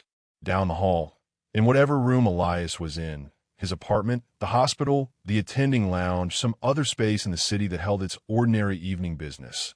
Reef was aware of him the way he was always aware of him now, the way you were aware of something you had stopped pretending not to know. Present, specific, not managed at a distance, but simply there, the fact of him, the 22 years of him, the man on the other side of the thing that was being dismantled. The dismantling was not comfortable either, but it was Reef thought, in the middle of his residency notes on a Thursday evening, beginning to feel like the most honest thing he had done in a very long time. He finished his takeout. He did not call Dessa that night. He was not ready, not in the way of avoidance, which he knew the shape of now and could distinguish from the shape of actual unreadiness, but in the way of a person who needed to arrive at the true thing in their own body before they could bring it to another person's life with the care it deserved. She would get the real version, the full version. He owed her that, and he intended to pay it. But not tonight. Tonight he sat in his temporary apartment with his residency notes and the specific new weight of a life moving in a direction, and he let the direction be enough. Chapter 16. What Conrad Knows. The invitation arrived as all of Conrad Spear's invitations arrived, in the form of a statement. "Lunch today," he said, at the end of Thursday rounds, falling in his step beside Elias in the way of a man who had been walking beside people and having his presence accepted for long enough that he no longer framed it as a request. "The good cafeteria, not the resident one. I have something I want to run by you." Elias looked at him.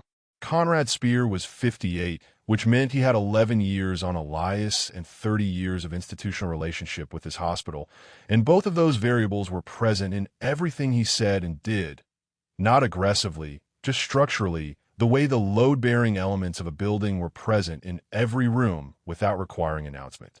He was tall, Anglo, silver-gray at the temples in the specific, distinguished way that silver was distinguished on men the institution had decided to find distinguished.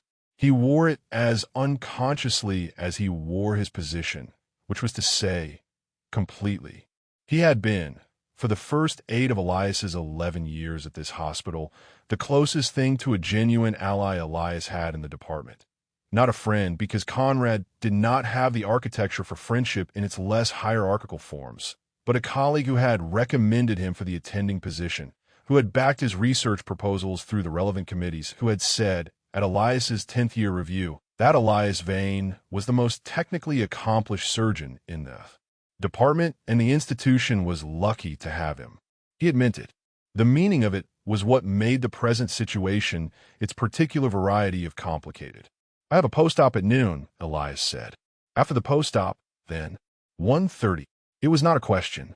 Refusing would have been a signal, and Elias had spent 11 years understanding that certain signals cost more than the thing you were refusing. He said 1:30. He spent the morning working.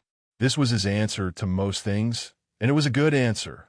The work was real and required him fully, and he gave it everything he had, which meant the morning passed in a clean, functional way of hours given entirely to a purpose. Mr. Herrera's post-op went without complication.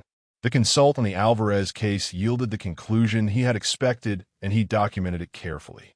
He checked on August Okafor, who was in better spirits than the previous day and had been joined by a son who looked like him around the eyes and sat in the visitor's chair with the specific ease of a man who had driven a long distance and was relieved to find the thing he'd driven for in good shape. August said, "My son, he worries." The son said to Elias, "Thank you for looking after him." Elias said, "He looked after himself. We just provided the setting." August made the sound that was his version of a laugh, low, contained, private, and Elias left them to it. At 1:28 p.m., he walked into the good cafeteria, which was good only in the relative sense of hospital cafeteria taxonomy. Better lighting than the resident one, a slightly wider selection, the specific institutional attempt at ambience that consisted of plants in the corners that someone remembered to water. Conrad was already there, at a table near the window, with the coffee and the focused patience of a man who had never once been kept waiting and had therefore never learned to look as if he were waiting. "Sit," he said, which was not unkind.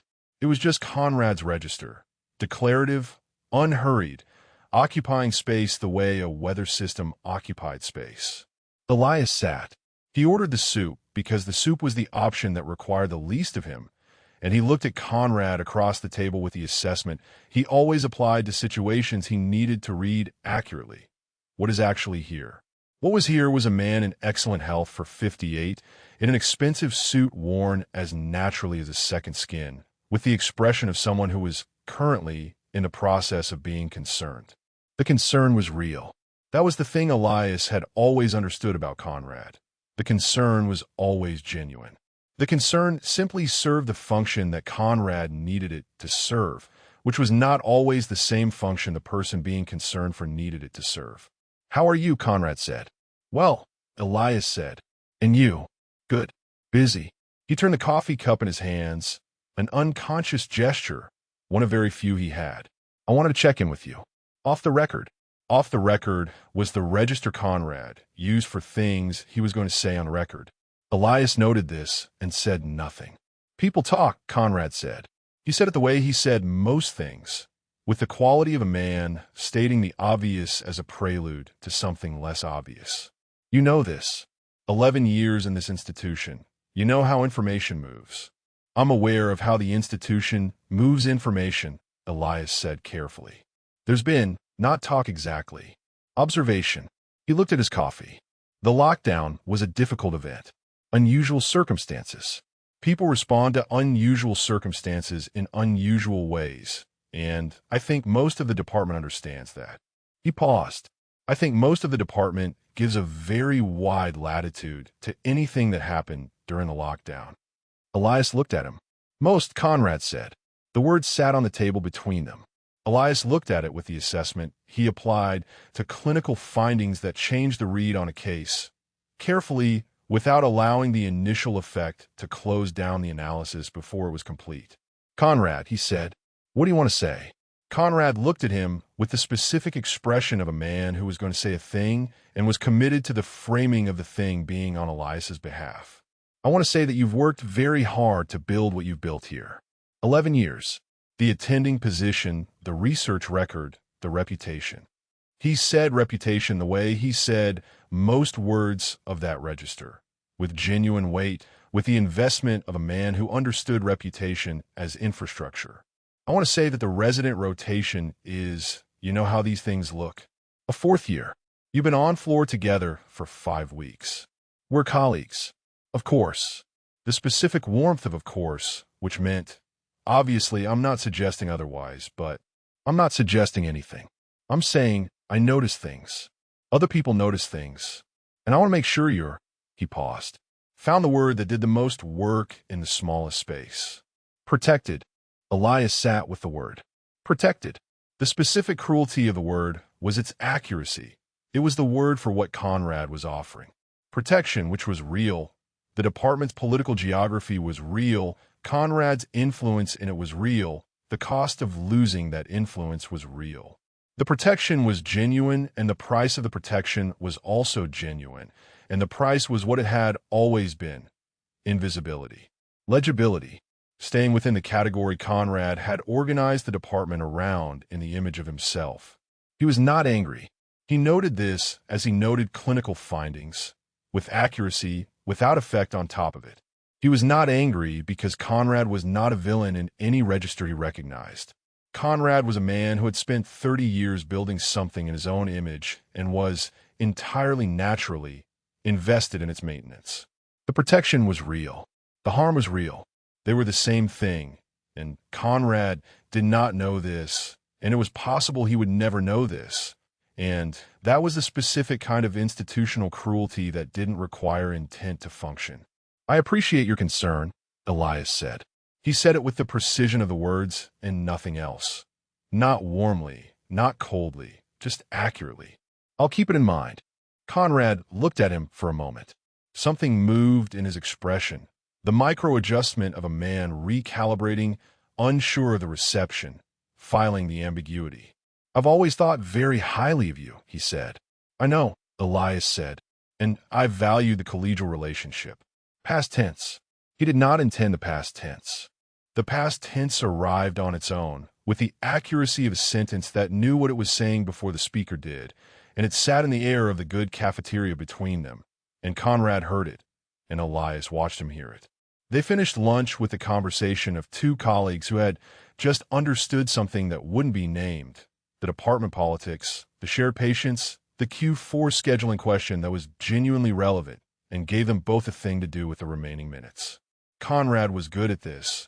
The recovery, the continuation, the maintenance of the collegial register over whatever had just happened. He had 30 years of practice. Elias was good at it too. He walked back to the floor, and he did not go directly to the floor. He went to the window at the end of the east corridor. His window, the one that faced east, the one he stood at after codes at 4 a.m. to watch the city do its interval hour business. It was 2:15 p.m., and the city outside the window was doing its mid-afternoon thing. The particular gray of a November sky that had not decided what it was going to do, the traffic visible from 4 floors up in the specific reduced way of things seen from a remove that made them look manageable. He stood at the window. He thought about Marcus. Not the way he usually thought about Marcus, which was the archived way, the file retrieved occasionally, the accounting of what had happened and what it had taught him, the clean and organized version. He thought about Marcus the way the supply room had taught him to think about things, directly, without the routing, the feeling arriving as itself rather than as processed information about a feeling. Marcus had been good. He had been good at his job and good at the kind of private honesty that Elias had, even then found rare.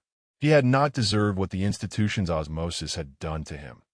Not because it was targeted, not because anyone had decided to be unkind, but because the institution had no mechanism for protecting individual people from the consequences of its own ambient information sharing, and it had not been interested in developing one.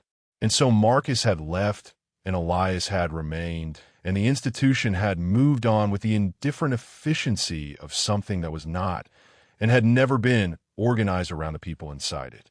He had watched that happen and learned the correct lesson from it. The institution would not protect him.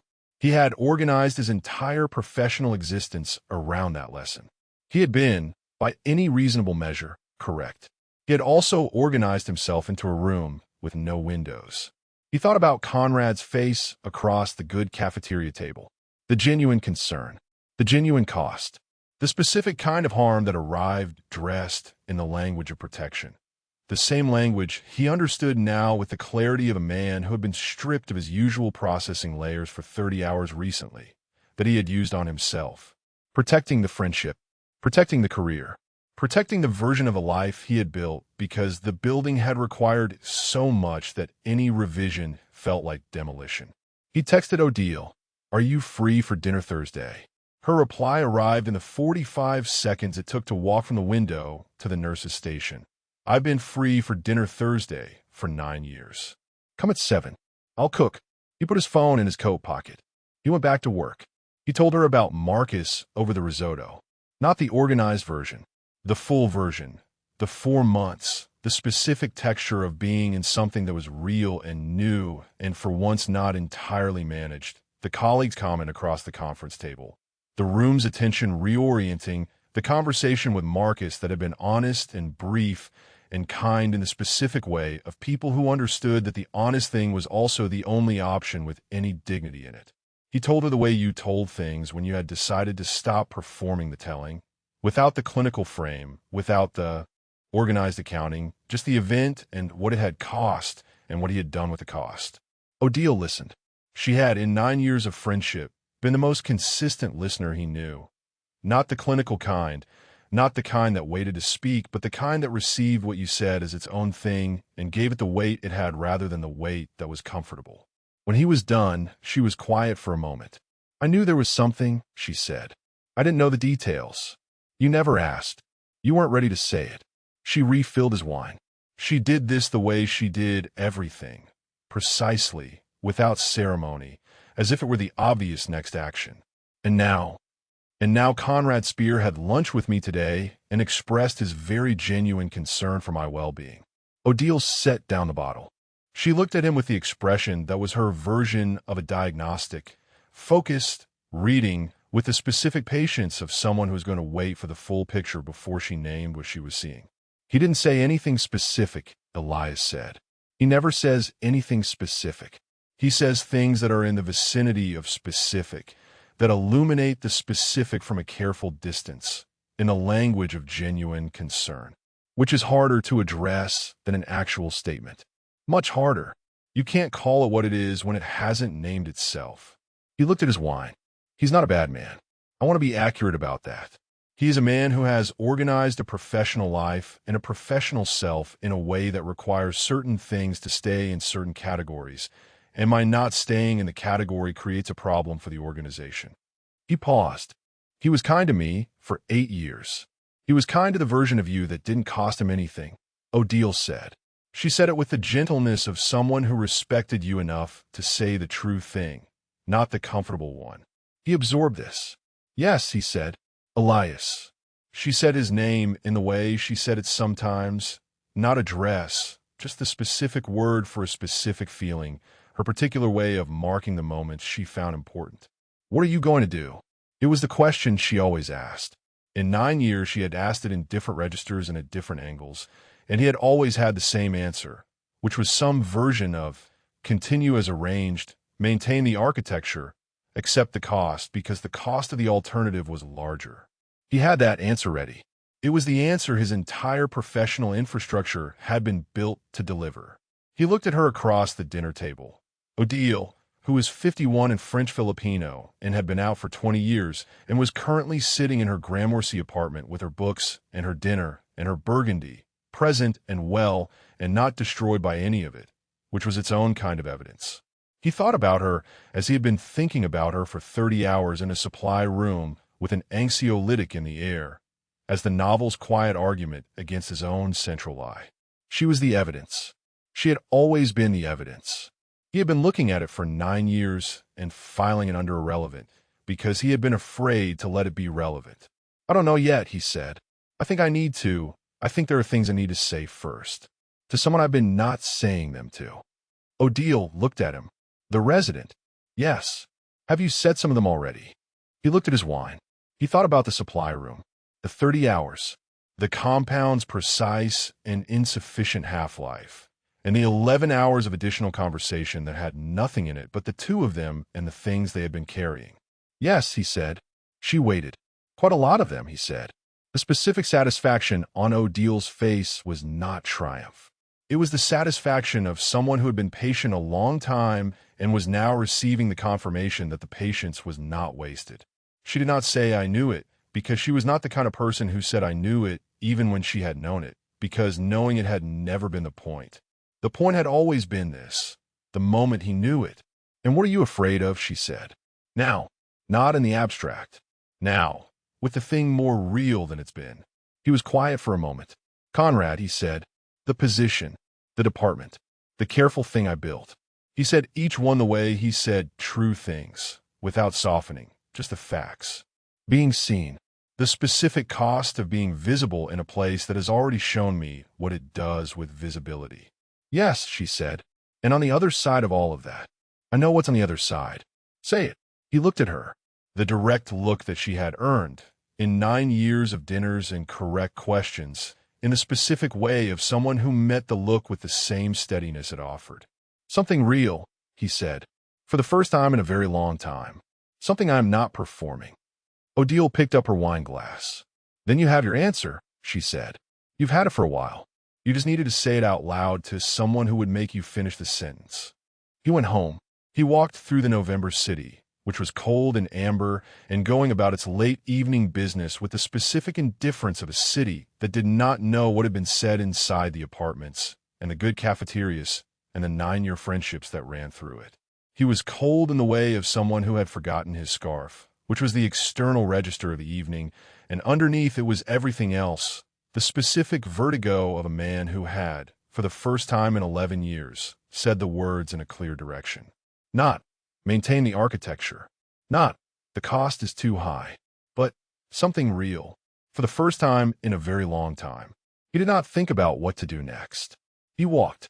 The city was cold and beautiful and entirely unhelpful, which was the appropriate condition of a city at night when you were working something out.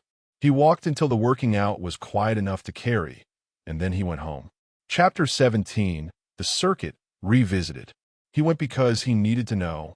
This was the honest version of the reason, which was the only kind of reason that was available to him anymore.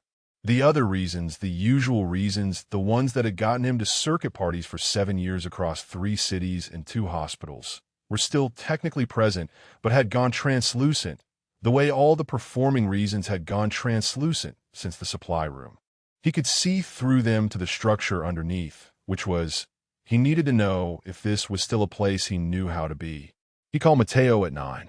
Matteo, who was constitutionally incapable of being surprised by a late call asking about the night's options, said, "There's a thing in Bushwick. The good room. Midnight." And Reef said, "Text me the address." And that was most of it. He took the subway, which at 11:30 p.m. on a Saturday had the specific character of late-night transit in a city that ran continuously. The insomniacs, the service workers, the people who had been somewhere or were going somewhere else, all of them in the specific proximity of underground conveyance.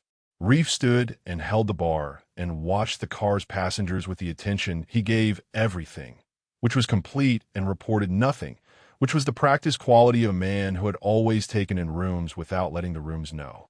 He was aware, on the subway at 11:30 p.m., of what he was carrying. The weight of the past 3 weeks, the avoidance geometry, the Tomas conversation, the Thursday phone call with his mother, the text to Elias that had gotten the reply good, the DESA call he was not quite ready for yet. He had been carrying all of it with the specific competence of a man who was very good at carrying things. And he noted with the compound stripped honesty that had apparently become his new operational baseline. Tired.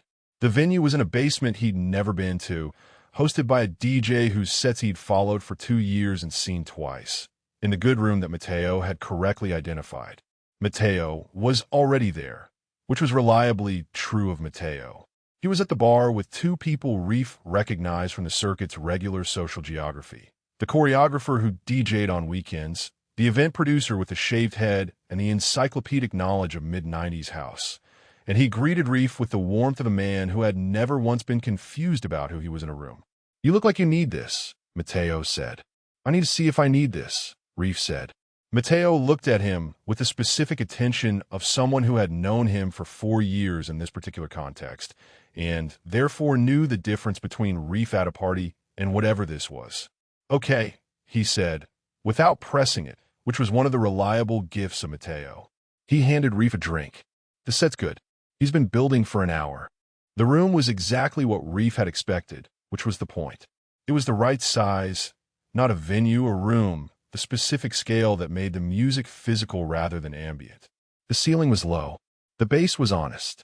The crowd was the usual circuit mix. Regulars and strangers in the specific proportion of a night that had been going long enough to reach its own equilibrium. The social geometry settled, the space organized around the music rather than around being seen. This was the room Reef knew. He had known rooms like this for 7 years. He moved into it with the ease of long practice. He danced for 40 minutes, and he was aware, inside the 40 minutes, of something he had not been aware of in previous years of rooms like this. The effort, not the physical effort. His body knew this, had known it for years, the particular fluency of a body that moved in bass and crowd with the ease of something practiced until it was automatic. Not that, the other effort. The effort of arriving at the version of himself that this room had always provided a home for. The version that moved through space without declaring itself, that was social and warm and entirely present in the room, while keeping the other version, the one with the more complicated interior, safely in a different location. He had not, for 7 years, been consciously aware of the effort. The compound had not given him new information. It had just made the mechanism visible, and now, inside the 40 minutes, he was watching the mechanism from the outside, which was a fundamentally different experience from running it from the inside. The music was good. The room was doing what the room was made to do. He was present in it, and he was watching himself be present in it, and the watching was the thing that didn't fit, the thing that hadn't fit for 3 weeks, the thing he had come here to determine the permanence of. He took a break at the edge of the room. Matteo appeared at his shoulder with the reliability of a man whose social radar was tuned to a very specific frequency. "Good," Matteo said. "Good," Reef said. "Yeah, just..." He looked at the room. The particular beauty of it, the light in the specific colors that the room's designers had chosen for their effect on bodies in motion. The crowd with its collective forward momentum, the DJ doing the thing that good DJs did, which is not just play music, but create the specific condition in which a room became its own temporary world. It was beautiful. He had always found it beautiful.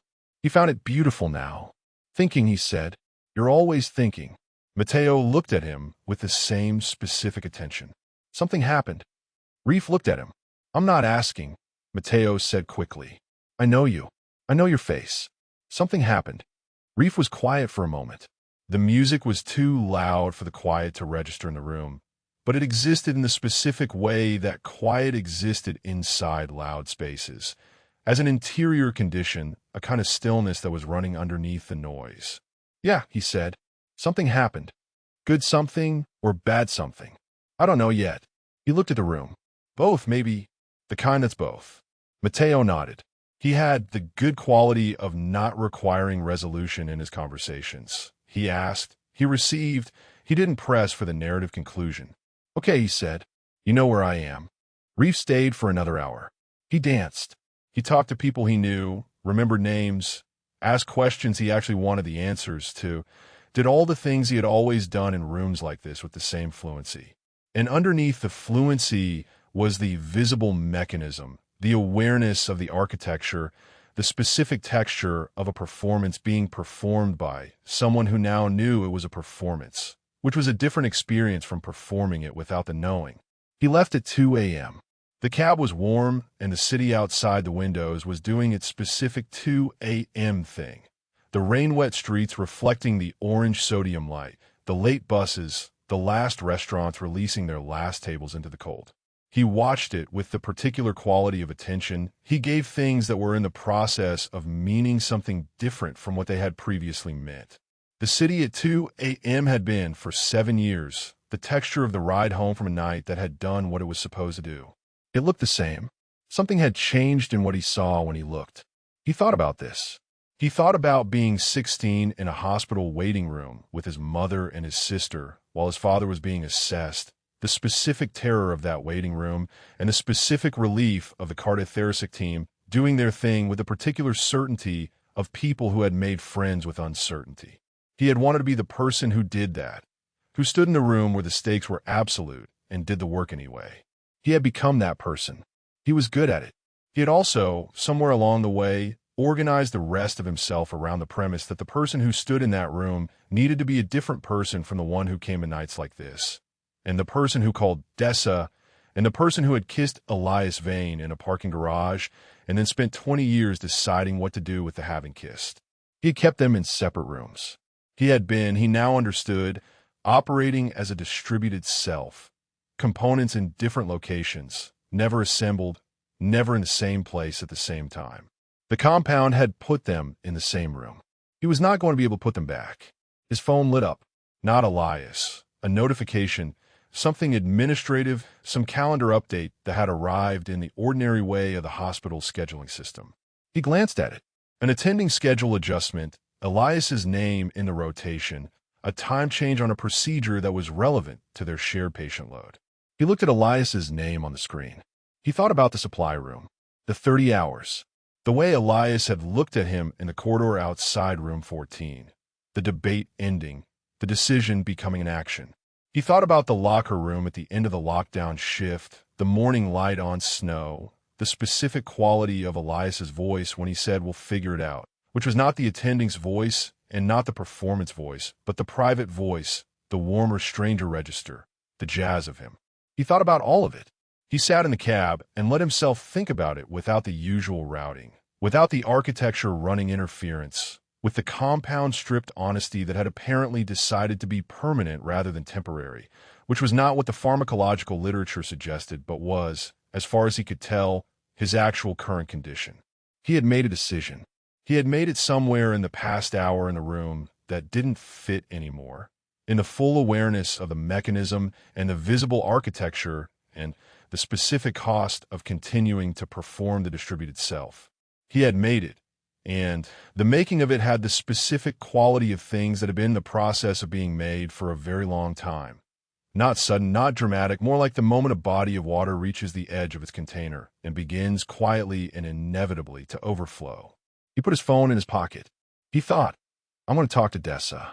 Not because Elias asked him to, not because it was the efficient thing or the strategic thing or the thing that cleared the path to the thing he wanted. Because she deserved it. Because she had been the most honest relationship he'd had for 4 years, and she deserved the honesty that had been missing from it.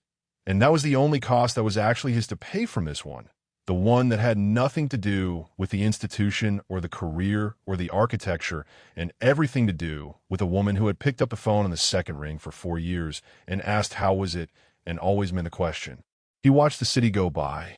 He thought about Elias, present, specific, load-bearing, the 22 years of him, and he did not file the thought. He let it be in the cab with him, in the rain-lit 2 a.m., taking up exactly the amount of space it actually took up, which was considerable. The cab pulled up to his building. He paid, got out, stood on the wet sidewalk for a moment in the specific cold of a November night that had rained and stopped. The air, with the particular clean quality of post-rain air in a city, which was not actually clean, but had the smell of clean, which was its own kind of gift.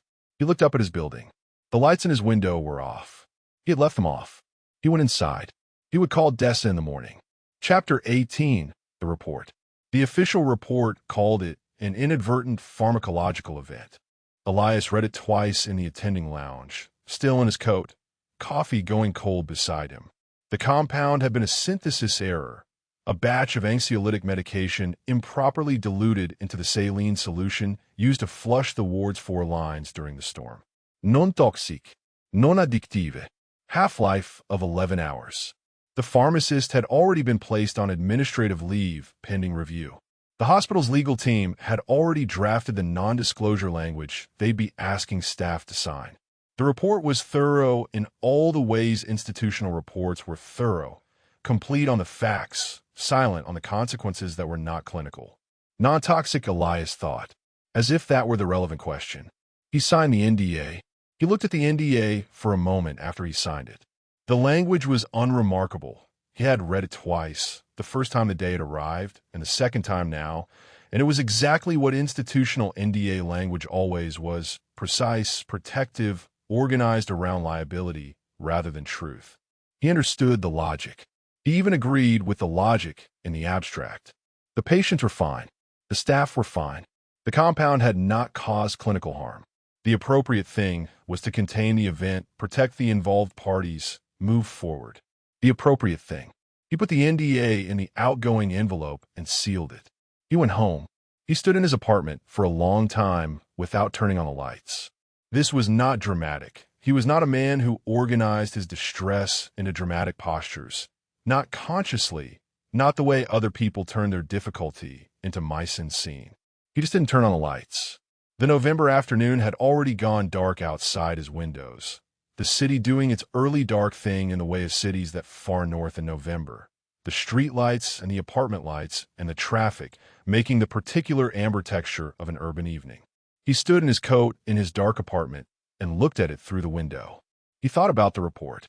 Non toxic, non addictive, half-life of 11 hours. The pharmacist's report put the drug's half-life at 11 hours. They had talked for 30. The math was not complicated. He had been running the math since hour 14 of the supply room, when he had understood with surgical clarity that the compound was no longer a meaningful variable in what was happening between them, and he had kept going anyway. They had both kept going. The 30 hours minus the 11 hours was 19 hours of conversation that belonged entirely to them, to nothing in the air, to 22 years of things finally being said in a room, without any mechanism but themselves. The NDA was in the envelope. He looked at his apartment. Small, considered, nothing in it that hadn't been chosen. The books arranged by subject in the order he'd read them. The desk with the correct light. The shelf behind the desk with the ceramic figure that was still on it. Still there, the not bird, the not fish, the deliberate joke at the expense of categorization that Reef had bought at an outdoor market at 22 and handed to him on the walk back to the car with a private laugh. The real one. He looked at it for a long time. He thought, I'm going to lose this. Not in an abstract way. Specifically, not the figure, the position, the attending status, the 11 years of institutional architecture, the careful thing he had built, the man who was known without being known, visible and protected, competent in a way that was its own kind of armor. He was going to lose the armor. He had decided this. In some precise moment he couldn't locate in the sequence, in the supply room or the locker room or the Thursday dinner at O'Deal's or some combination of all three, and the decision had the quality of things that were already done, not reversible, not because they were externally fixed, but because something internal had moved that could not be moved back. He was going to come out, to Hargrove, to the department. He had not said this aloud to anyone. He had said it to himself, in the attending lounge with the report and the cold coffee, before he sealed the NDA. He was going to tell Dr. Hargrove. He was going to do it this week. He had decided. He stood in the dark apartment and held the weight of the deciding. It was not relief. He had expected something more like relief. The feeling he associated with the end of a long-deferred decision, the specific cleanness of a thing finally resolved. What arrived instead was the feeling he now associated with wound cleaning. It hurt more than the status quo had hurt. The status quo had been bearable, and this was not yet bearable, and that was how you knew it was necessary. You didn't clean wounds because it was comfortable. You cleaned them because the alternative was something you couldn't see yet that would be worse. He took off his coat. He stood in his kitchen and made tea because he was not hungry, and the act of making tea was the kind of small, purposeful task that gave form to an evening that had no other structure. He watched the kettle.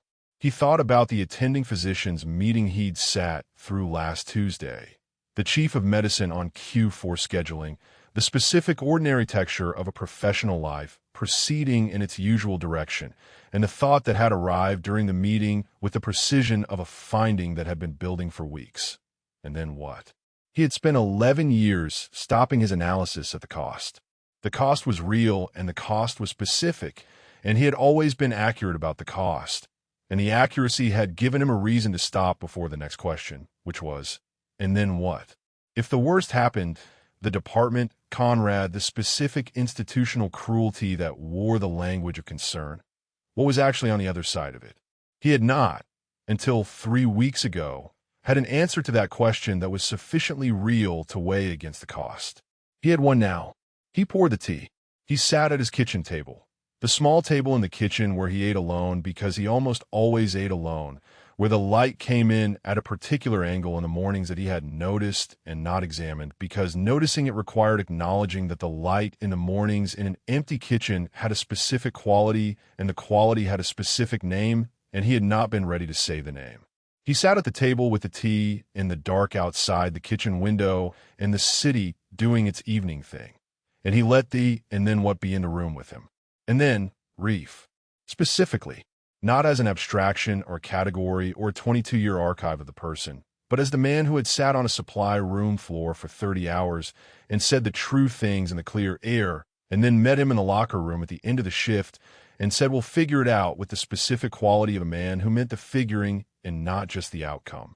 The man who had texted good in response to a text about Dessa, which was such a precise and specific word, and which had landed in Elias's chest with the weight of all the good that it contained.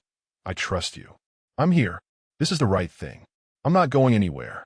And then, not hiding anymore. Not performing the safe version. Not managing, from behind the careful architecture, the distance between what he showed the institution and what he was. The specific tiredness of that. The tiredness he had named to Odile in the attending lounge as the thing that was currently louder than the fear. He went to sleep. He did not sleep well, which was accurate and expected and not a problem to solve. He slept the way you slept before large, irreversible things. Intermittently, with the specific quality of a body that was resting while the mind continued its inventory.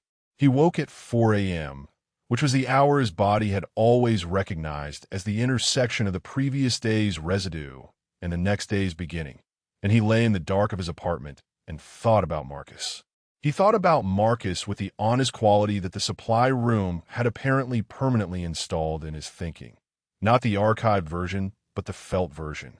Marcus, who had been good, who had deserved better than the institution's ambient mechanisms, who had left in the specific gracious dignity of a man doing the only thing that preserved both of their professional lives and some portion of his own. Marcus, who Elias had never looked for after the transfer, had never contacted, had processed with the filing system and archived under. Experience, early, formative, and closed the folder and not opened it again. He had not been indifferent. He had been afraid, and he had organized the fear into a behavior that looked like indifference, and the behavior had become, with 11 years of practice, with the accretion of institutional armor, something he had started to mistake for an actual self. He lay in the dark and did not mistake it anymore. In the morning, Reef was at the nurse's station. This was not unusual. Reef was at the nurse's station at the beginning of every shift with the efficiency of a resident who had learned early that the morning started at the station and not at the locker, and who operated accordingly. He was reviewing charts. He had the coffee from the good machine on the second floor, not the station carafe, which meant he had arrived early enough to go to the second floor, which meant he had been up before his shift began, which meant he had not slept well either. Elias came down the corridor toward the station, and the thing that had become true about corridors in this hospital was true now. His awareness of Reef in the space was specific and complete, the way the body registered things it had decided to stop pretending weren't there. Reef looked up when he heard his footsteps, not the quick clock of a resident noting the attending's arrival. The other one, the one Elias had been receiving in full since hour 15 of the supply room. The look that was not performed at any distance. "Morning," Reef said. "Morning." Elias stopped at the station. He looked at his resident, at Reef, who was tired in the specific way of someone who had also lain awake at 4 a.m. with an inventory running, and who was present anyway, and who was looking at him with the open expression that he was slowly learning not to immediately close off. "How's the Alconquo chart?" "Updated. Labs came back overnight. I put the note in." "Good." A pause. The specific pause of a hallway conversation between two people who had more than a hallway's worth of things in them. Thank you. Reef held his eyes for a moment. The look that was not professional distance, or was professional distance, and also much more than that. Both layers present, the official register and the true one running simultaneously, because that was what this was now, what was going to be for whatever time remained before Elias did what he had decided to do. Both registers at the same time, in the same hallway, with the fluorescents doing their institutional work above them, and a morning shift arriving around them, and the entire ordinary machinery of the floor proceeding with the complete indifference of something that had no investment in what was happening in the 2 feet between them. I'll look at the Herrera discharge this afternoon, Reef said. Back to the clinical register. Smooth. He was good at this, had always been good at this, but it was different now. The smoothness was choice rather than reflex, which made it honest in a way the reflex had never been. After rounds, Elias said. They went to work. He stood at the window at the end of the East Corridor at 4:15 p.m. that day. 4 minutes, always 4 minutes. And he looked at the city, and he thought about the attending physicians meeting next Tuesday, the chief of medicine in the chair at the head of the table, the specific fact of what he was going to say in that meeting after it was over, when the chairs were being pushed back and the room was releasing. He was going to lose this. And then what had finally been louder than the losing for the first time in 11 years, and that was the only metric that mattered. He turned away from the window. He went back to work. Chapter 19, What Dessa Said. He called her on a Sunday morning. Not texted, called, which was the register the conversation deserved. She picked up on the second ring, which was what she always did, which was one of the specific things he had loved about her across 4 years. The picked up on the second ring quality, the not making you wait, the consistency of her presence. He said, Do you want to get dinner? She said, Whenever you're free. This week. He stopped. Started again. I need to talk to you. The real version. I should have talked to you a long time ago. A pause. The specific pause of a person receiving information they have been patient enough to wait for. Saturday, she said. Evening. There's a place on Fulton, near the park. I'll text you the address. Okay, he said. Reef. She said his name the way she said it when she was about to say something true and wanted him to know it was coming. I know. Okay. I know it's the real version. I've known for a while. Another pause. It's okay. He held the phone. It's not okay in every way, she said with the specific honesty that had always been her gift. But it will be, and it's still okay. He could hear the texture of her voice. Not cold. Not warm in the easy way, but warm in the harder way. The way of someone who was telling the truth and who had worked to get to a place where the truth was bearable and had earned the getting. Saturday. 7. Saturday, he confirmed. Thank you. He put the phone down. He sat in his apartment for a moment with the specific quality of having made the irreversible move, not the text that was still a buffer, not the phone call that was still at one remove, but the actual call, the actual Saturday, the actual 7 o'clock at a place on Fulton near the park. He had done it. It was done.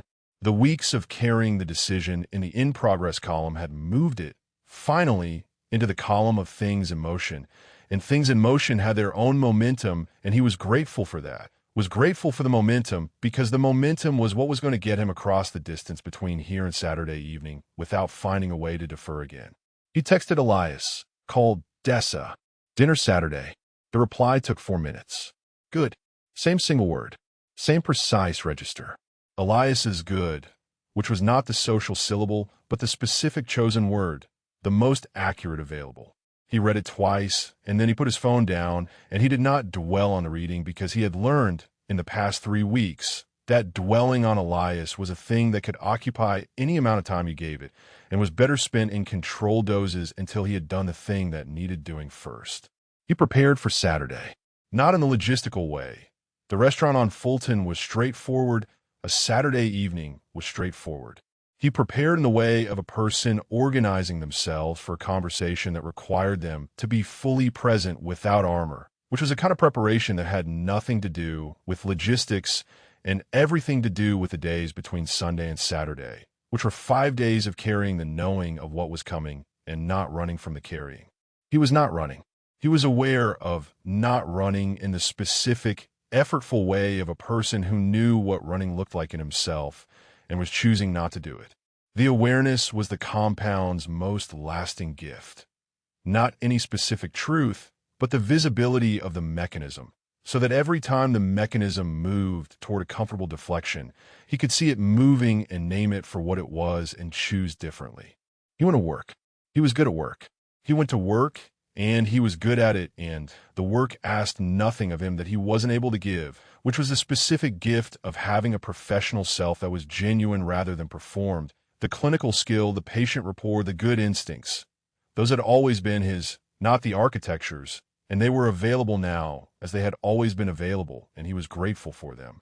He watched Elias from the professional distance of the avoidance geometry, which was the same geometry it had been, except that it was now a chosen distance rather than a performed one, and the choice made it different even though the external distance was the same.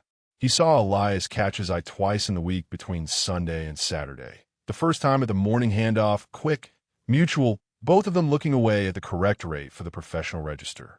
The second time at the end of a Thursday afternoon, the corridor outside room 14, both of them pausing for the specific half-second of two people who knew what the corridor meant and were not pretending otherwise. Saturday, Reef said. I know, Elias said. That was all. That was sufficient. On Saturday evening, Dessa was already at the restaurant when he arrived. She was at a table near the back with the menus already open and the water poured, with the quiet efficiency of someone who had decided not to wait and had organized the waiting accordingly. She had on a green coat he'd never seen, which meant she had bought things since the last time he'd seen her, which meant time had passed, and she had been living inside it, which was both obvious and, for some reason, the specific thing he needed to see to begin. "Hi," he said. "Hi," she said. He sat down. She pushed the water glass toward him with the ease of someone who had known him long enough to know he always needed water before anything else, and the fact of the gesture, small, unperformed, the specific memory of 4 years of paying attention, caught him in the chest before anything else did. She looked at him. Dessa's look, the specific quality of her attention, which had always been the diagnostic kind, the kind that read people with clinical accuracy and, unlike his own version of the same skill, didn't pretend not to. She had always seen him. That was the specific grief of the past 4 years. She had always seen him, and what she had seen was the real version, the closest to the real version that anyone in his life had had access to, and he had never been quite honest enough with what she was seeing. "You don't have to do a preamble," she said. He exhaled. "Dessa. I'm not saying it harshly. I'm saying it because I know you." She folded her hands on the table. "I know how you build up to things. I know the preamble voice. You don't need it. I already know the shape of what you're going to say, and I've known it for longer than you're going to tell me. And I'm sitting here because you deserve to be able to say it, and I deserve to hear it. Not the preamble, the thing." He looked at her. She met it. No performance, no protective distance, just Dessa, who had always been one of the more honest people he knew, being honest now, which was what she had always been and which was exactly what this evening required. "Okay," he said. He told her. Not the full history. Not Elias by name, not the supply room, not the parking garage 20 years ago and everything that had followed. He told her the outline of it, the structure, that there had always been a version of himself he had kept in a separate room, that the room had been closed for longer than the 4 years they'd been together, that the closing had not been about her, had never been about her, but had still cost her something real. That he had been less than honest, and the dishonesty had been, not malicious, but cowardice dressed as consideration, which was still cowardice. That she deserved the actual account rather than the managed version. She listened. When he was done, she looked at the table for a long moment. The specific quality of her quiet. Not the empty kind, not the angry kind, but the kind of someone organizing what they had received and deciding what to do with the organizing. "How long?" she said. He said, "A long time." She said, "Did you love me?" He said, "Yes." He said it without hesitation because it was true and deserved to be said without hesitation. "Yes. Not the same way, but yes. You know I did." She looked at the table. "I know," she said. Her voice had the specific quality of someone who was holding something heavy and was not going to drop it. "I know you did. And I know. I've known for a while that the way you did wasn't the whole thing. I knew before you said it. I was waiting for you to be able to say it." She looked up. Her eyes were wet. That's the part I'm still working on. Not being angry at you. being angry at the waiting. She paused, at the fact that I was patient for something I should have asked you about directly. I let myself not ask because I was afraid of the answer. That's mine. That's mine to carry. I'm not absolving you, she said, directly, in the voice she used when she was saying the true thing and wanted it to be received as the true thing. You should have said it sooner. You know that. I know you know that. She paused. But I'm also not. I'm not interested in being the person who makes this into a story about what you did to me. That's not who I want to be about this. She looked at him. I'm sad. I'm going to be sad for a while. And I loved you, the version I had, the real version I had, which was real even if it wasn't the whole thing. He was quiet. I'm sorry, he said. He said it the way he had been practicing not saying things, without the preamble, without the management, just directly. I should have said it sooner. I was a coward about it, and it cost you something real, and I'm sorry. She nodded. She had the look of someone receiving an apology they had needed for a while, and finding that receiving it was more complicated than they had expected. Not better or worse, just more complicated, more textured, less like resolution, and more like the beginning of a different kind of processing. Thank you, she said, for saying it. They stayed for a long time after that. They ordered food and ate it and did not talk again about the thing that had just been said because the thing had been said and it was in the room and it didn't need to be revisited immediately. They talked, instead, about other things, her work, a case she'd been thinking about, a book she'd read that she recommended with the genuine warmth of someone who had found something good and wanted to give it away. He asked questions he actually wanted the answers to, and she answered them. And for a period of hours, they were just two people who had known each other for 4 years at a table in a restaurant in November, which was also true and also worth something. The city had gone fully dark by the time they left. The November street outside the restaurant had the specific cold and amber quality of Saturday night. The restaurants releasing their tables, the couples on the sidewalk, the cabs with their lights on moving through the cross streets. They stood outside for a moment in the cold. When they parted, she hugged him. It was brief and real, not the hug of closure, not the hug of forgiveness, not any of the things that hugs were sometimes used to perform. Just a hug, the specific warmth of a person who had decided to be generous with the thing they had left to give. Take care of yourself, she said. You too, he said. He meant both. He sat in her parking lot in his car afterward. He sat in the specific quiet of a stopped car late on a Saturday night with the restaurant behind him and the empty park visible at the end of the block, the November trees doing their bare, structural thing against the orange-lit sky. He sat with the feeling. It hurt. He had expected it to hurt, and it had hurt, and the hurt was real and earned and not something he was going to route through the filing system. He let it be in the car with him. The grief of having been the person who was less than honest to someone who deserved honesty, the specific cost of that, the weight of what 4 years of avoidance had done to someone who had been patient and genuine and had deserved the real version from the beginning. He sat with it until it was a weight he could carry rather than a weight that was carrying him. Then he started the car. He drove. He did not text Elias from the car. That impulse arrived, and he sat with it for a block and then let it pass, because what had happened in the parking lot on a Saturday night was his to sit with first in the proper sequence. He owed it that. He owed Dessa's honesty that much space. He drove for a long time, not toward anything, through the city, the way you drove through things when the driving was the point, when you needed the motion and the passing lights and the specific quality of a city at 2 a.m. conducting its quiet businesses. The 24-hour laundromats, the last buses, the orange sodium light making everything the color of old photographs. The sky at the far eastern edge of the city was beginning, with no particular interest in the fact, to get light. He drove through it with the window cracked, the cold air doing its clean work against his face, and he felt the specific quality of a thing being cleaned. Not resolved, not finished, not the good feeling of a wound that had healed. The feeling of a wound being cleaned. It hurt more than the status quo, and that was how you knew it was working. Alongside the hurt, something else. Something he had not expected. Lighter, not better, not resolved, not on the other side of anything yet, but lighter than he had been, lighter in the specific way of someone who had put down something they had been carrying that was not theirs to carry alone, who had finally given the weight back to the air where it belonged instead of managing it in silence. He drove home as the sun came up.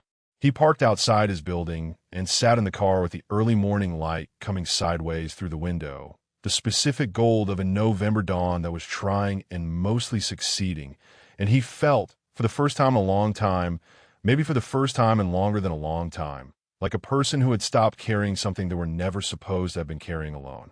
He went inside. He did not text Elias that night. He slept instead, with the particular depth of someone who had been through a wound cleaning and needed the rest more than the resolution. And when he woke, the sun was at midday, and he lay in the light and let it be Sunday, and let Sunday be what it was. He would tell Elias about it eventually, in pieces over time, in the specific hours that belonged to that kind of conversation. The late ones, the honest ones, the ones that couldn't happen in daylight. There was time for that. The time was, for the first time in a long time, actually there. He got up. He made coffee. He let the day begin. Chapter 20. What Odile said. He had told her about Marcus in pieces. First piece, the colleague, unnamed, at dinner in September. Second piece, a colleague described on a Thursday in October when the rotation transfer was 5 days old and the name on the scheduling memo had been doing its quiet load-bearing work. Third piece, Marcus by name, with the full account, at the dinner after the Conrad lunch, which had been 2 weeks ago now, and which Elias had been processing, since in the way he processed most things that required real time, by continuing to work and letting the processing happen in the background until it surfaced in the foreground ready to be examined. The dinner tonight was different. He knew it when he texted her. "Can I come tonight instead of Thursday?" She had replied within minutes. "Yes. Come hungry. I have too much risotto." He came at 7. She opened the door with the quality of someone who had been expecting something and was not performing surprise at having received it. She said, "Sit. Wine is open." And he sat in her kitchen, and she finished the risotto, and they ate. And he let the food do the work that food did in Odile's apartment, which was make it possible to say things by removing the formality of face-to-face conversation without the table, the wine glass, the practical necessity of eating, all of which gave the difficult things a frame, and the frame made them bearable. He told her everything. This was the first time in his life he had told anyone everything, which he recognized as significant in the flat, factual way he recognized most significant things as information that had bearing on the full picture. He told her Marcus, the full account from the beginning, not the organized version he'd given her at the previous dinner, but the felt version, the version with the texture of what it had been like to watch the institution process the thing that had been new and real and tentatively his into something institutional, and then into nothing. He told her the supply room, not the clinical details of the compound, but the 30 hours, the things that had been said, the specific quality of Reef saying "I'm in love with you" in the clear air, with the compound out of both their systems, and Elias saying it back, and the 30 hours of everything that had preceded that moment, making the moment not an escalation, but an arrival. He told her the Conrad lunch. He told her the dark apartment, the NDA, the sealed envelope, the specific feeling of a man standing in his own home, not knowing how to turn on the lights. He told her what Reef had said in the corridor outside room 14 last Thursday. Both of them pausing at the half-second mark, Saturday, and I know, which was not a conversation, and was also entirely a conversation, the kind that existed in the space between two people who had agreed, without discussing it, to let the small true things exist without demanding the large ones from them yet. Odile listened to all of it. When he was done, the risotto was finished, and she had refilled both their glasses, and the apartment had gone into the specific evening quiet of a place that had been fully occupied by a real conversation and was now resting in the aftermath of it. She looked at him across the table with the expression that was her version of the full assessment, the affectionate forensics, as he had always thought of it, the look that saw everything and organized it and returned it to him in a form he could use. She said, "You have been performing this life for so long that you've forgotten you're allowed to just have one." He absorbed this.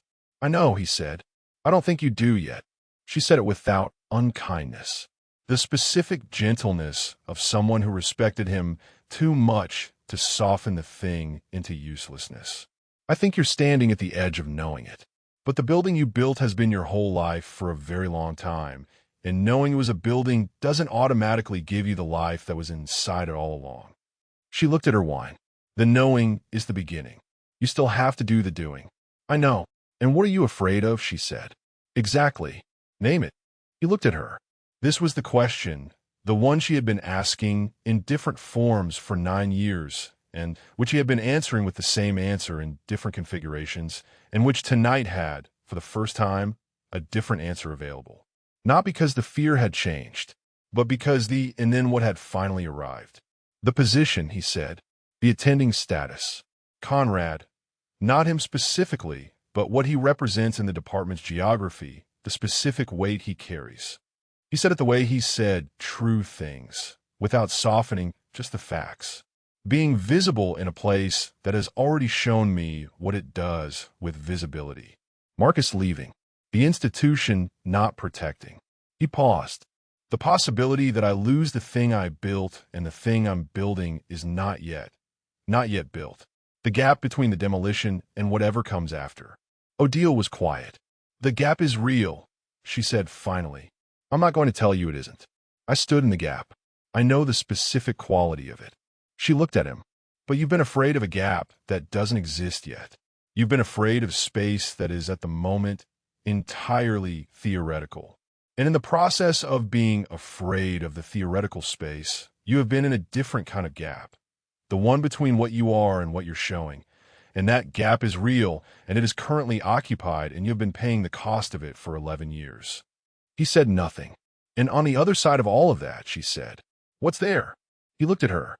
He thought about Reef in the supply room saying the true things. He thought about the locker room at the end of the shift, the morning light on snow, the specific quality of Reef's face when Elias had said we'll figure it out, the arrested quality, then the opening, the thing that Reef was learning to leave open instead of closing. He thought about the Thursday corridor, the Saturday that Reef was currently at, the dinner with Dessa happening tonight, somewhere across the city, and the specific quality of a man he trusted to be doing the hard thing when the hard thing was required. He thought about arriving. Something real, he said. He had said this to Odile before. At the previous dinner, the beginning of the answer. Now he had the rest of it. Something I don't have to maintain. Something that doesn't require me to be a different person in different rooms. He paused. Someone who knew me at 9 years old and is still. Someone who, he stopped. Found it. Someone who knows the ceramic figure and what it means and didn't need me to explain it. Odile was very still. He said, I've been in love with him for 22 years, and I have been spending those 22 years being afraid of what the knowing would cost, and I am. He stopped. The specific feeling arrived, the one that had been building since the supply room. Not the dramatic feeling, not the crisis feeling, but the quiet, tired, absolutely certain feeling of a man who had run out of reasons to defer. I am done being afraid of it. I'm still afraid of it, but I'm done letting the fear make my decisions. Odile exhaled. It was not quite a sigh and not quite a laugh. It was the sound of someone who had been holding a patience for 9 years and was, at last, being given the thing the patience was for. I know, she said. She said it the way Elias had said it to Reef, in the supply room, across many hours, as recognition, as witness, as the confirmation of one person to another that what they had said had been received by someone who understood its full weight. I've always known. I know you have. And he went home. He walked through the November city at 10 p.m., the streets with their amber light and their particular cold and the specific quality of a city that had been doing its business all day and was beginning to slow into its evening self. He walked without the specific gravity of the walk back from Conrad's lunch, without the specific untethered quality of the dark apartment 2 weeks ago. He walked as someone who had said the things and received the things and was now in the process of being held accountable to the saying of them, which was the condition he had always avoided by not saying them. He was in the process of being held accountable. He found this, unexpectedly, a relief. He thought about Odile's face when he said, I'm done letting the fear make my decisions. The 9 years of patience in it, paying off. He thought about what she had said about the gap, the real one he'd been in, the one between what he was and what he showed, the one he had been paying for without ever naming the payment. He thought about the and then what, which had arrived in the attending physician's meeting as a question and was now, tonight, no longer a question. He thought about Reef. He thought about Reef without routing, without the management layer, without the architectural distance that had been doing the work of making the thought bearable at a cost he was no longer paying. He thought about him directly, the way the supply room had permanently installed in his thinking, as something real, present, specific, load-bearing in the actual and non-metaphorical sense. He thought about the Saturday morning 2 weeks ago, the first time Reef had come to his apartment, the specific quality of the morning and the coffee and the conversation and the way Reef had looked sitting at the kitchen table, tired and open and honest in the way that was becoming his default rather than his exception, the real version, the one that had been there at 9 years old before either of them had learned to be careful. He had not made the visit into something that required them to be ready for it.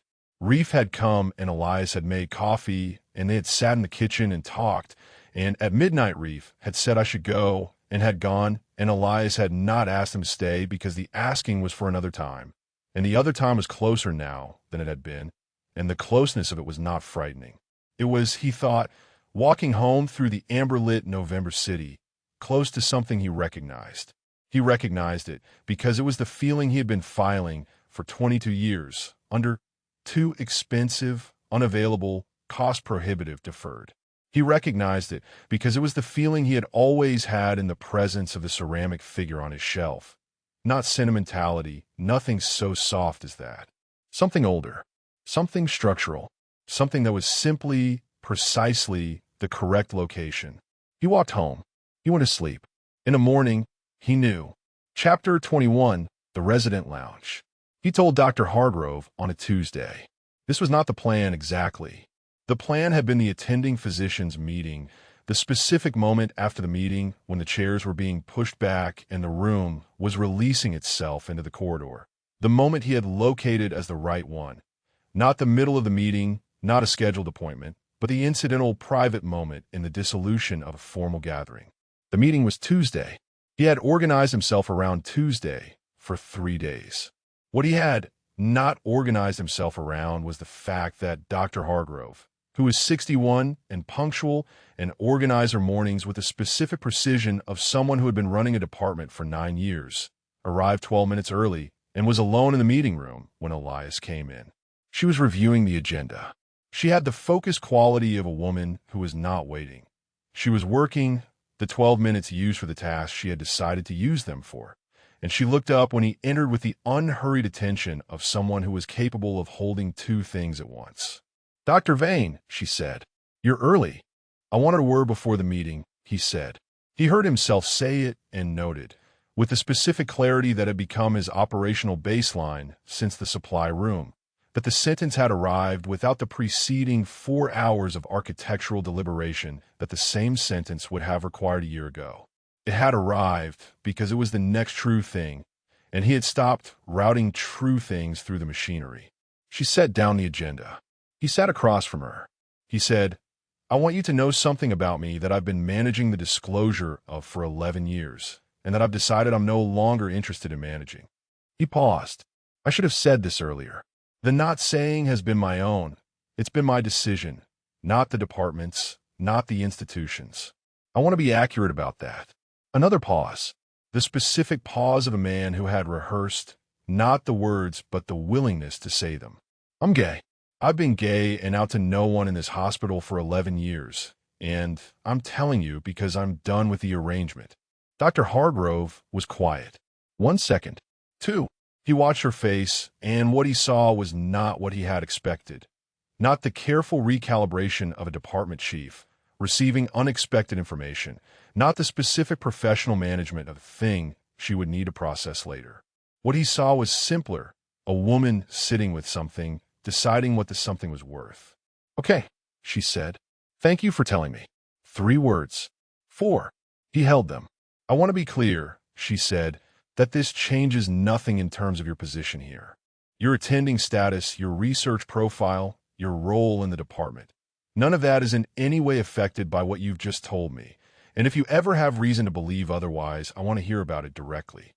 She said this with the specific quality of institutional language that was also, underneath, simply meant, "I run this department, and I intend to run it that way." "I know," he said. I know you do. Is there anything you need from me? He thought about this.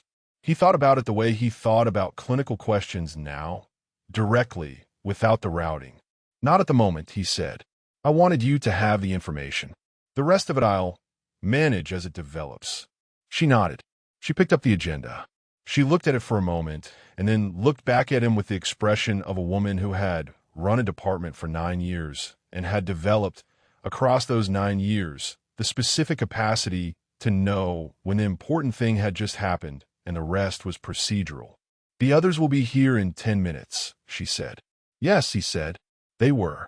The meeting was 45 minutes of Q4 scheduling and resource allocation, and Elias sat through it with the particular quality of a man who had just done a thing and was now in the specific quiet of having done it.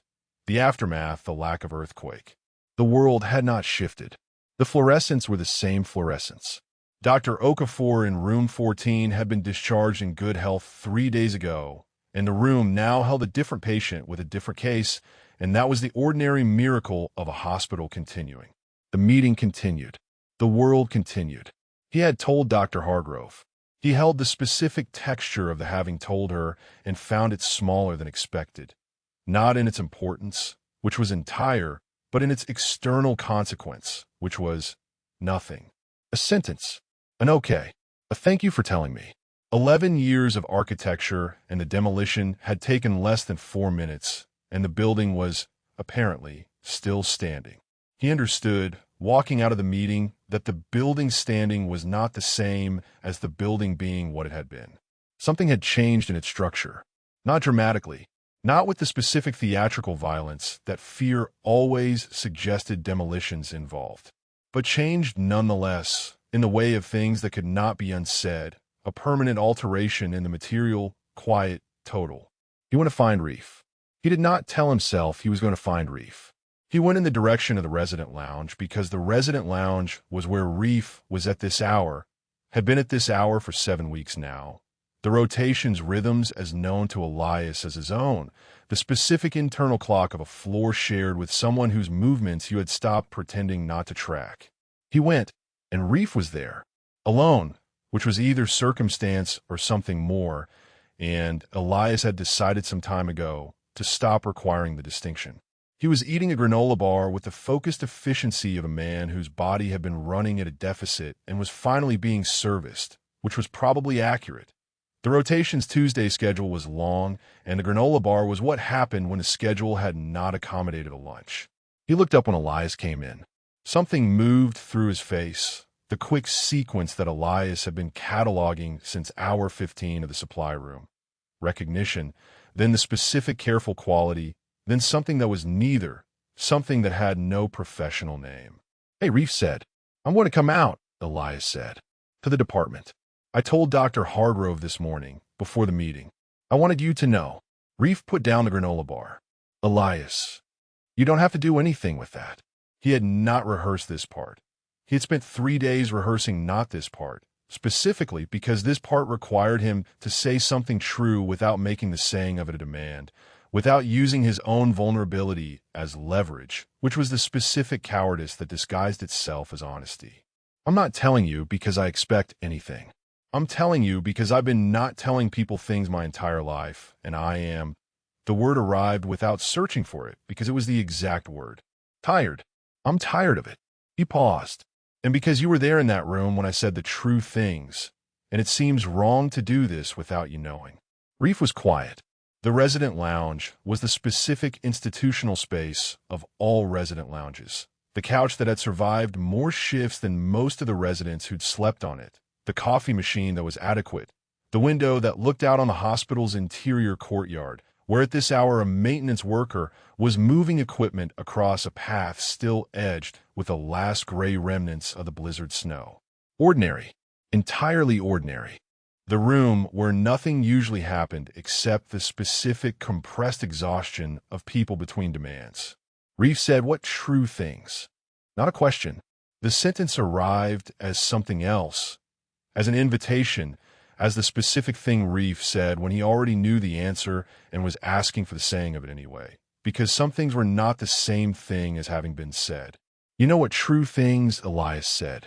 Say them again. His voice had gone careful and rough at the same time, the way voices went when a person was trying very hard not to break something fragile that they needed to remain whole. When there's nothing in the air, say them.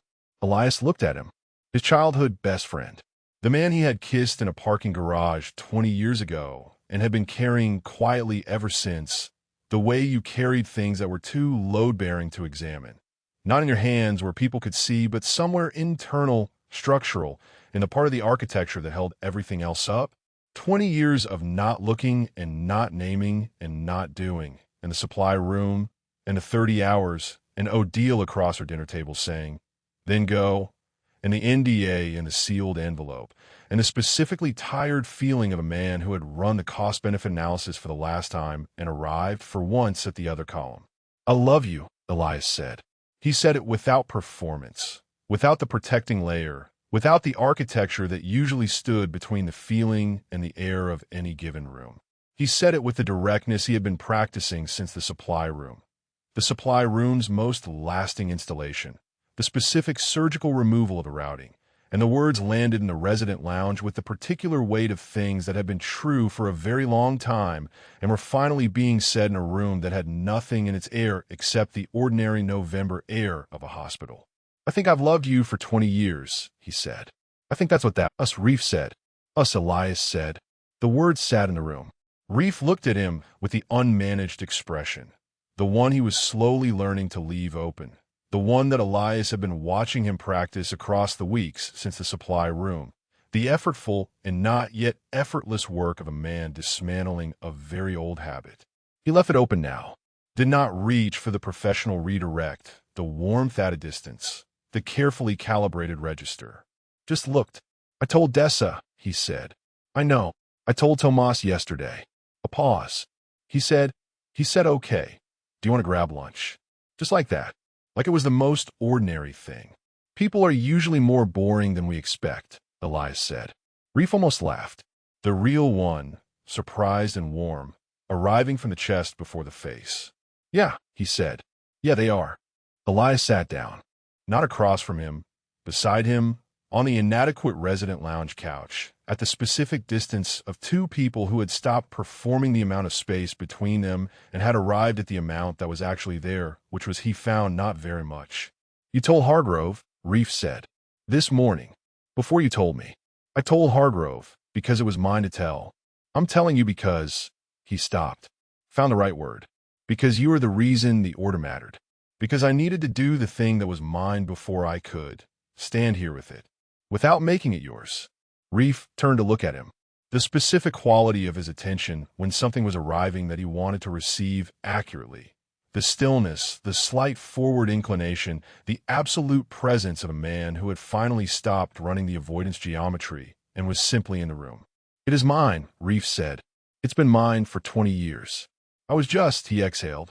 I was just doing a very competent job of putting it in a room I didn't go into. I know, and the room is open now. The room has been open, Elias said, since the supply room. I think we both know that. Reef looked at his hands. The specific gesture, the one he made when he had decided something and the deciding had settled into his body before it had finished settling into his words. Yeah, he said. That was the thing. That was all of it. 2 syllables said twice in the resident lounge of a hospital on a Tuesday in November, with the granola bar still on the arm of the couch and the November light doing its tentative thing through the window. No drama, no architecture, just the smallest enormous thing. 2 words from a man who had spent 20 years deciding and had quietly, finally, decided. Elias did not reach for his hand. Not yet. Not here. Not in this hallway-adjacent room with the lounge door unlocked and the floor going about its business outside it. That was for later, for somewhere that had nothing professional between them and the doing of it. And later was real now in a way it had not been before, which made the not yet not a refusal but a patience. He stood. Reef stood too, and they were standing in the resident lounge, and neither of them was performing the professional distance. And neither of them was performing the lack of it. They were just standing in the space between what they'd been and what they were going to be, which was not a distance being managed, but a direction being found. I have a post-op at 2, Elias said. I have rounds at 1:30, Reef said. Good. He looked at him. One long look, the kind he'd been practicing, the kind that didn't hide behind the professional frame or apologize for itself. Go eat something that isn't a granola bar. Reef said, You sound like my mother.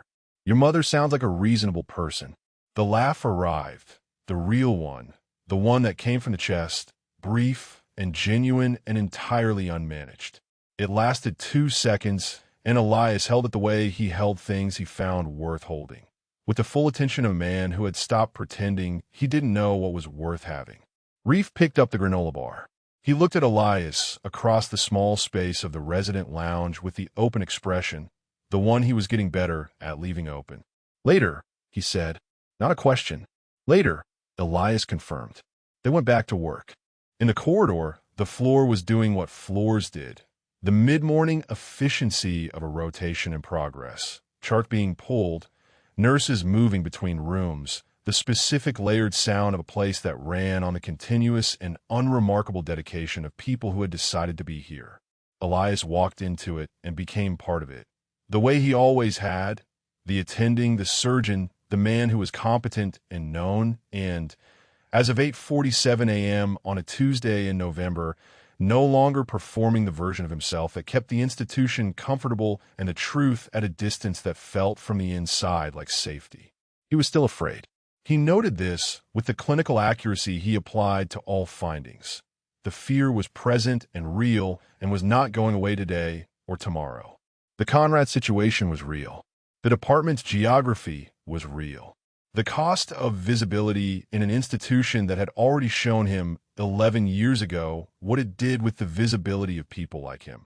That was real, and it was not going to be resolved by one conversation with Dr. Hargrove, however genuinely she meant the okay she had given him. He was still afraid, and he was not letting the fear make his decisions. This was the thing. This was the only thing, as far as he could tell from inside it. Not the absence of fear, not the resolution of the complicated, not the clean and architectural solution that his entire professional training had organized him to produce. Just the decision.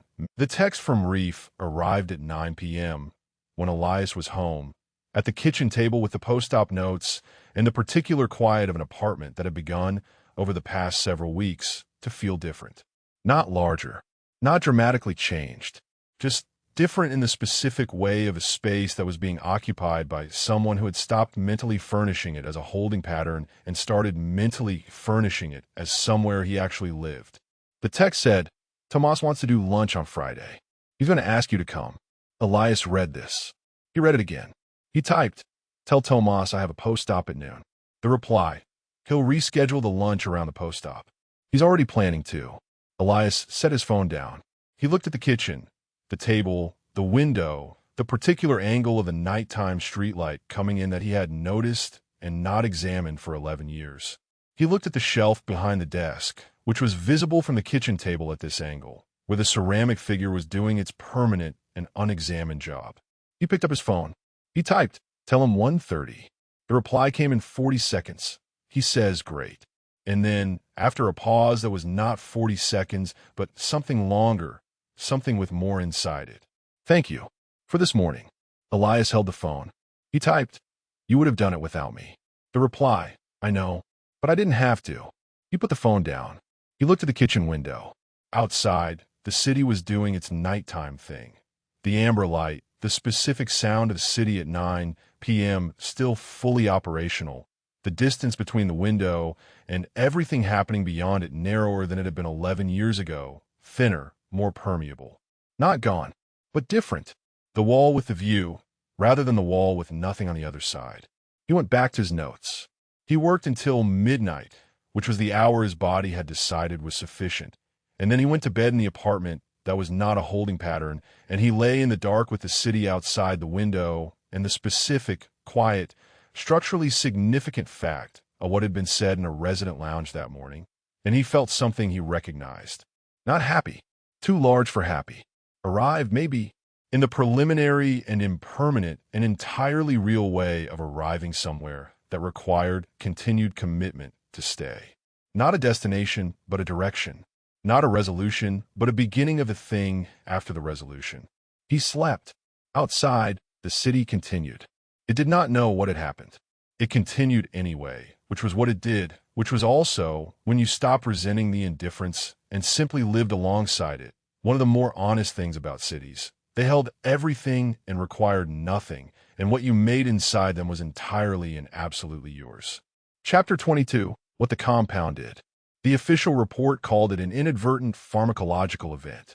Elias read it twice in the attending lounge on the day it was released to staff, still in his coat, coffee going cold beside him.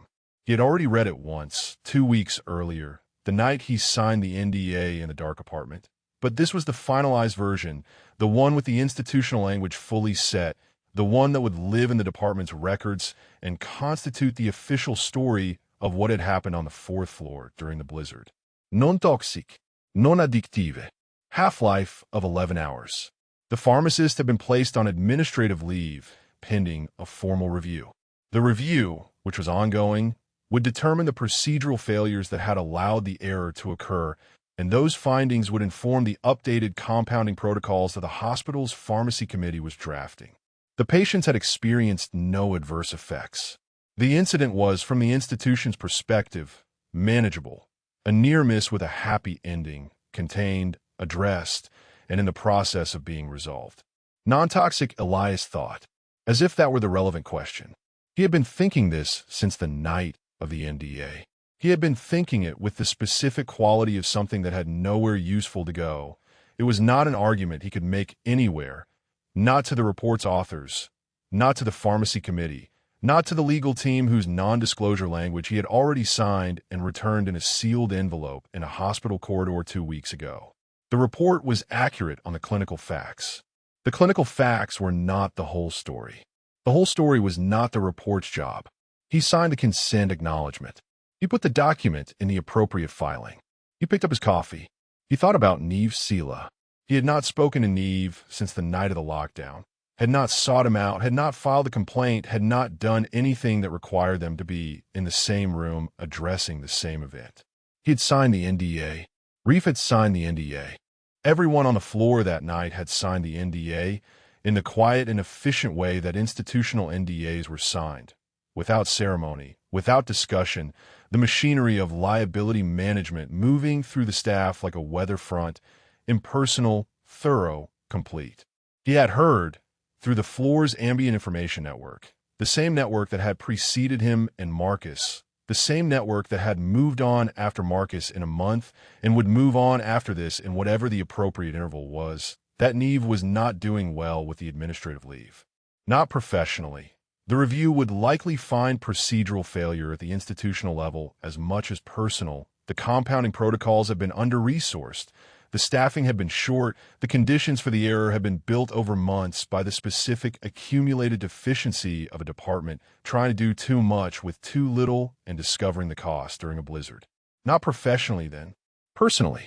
He was apparently struggling with the ambiguity of not having caused harm and having been responsible for the conditions that might have caused harm, which are different categories that did not, in the experiencing, feel different. Elias understood this. He did not call Neve. He filed no complaint. He said, in the one conversation where the NDA's counterpart had sat across from him and asked whether he intended to pursue any personal grievance, that he did not. The woman from legal had looked at him for a moment with the specific quality of someone expecting a different answer. He had nothing different to offer. He went home. He stood in his apartment for a long time without turning on the lights. The city outside the window was doing its evening thing, and he stood in his coat and looked at it and thought about the report's language, inadvertent. Pharmacological event, as if the accident were the thing that required the most precise terminology, and everything that had followed the accident were simply consequence. He was not angry at the language. The language was doing what institutional language always did, which was to organize experience into manageable categories. He simply noted, in the honest way that had become his operational default, that the manageable categories were not the whole thing. The pharmacist's report put the drug's half-life at 11 hours. They had talked for 30. He had been running this math in the background of every professional task for weeks now, the way certain findings ran in the background, relevant, persistent, returning at intervals to confirm themselves. 11 hours of compound. 19 hours of nothing but them. 19 hours of conversation that had not required anything in the air except the two of them, and 22 years of things finally being said and received. He thought about what Reef had said in the supply room at hour 22. "I think I've been lying to myself for 20 years. He thought about what he had said back. "I know. Me too."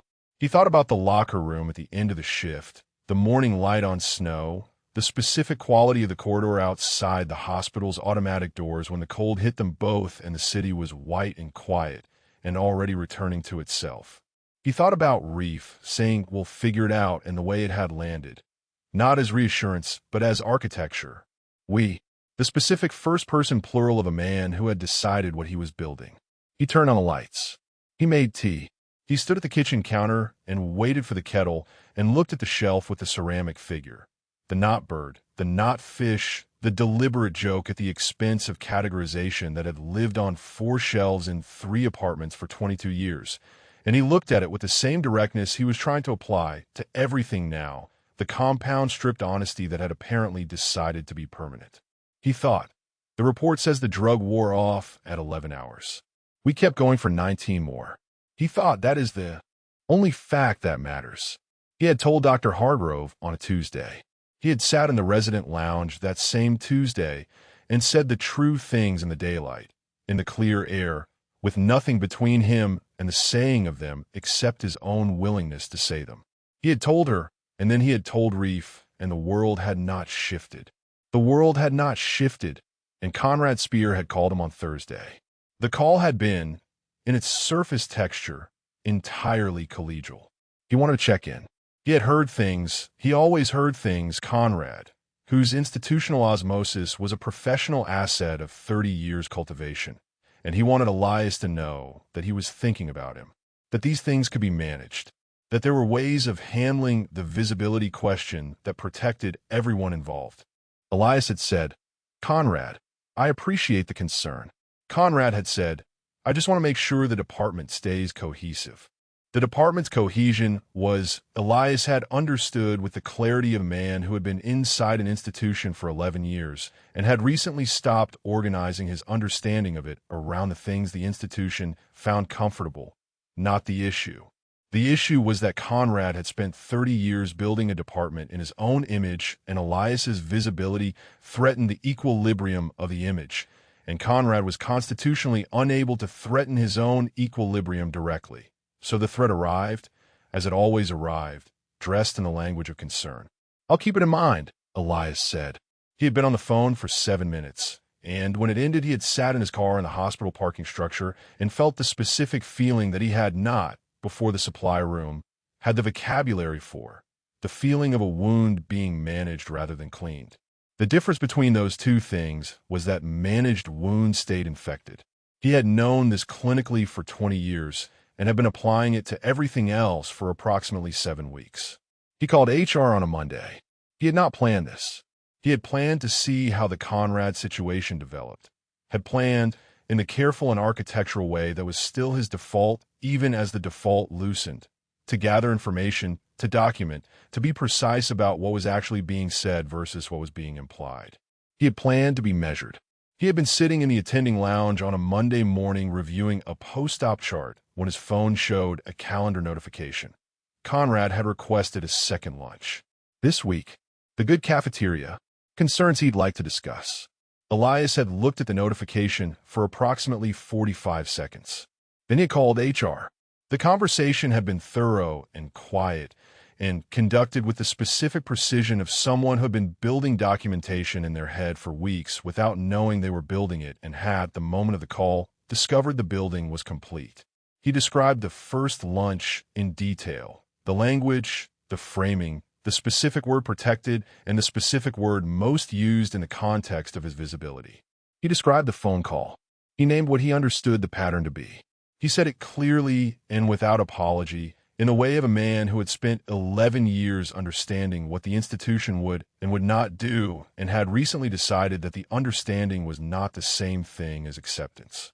The HR representative had listened with the careful attention of someone trained to receive exactly this kind of information and organize it into the appropriate channels. She had said, "The conversation is documented. We'll conduct an initial assessment. Here are the next steps." He had sat in his car in the parking structure and felt something he did not have a name for. Not relief, not victory, not the clean resolution of a problem efficiently solved, which was what he was accustomed to feeling at the end of a thing well handled. Something raw. The specific feeling he had been developing a vocabulary for over the past 2 months. The wound-cleaning feeling.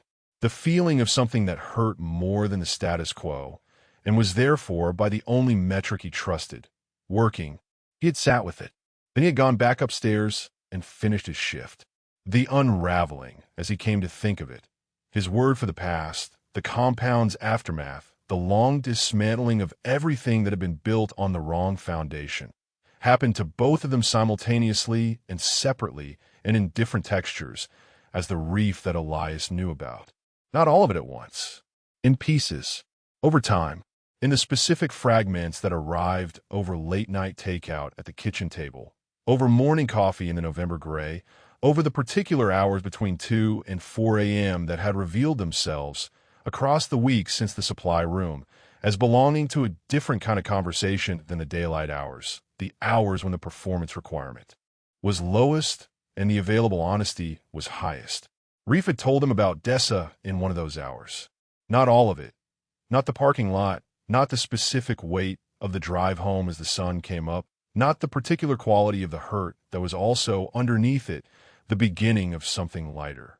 He had given him the outline first, the structure of it, the dinner on Fulton, the conversation, the things said and received, the hug that had been real rather than performed. He had said, "She was generous. She was more generous than I deserved and exactly as generous as I hoped." Elias had not said, "I know," because the knowing in this context required the full weight of the word. He had said, "I'm glad she was." And Reef had looked at him with the open expression, the one he was getting better at, the one that was becoming less effortful and more natural, the visible evidence of a habit being dismantled in real time, and said, "So am I." He told Tomas on the Friday of a lunch, which Elias had attended, at 1:30, with the post-op behind him and the afternoon rotation handled and Tomas Avila, across the table, being exactly the person he had always been, uncomplicated in his warmth, genuine in his questions, constitutionally unimpressed by information that other people would have found eventful. He had said, Reef had described this to Elias afterward, in the 2 a.m. hours, with the slightly incredulous warmth of a man who had expected worse and received better. He had said, "Okay, do you want to grab lunch? Not this lunch, afterward, an actual lunch, just the two of them." Just like that. "People are usually more boring than we expect," Elias had said. Yeah, Reef had said. And then he'd laughed, the real one, the surprised one, and said, "You've been saying that for months, and I keep thinking you're wrong, and you keep being right." The prophecy, if you could call it that, had come from Mr. Okafor in room 14. August Okafor, 73, Nigerian-British, retired civil engineer, admitted for a cardiac event, discharged 3 weeks after the blizzard in perfectly good health. Sometimes it destroys them. Sometimes it's the same thing. Elias had looked him up afterward in the way of something returning to a source. Not the chart, the man himself, the way you look someone up when the professional record was not what you were trying to find. He had found, in the hospital's discharge records, the address in Brighton, the contact information that the institution maintained for every patient and which was not, legally or ethically, available for personal use. He had not called. He had thought about what he would have said if he had called. "You were right. We did destroy each other. And then, we're still here." The thing about destruction, he had come to understand, in the way you understood things that the body learned faster than the mind, was that it was also always a word for change.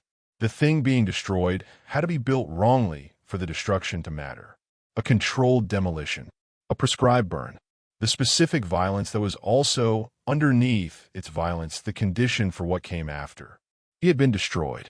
The careful man, the unassailable man, the man who had arranged his entire professional life so that competence functioned as intimacy and visibility was a cost no one was permitted to make him pay, That man had been across the blizzard and the supply room in the 30 hours and the 7 weeks since, systematically demolished. Not by Reef, not by the compound, by the accumulated weight of true things finally being said, which was another way of saying, by himself. He was still at the hospital, still an attending. The HR process moved in the specific slow motion of institutional processes, deliberate, documented, no dramatic resolution, but a resolution nonetheless.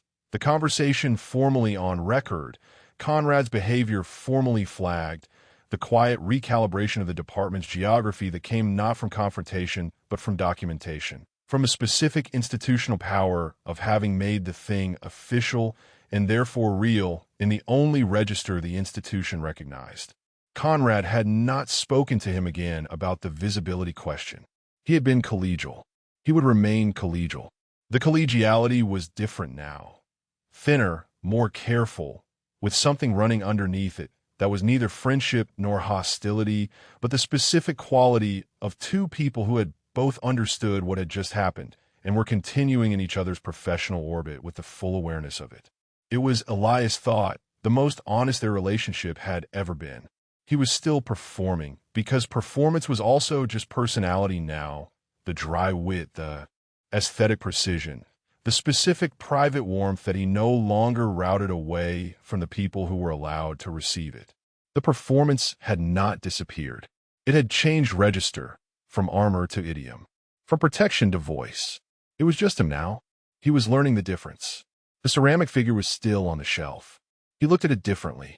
Not with the complicated not looking of the previous 22 years, not the careful peripheral awareness of something he was maintaining by not examining. Just looked at it. The not bird, the not fish, the deliberate joke at the expense of categorization. The thing that was exactly him, resistant to the category, existing precisely in the space between the named things, making the resistance into something worth keeping. He thought about Reef handing it to him on the walk back to the car 22. The private laugh, the real one. This is you. This is exactly you. He thought, yes. He thought, and now you know that I know that. And I know that you know. And we are both still here, which is the answer to every question I spent 22 years being afraid to ask. He went to work. He came home. He was learning slowly and with the specific effort of a man relearning what had always been available to him. To let the coming home be different from the leaving. To let the apartment be somewhere he arrived rather than somewhere he waited. To let the kitchen light in the mornings, the particular angle of it, the specific quality he had noticed for 11 years without examining, be what it was, beautiful, his worth staying for. The report had called it an inadvertent pharmacological event. It had been that too. It had been precisely and specifically that. And that was not the whole story. And the whole story was not the report's job, and the whole story was his and Reef's, and it was ongoing, and it was real, and it was the most structurally significant thing that had happened to him in 44 years of being alive in a city that continued, loudly, beautifully indifferent, while inside its specific and ordinary geography, two men were learning to live in what remained after the demolition. The compound had not created anything. It had simply opened a window. Everything that had happened after the window was them. Chapter 23. Everything that got destroyed. It was not clean. Love stories that suggest otherwise are lying to you. The Conrad situation did not resolve. It moved into the institutional channels, into the documentation, into the specific slow machinery of a process that was not designed for speed and was not going to become so on his account. This was not a failure of the process. The process was doing what it was designed to do, create a record. The record was real. The record's existence was its own kind of resolution, not the clean kind, not the kind that felt finished, but the kind that changed the geometry of what was possible. Conrad could not now say the thing he had said without the record saying it back to him. Elias understood this.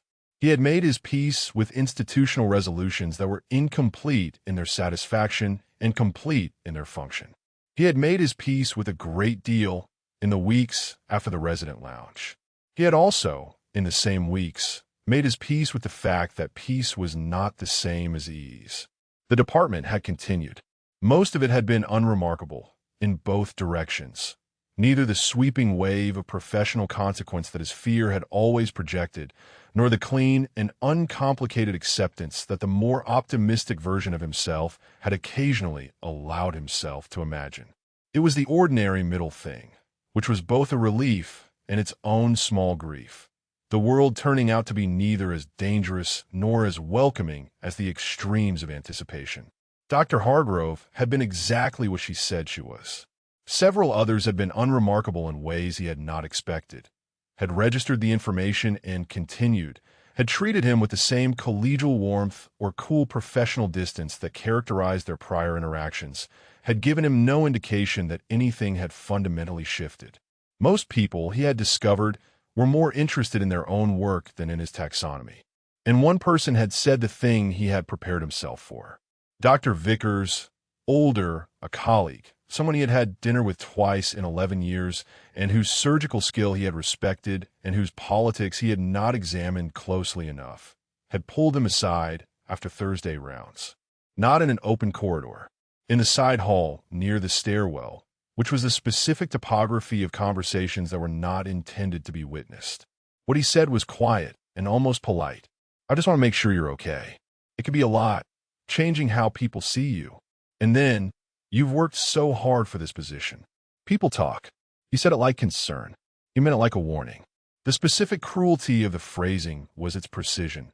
It was the same language Conrad used, the language that wore the costume of care and carried the threat inside it like the compound inside the saline, non-toxic in the individual dose and corrosive over time.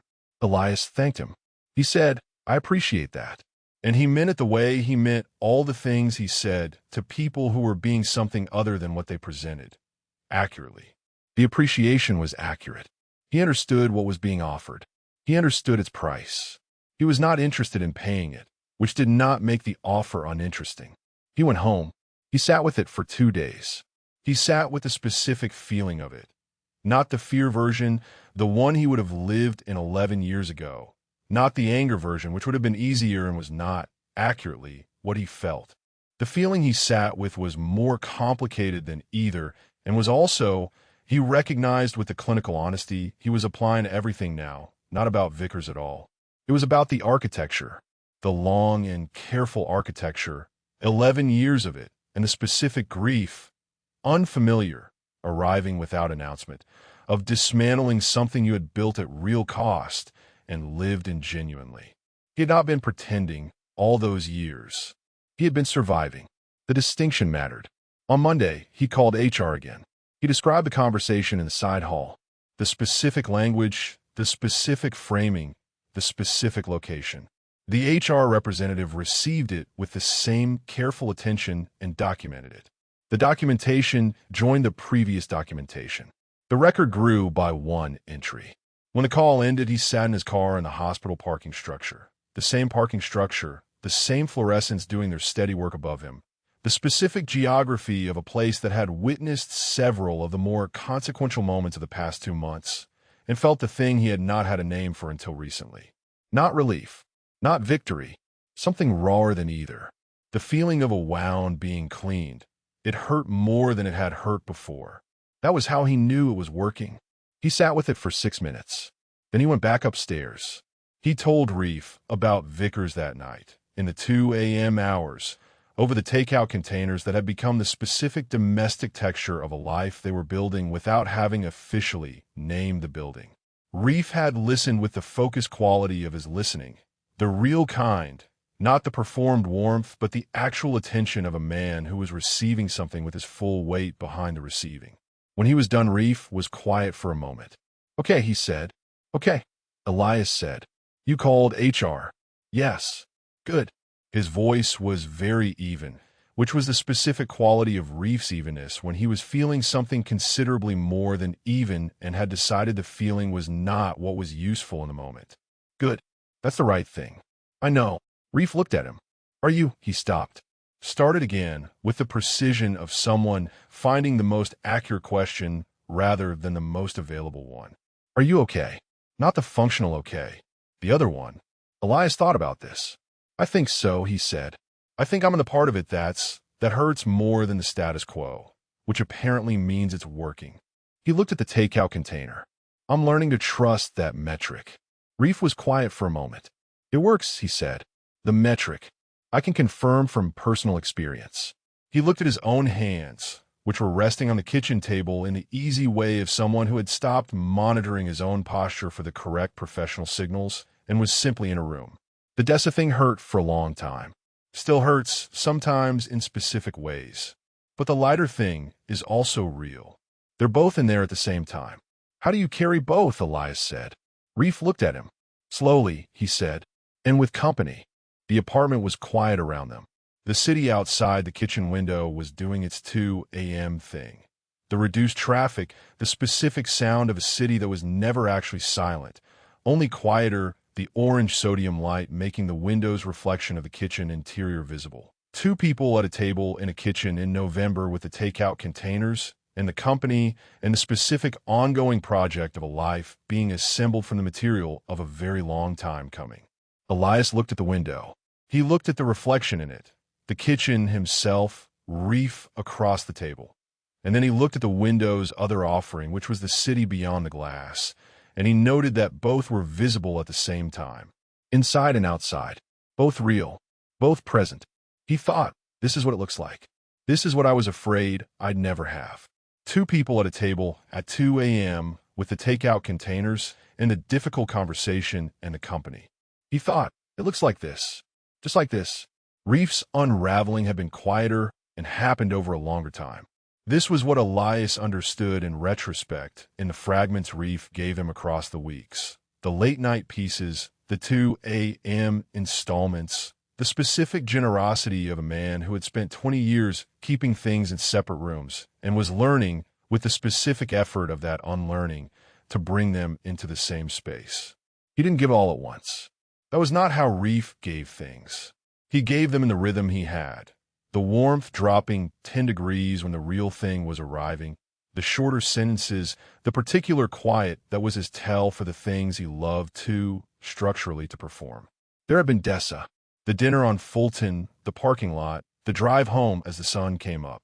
He described it once in full, on a night when they had both been on long shifts and had ended up on Elias's couch at midnight with the television on and neither of them watching it. And Reef had said, I want to tell you about the drive home. And he had told him about it. The hurt and the lighter thing coexisting, the specific quality of a November dawn coming sideways through the car window, the feeling of having put down something he had been carrying that was not his to carry alone. Elias had not said, I know. He had said, thank you for telling me. Reef had looked at him with the open expression and said, I'm going to keep telling you things. I want you to know that. I'm learning to not keep them in separate rooms. It's slow, but I'm going. Elias had said, I know. I see it. There had been the rotations end, which had arrived with the clinical efficiency of rotations ending. The paperwork, the handoffs, the formal completion of Reef's cardiothoracic hours.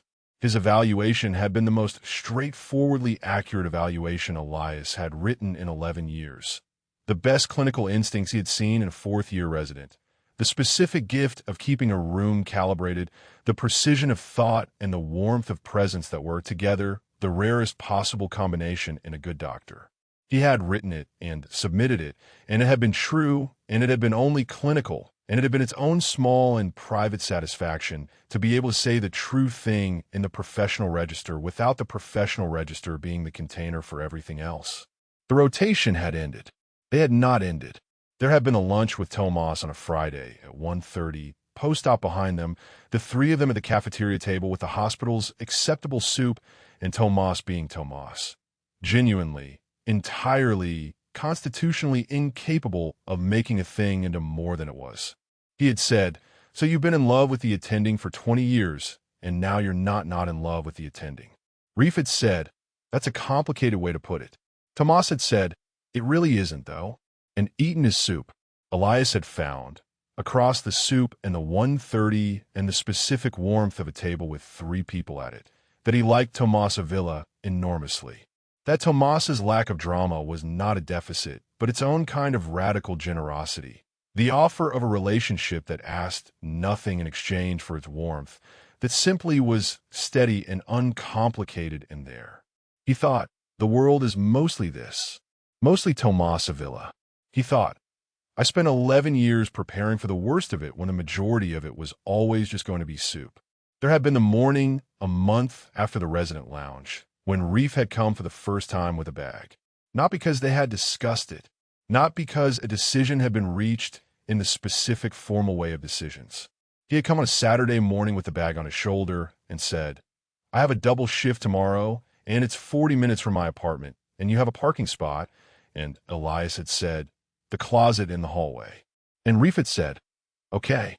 And that had been that. The bag had stayed. Other things had followed the bag, in the incremental way of things that accumulate when two people have decided that the accumulation is the right direction. A coffee mug that was his, a jacket over the hallway chair, a book left open on the kitchen counter with the specific negligence of someone who lived somewhere rather than visited it. Elias had not examined any of it too closely. He had let it accumulate. He had felt, in the accumulation, the specific thing he had been not feeling for 22 years. Not the dramatic version, not the version his fear had constructed from the components of everything he'd been told was at stake. Just this. A person in his apartment. Coffee made for two. A book left open in the kitchen. The ordinary extraordinary of a life actually being lived. The prophecy which August Okafor had delivered in Room 14 on the night of the blizzard had come back to him in pieces since. Sometimes it destroys them. Sometimes it's the same thing. He had held it as a warning for 3 weeks after the lockdown, in a specific way of someone waiting for the destruction to announce itself with appropriate drama. The career consequence, the department reaction, the specific institutional machinery cranking into gear. The warning had felt earned. The destruction had felt imminent. Then the drama had arrived and been smaller than expected. And the Tomas lunches had arrived and been warmer than expected. And Dessa had been generous, and the HR process had been adequate, and the rotation had ended and Reef's bag was in the closet, and none of it had been what the warning suggested. He had thought about this for a long time before he understood it. The destruction was not future. It had already happened. The destruction was the 30 hours. The destruction was the resident lounge, the okay, the true things said in the daylight. The destruction was the NDA in the sealed envelope, and the call to HR, and the first time he had stood at the East Corridor window and not needed to look for longer than 4 minutes because the window was no longer the only place the city was legible to him. They will destroy each other had not been a curse. It had been the most accurate description of what needed to happen. What would need to happen, what had needed to happen for years, what the compound had given them the first window to start, for any of the rest of it to be possible. The destruction of everything false. The demolition of the architecture. The prescribed burn. The forest that came back after the fire. Greener, stranger, more itself. He was still at the hospital. Still unattending, still running the rotation with the same precision he had always brought to it. The precision now living alongside rather than in place of everything else. He still performed. The dry humor, the aesthetic precision, the specific private warmth that was now, finally, legible as warmth rather than as the wall around warmth. The performance had not disappeared. It had come home. Reef was still a resident. 4th year giving way in the New Year's rotation cycle to the final stages, the specific forward momentum of a training program nearing its completion, the energy of someone who was moving towards something and knew what the something was. He was still, devastatingly, the most convincingly present person at any gathering. The warmth real now, rather than strategic, the ease actual rather than performed, the specific gift of him more fully available than it had been when half of it was being routed through a separate room. He was learning publicly and imperfectly and with the specific effortful grace of a man doing real work, what it meant to occupy all of himself in the same room at the same time. He was not finished. He would not be finished for a long time. The habit of 20 years did not dismantle in weeks. Elias watched it happening, the unfolding, the slow becoming more itself, and found it unreasonably among the most beautiful things he had ever witnessed. Not despite the effort, because of it. The effort was the evidence. The effort was what real things looked like from the inside. The ceramic figure was still on the shelf. He had not moved it, and he had not explained it, and he no longer needed to do either. It was simply there, the not bird, the not fish, the thing that was exactly him, given to him by a person who had known what he was at 22 and had not needed him to explain it then either. Some things were load-bearing. The difference now was that he knew it, and the knowing was not heavy. It was the opposite of heavy. It was the specific lightness of a person who has stopped carrying a weight by realizing the weight was the wrong thing to call what it was. It had never been a weight. It had always been a foundation. He just hadn't known, for 22 years, that you were allowed to live on top of it. Chapter 24, The Arriving. April. The rain had finally stopped pretending and become spring. Elias noticed this on a Sunday, standing in his kitchen making coffee, listening to the particular silence of a day that had nothing scheduled in it, a rarity he was only recently learning to receive without immediately filling. The coffee was the good kind. He had started buying the good kind in November, which was either a small act of self-permission or simply what happened when you stopped organizing your daily life around what was sufficient and started organizing it around what was actually worth having.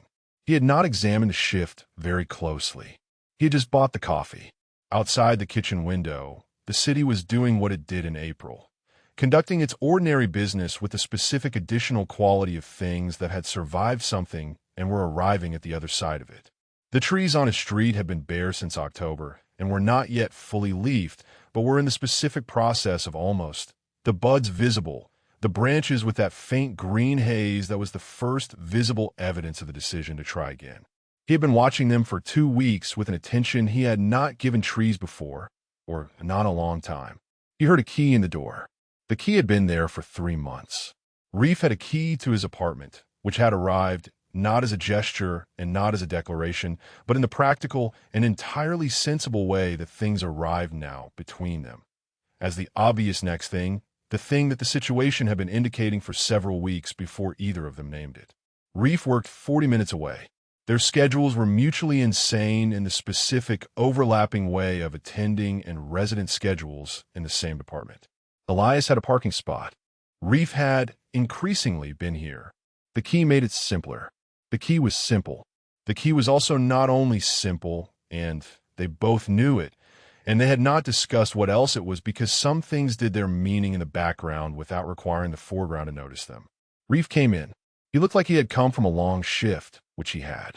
The Saturday double, 20 hours that had ended at 7 this morning, was visible in the specific quality of his exhaustion.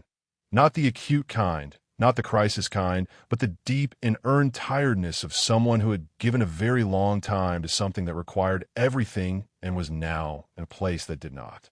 He dropped his bag by the door. He did not say anything. Elias handed him the coffee without asking, because he had the second cup ready, and Reef knew he would have the second cup ready, and neither of them required the transaction of asking and offering to make the cup real. It was real. It was simply there, handed between them in the specific silence that had become its own language, the silence that was not absence, that contained the accumulated fluency of 5 months of learning to be in the same space without the performance requirement. Reef accepted it. He stood beside Elias at the kitchen counter. Outside, the light was doing the thing April light did in cities, coming in sideways, catching the particular quality of morning dust and making it look like intention, making ordinary rooms look like somewhere worth staying. The kitchen window held it. The sideways light, the street's early Sunday quiet, the almost green of the trees doing their patient and committed work of returning. Reef drank his coffee. He had the look he had now when he was tired and did not have to be anything in particular, the unguarded look, the one that had taken months to become default and was now, on Sunday mornings in April, simply what his face did when there was no one to perform for and nothing to perform. Elias looked at him, which was something he did now without noting the looking. "I told Martinez today," Reef said. Elias looked up. Martinez, the residency program director, whose name had been in the background of conversations for months as the specific figure whose professional opinion mattered in ways that were different from colleagues and different from friends, the department's North Star for the final year residents, the person whose reception of the information would constitute a kind of professional barometer. "How did it go?" Elias said. Reef laughed. The surprised, warm kind. the one that arrived from the chest before the face, the one Elias had been cataloging since he was 9 years old and was still 5 months into a kitchen with April light coming sideways through the window, finding worth the full attention he gave it. He said. Reef shook his head slightly, the motion of someone still processing the benign impossibility of a thing. He said, "Okay, do you want to grab lunch?" Just like that. "People are usually more boring than we expect," Elias said. "Yeah." Reef turned his coffee cup in his hands, the small habitual gesture of someone thinking. "Yeah." A moment. The Sunday quiet. The light. "I've been thinking," Reef said. He wasn't looking at Elias.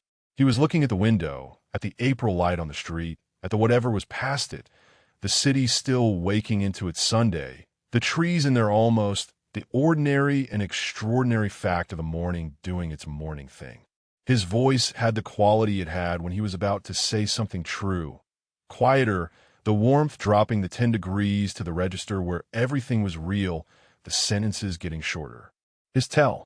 Elias had cataloged it at 9 and had not stopped. About the supply room, Reef said. Elias waited. "I keep trying to figure out when it wore off." He was still looking at the window. "The compound. And I keep doing the math wrong, because by the time we were saying the things that mattered, the real things, the ones that changed the read on everything, I had already done a calculation. I had run the half-life. I knew it was out of my system. A pause. The specific pause of a man arriving at the sentence he had been building toward. And I kept talking anyway. "I know," Elias said. "I did too. So it wasn't the drug."